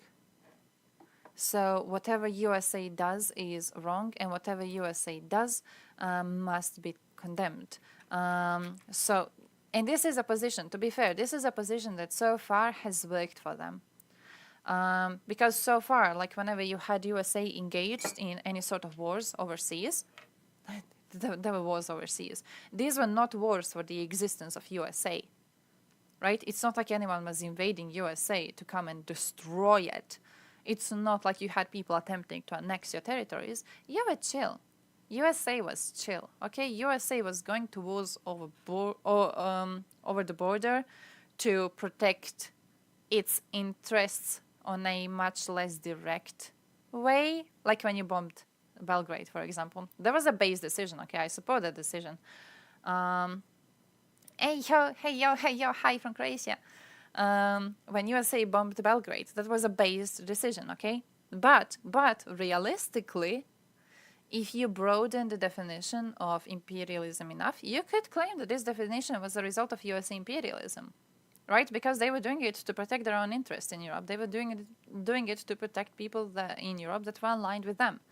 So for the past few centuries, the anti-imperialist position, the leftist position, was whatever USA is doing is bad. Whatever USA is involved in is bad because whatever USA is involved in is imperialist. They never needed to like actually do some sort of thinking about this because you could find very obvious problems in most USA actions overseas. One of the most obvious ones and one of the easiest ones to point out being the fact that USA is not directly involved. But now we are dealing with a situation where USA is on the right side of history and these people don't have the analysis needed to recognize that. So in their mind, it's still like USA bad. So whatever is against USA, good. So far, it worked for me, so now it's going to work for me again. And then they blindly go and support invasion of another country. Hollywood movies are culture imperialism. Oh, crap. Have you seen? I think we saw the same thread. It was the one saying that it wasn't even just Hollywood movies. It was also the USA high school culture. Something about like prom dances technically were not a big thing at all in Europe until we saw so many like teenage TV shows, TV series from USA in which this was like popular, or like sororities and everything. They were not a thing in Europe too. And then USA started giving us like more and more and more TV shows with teenagers engaged in all this fun stuff. And then we started kind of like getting into it too. I think the thread was specifically started, fuck, I need to find it. It was started with like someone going to Europe and they were surprised because in European parties, there were those red cups for beer, the ones you have in like Hollywood movies. You know how like whenever there's teenagers drinking, there's always like big red cups for beer drinking. They saw that and they were like, is this an example of USA cultural imperialism? So if you water it down, yeah, you could claim it is. You could claim it is. Instead of saying I don't know, it becomes a game of let me bullshit my way out of this. Yeah, that's true. That too. Yeah. NATO bombed. Okay, true. USA supported it. The Biden specifically. Biden-based. Keep him in power forever. Your house is 30 degrees. I'm so sorry. I hope you get a chance to escape the colder areas of Scandinavia, I guess. Maybe Scandinavia. That seemed like it would be good enough. Hey, by the way, I have to show you something. In 1992, Russia tried to attack Ukraine, but failed. Це 1991. Після розвалу СРСР After the collapse of USSR, military personnel began to take an oath of allegiance to Ukraine en masse. А як же Чорноморський флот? Російський Чорноморський флот був, є і буде.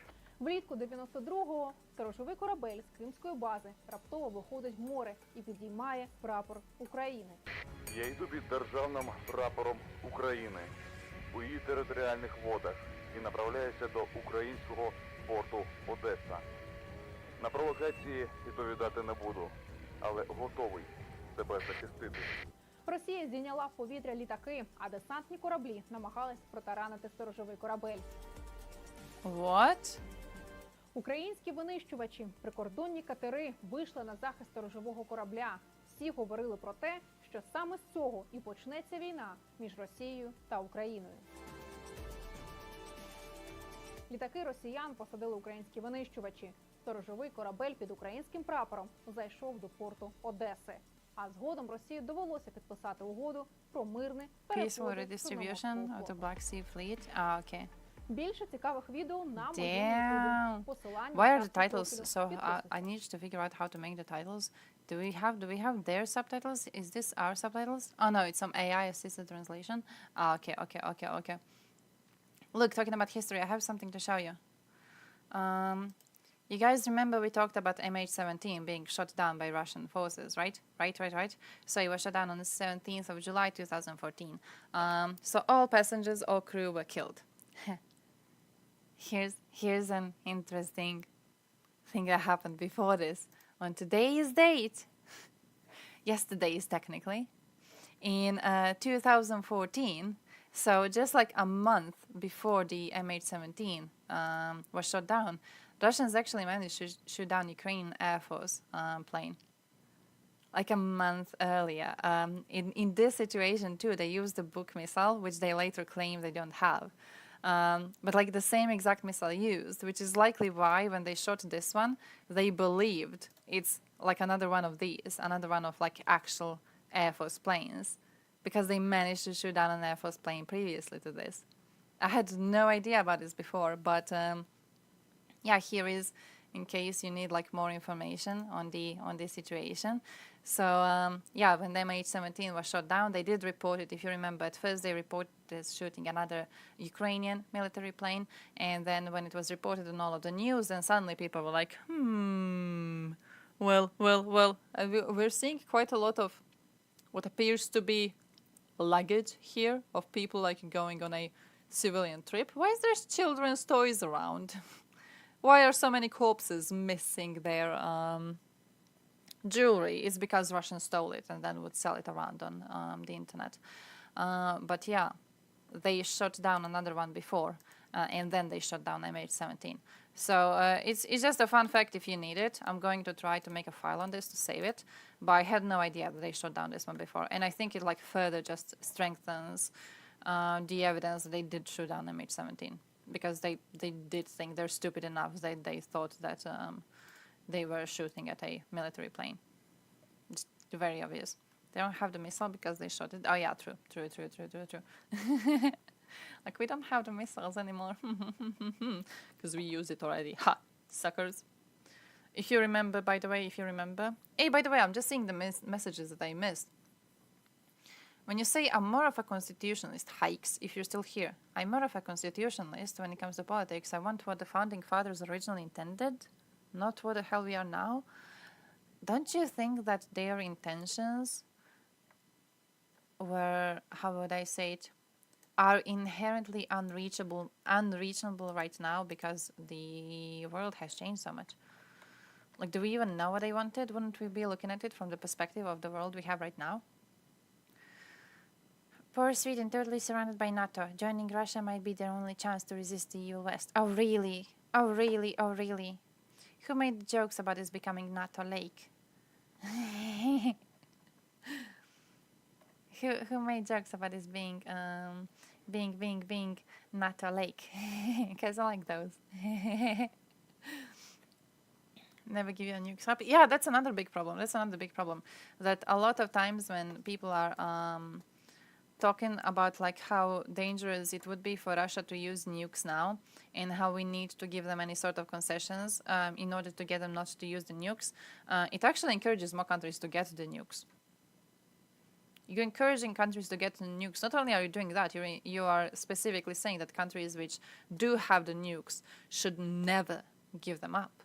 If you're willing to give any sort of concessions to Russia right now, you are saying that any country giving up its nukes is a stupid country. And moreover, I would even go as far as to say that you are encouraging countries to get nukes, countries which don't have them, especially if you look at the current Belarus-Russia situation. You are encouraging more nukes. You are encouraging more danger of nukes. If I cannot fight Russia, then Sweden will have to do it. You just turn the other way. These Russians disgusting. Oh, Russia has actually crumbled. Oh, fuck. These Swedes.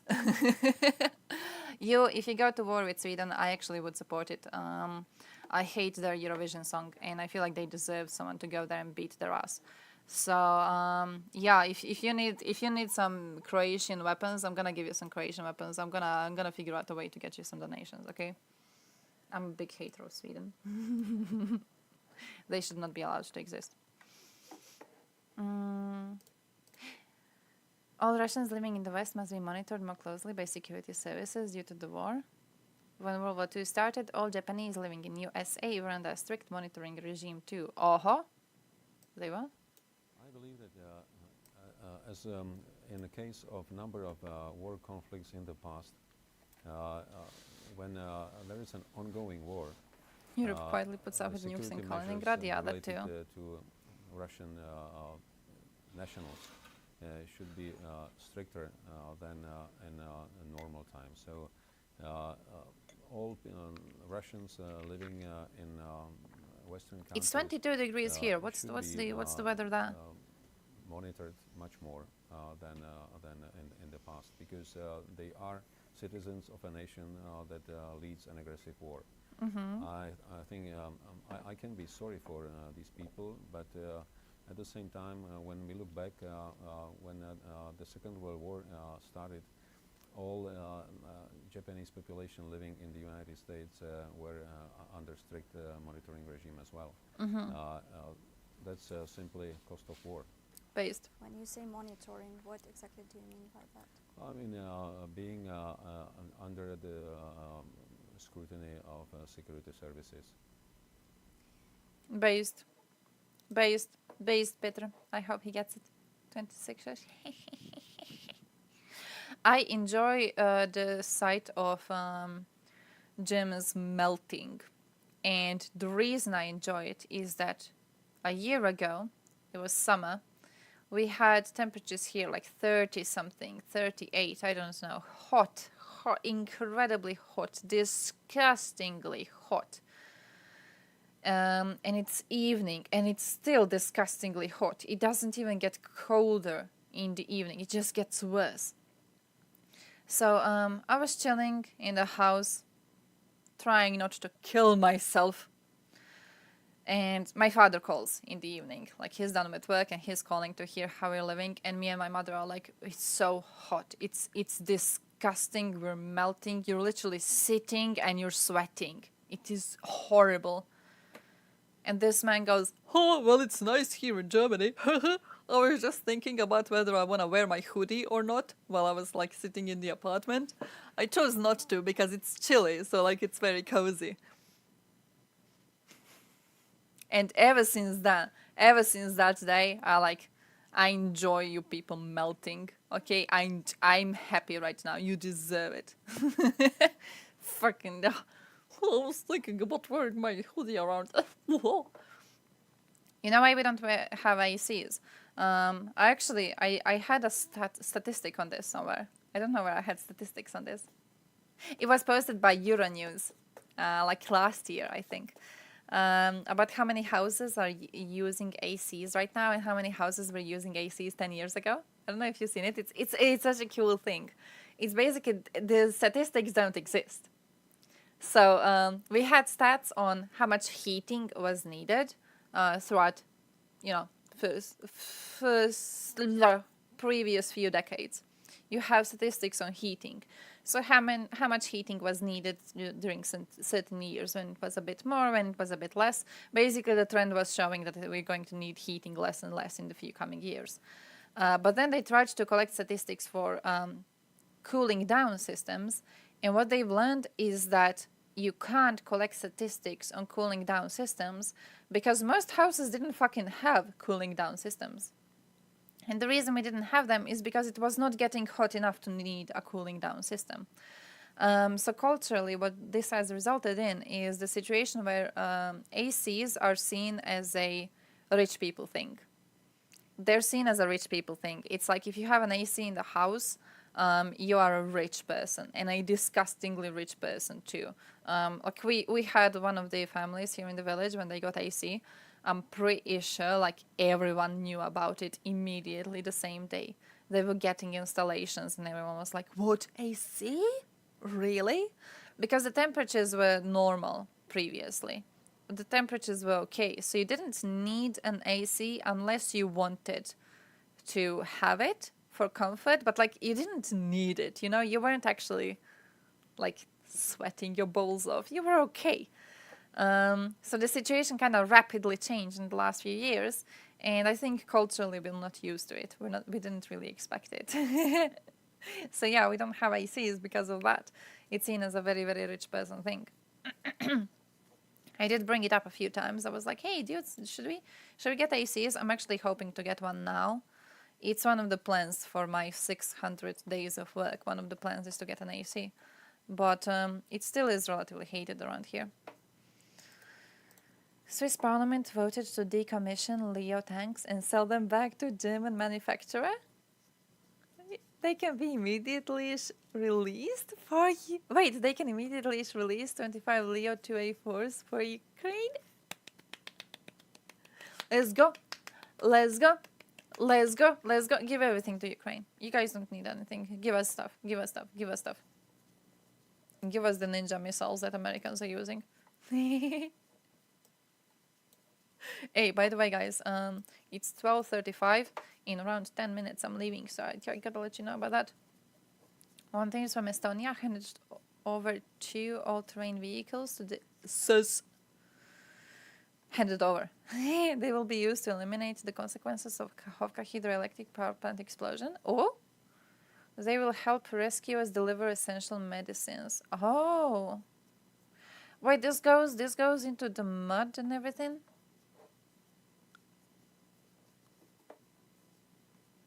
They look like they would get stuck. Would it not get stuck? Do I not know how these work? I swear these would go like, and that's it. They would be used for like few hours at most, and then they would get stuck. They don't look too unstucky. I don't even know why. I don't know what sort of vehicles would be useful for this, though. Maybe I'm just not too knowledgeable on the technology needed. Maybe that's the problem. What? My dad would have frozen if not AC. His district didn't have problems with electricity, but the heating system wasn't working almost all winter. Oh shit. Oh shit, oh shit, I see that. Yeah. Crap, I hope he's okay. I hope he's doing alright. That's... It's funny because like here, one of the reasons people are against getting house heating based on electricity is that if another war starts, you will not have electricity. Oh yeah, I just wanted to say, I didn't see the caption. I've seen yesterday someone took a screenshot of just the baggie and they were like, hey, you know, it's Ukrainian.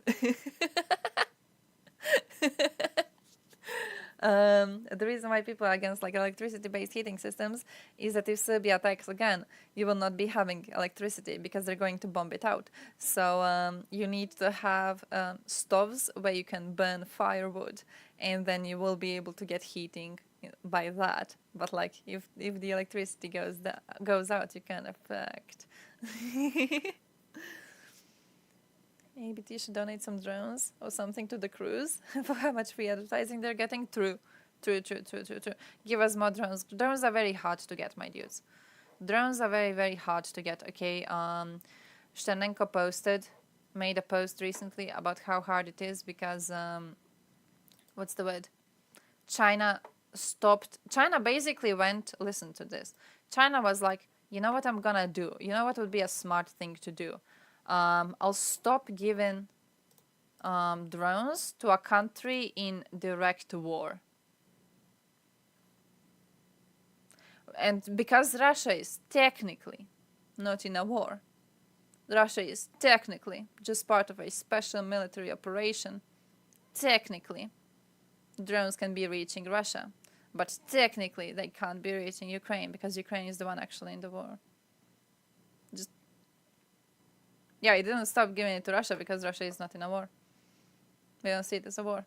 As long as it's a special military operation, Russia is not in a war, and Russia can be getting Chinese drones.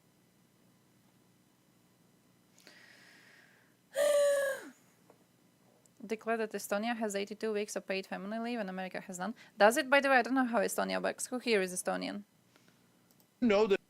Did you know that 74% of Republicans want paid family leave?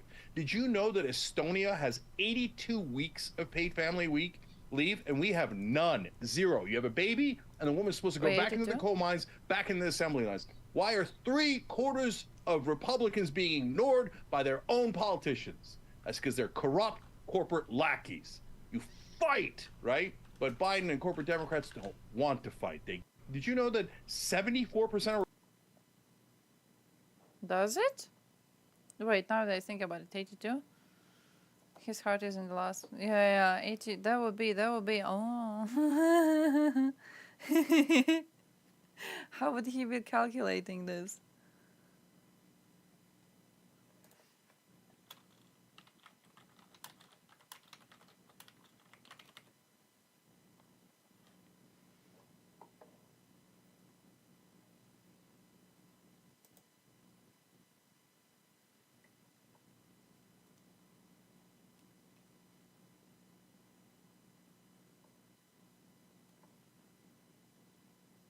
The benefit. Employees. Oh, there is something. When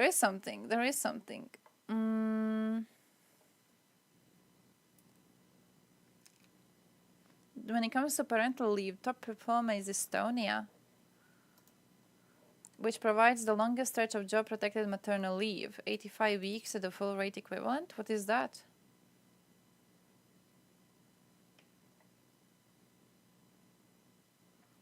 Weeks of leave available to mothers, full pay equivalent. Weeks of leave reserved for fathers, full pay equivalent.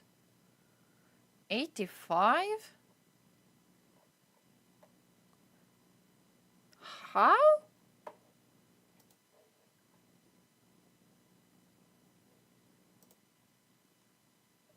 That is just what? Nice.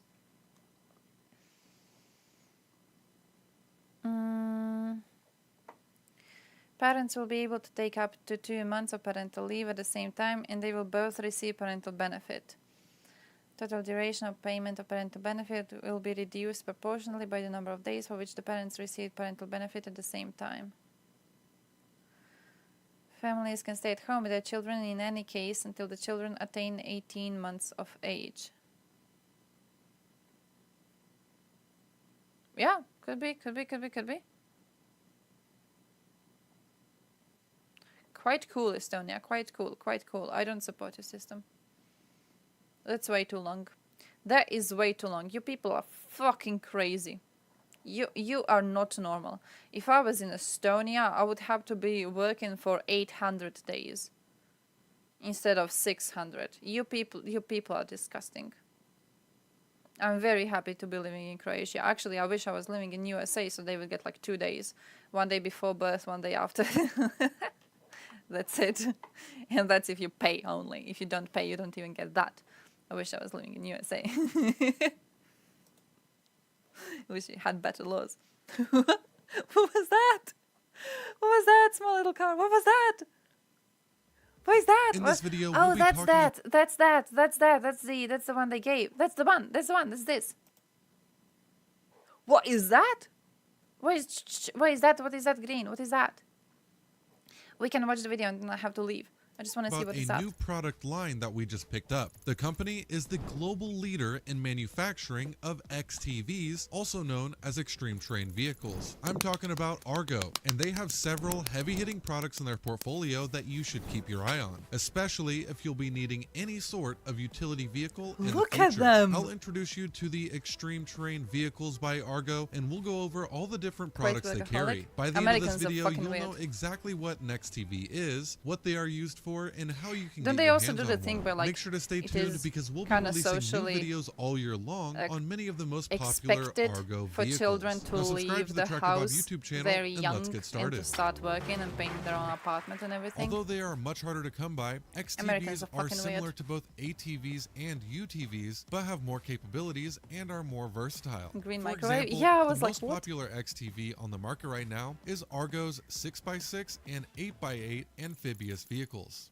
These strange-looking machines are capable of driving on both land and water. In water, the wheels propel it forward, and on land, they are designed to drive through muck and mud with zero issues. They can also crawl up pretty steep inclines and over tree branches and other challenging, irregular terrain. When you combine all these capabilities together, XTVs are clearly more versatile than other types of off-road vehicles. But the versatility also extends even further when you get into the really neat accessories and attachments that can be added on.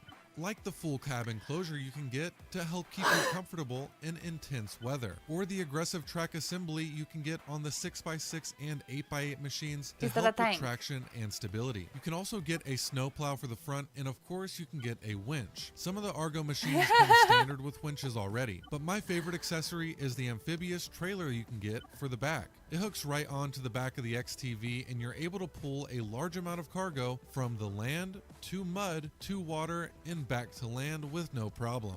Now there are two other types of XTVs that Argo sells as well. First is the Centaur XT, which is probably one of the craziest looking vehicles you've ever seen. It's a fully enclosed amphibious vehicle that has 4 massive tires, which are made of an indestructible rubber compound. There is also a lot to talk about when it comes to the Centaur, and we will get into all the details about this machine in later videos. We have one at our warehouse right now, and we actually took it for a test drive, and it's wild watching this thing traverse through the environment. The other XTV that Argo offers is the R8 Integrator. This is an unmanned moving platform on wheels and is similar to the Argo 6x6 and 8x8 machines. However, the R8 Integrator will allow you to navigate the vehicle via remote control and is powered by an electric drivetrain. The payload has an impressive 2,100 pounds, and you can use this as a trailer as well, or as a standalone vehicle. I hope this information has been helpful and interesting for you so far. If so, a thumbs up would be much appreciated. Now that you understand what an XTV is, let's talk about what they are used for. For starters, extreme terrain vehicles are an excellent choice for elk hunters, since the terrain elk can be found on is often physically demanding and difficult to navigate. However, elk hunters aren't the only ones that can benefit from these machines. Surprisingly, the Argo Frontier is no more expensive than a standard UTV, making it a tempting choice for anyone who is needing a good hunting vehicle. Extreme terrain vehicles aren't just useful when tracking game or for driving through unknown territory. These vehicles are also a great option for homesteaders who might live in a remote area and need a vehicle that can navigate through land, water, and mud, and do it with a trailer on the back. That one, we go that allow one. people to effortlessly access the most difficult to reach spots on their property. It's one of those things that where once you have one, you'll find all sorts of applications where it will come in handy for you. Construction is another area where vehicles like this might come in handy, as well as for rescue operation and other emergency services. I know here in Oklahoma, we're looking at how we can use extreme terrain vehicles like the Argo 8x8 as well as the Centaur for disaster relief. Oklahoma has a history of tornadoes that have wiped out entire towns and caused a massive amount of destruction. Extreme terrain vehicles allow first responders and volunteers to drive over all of that rubble so that they can quickly and safely recover individuals who might be stuck in storm cellars or missing altogether. By now you should have a better understanding of what an extreme terrain vehicle is and what they are used for. If you're interested in purchasing one, make sure to reach out to us at Tractor Bob. At the time of releasing this video, we're offering a free lifetime powertrain warranty on tractors, mowers, and UTVs very over 20 but horsepower. This is a deal of a lifetime, so don't miss out and tell all your friends. I'm going to sign also, my we'll be releasing in-depth reviews on many of Argo's most popular products, so keep an eye out for those videos in the coming weeks and months. Thank you so much for watching this video on extreme terrain vehicles. If you enjoyed having to run, guys. I'm having to run. By the way, it's 12:47. I wanted to leave at around 12:40. So I'm escaping. By the way, this around this time is when we will be having to end the streams, when I have to work in the afternoon, so you have to be aware of that. Tomorrow should be my first day of working, so we will be having to end the stream around this time, so you need to know about that. You need to be aware of that, and now I'm running. Thank you for joining. Thank you for everything. I'm going to be driving today for most of the day, but I'm really hoping to have some time in the afternoon because I wanna save a few files. Is him live? If he is live, we can go right. I don't know when he started the stream, and then I have to run. I had to buy a new phone for my grandmother. She sat on her old phone and broke it. So we're going to sign my contract for if people actually saw the video. For work. I have to actually rush for that one, relatively rush. I'm waiting for mother to come from home, and she's just going to pick me up. And then we're going to buy a phone for my grandmother, because she sat on her phone and broke it. And she uses the phone. I mean, her doctor calls her to tell information about her health situation, and now she can't because she sat on the phone and broke it. So we're going to shopping. Hey, also, who is Nico House? I'm gonna be trying to watch the debate, though. I should be having some off time, so I'm hoping to connect to internet somewhere, and I'm hoping to be able to watch the debate, because I haven't seen him debating anyone live. I've seen his debates existing, but it's not really as interesting if it's not live, you know? So I'm kind of hoping to be able to be in chat, to be like, go him, beat him up, call him a retard. Starting the raid, by the way. See you all tomorrow. Good luck. Stay strong. There's a lot I didn't include in there. Anyways, sent me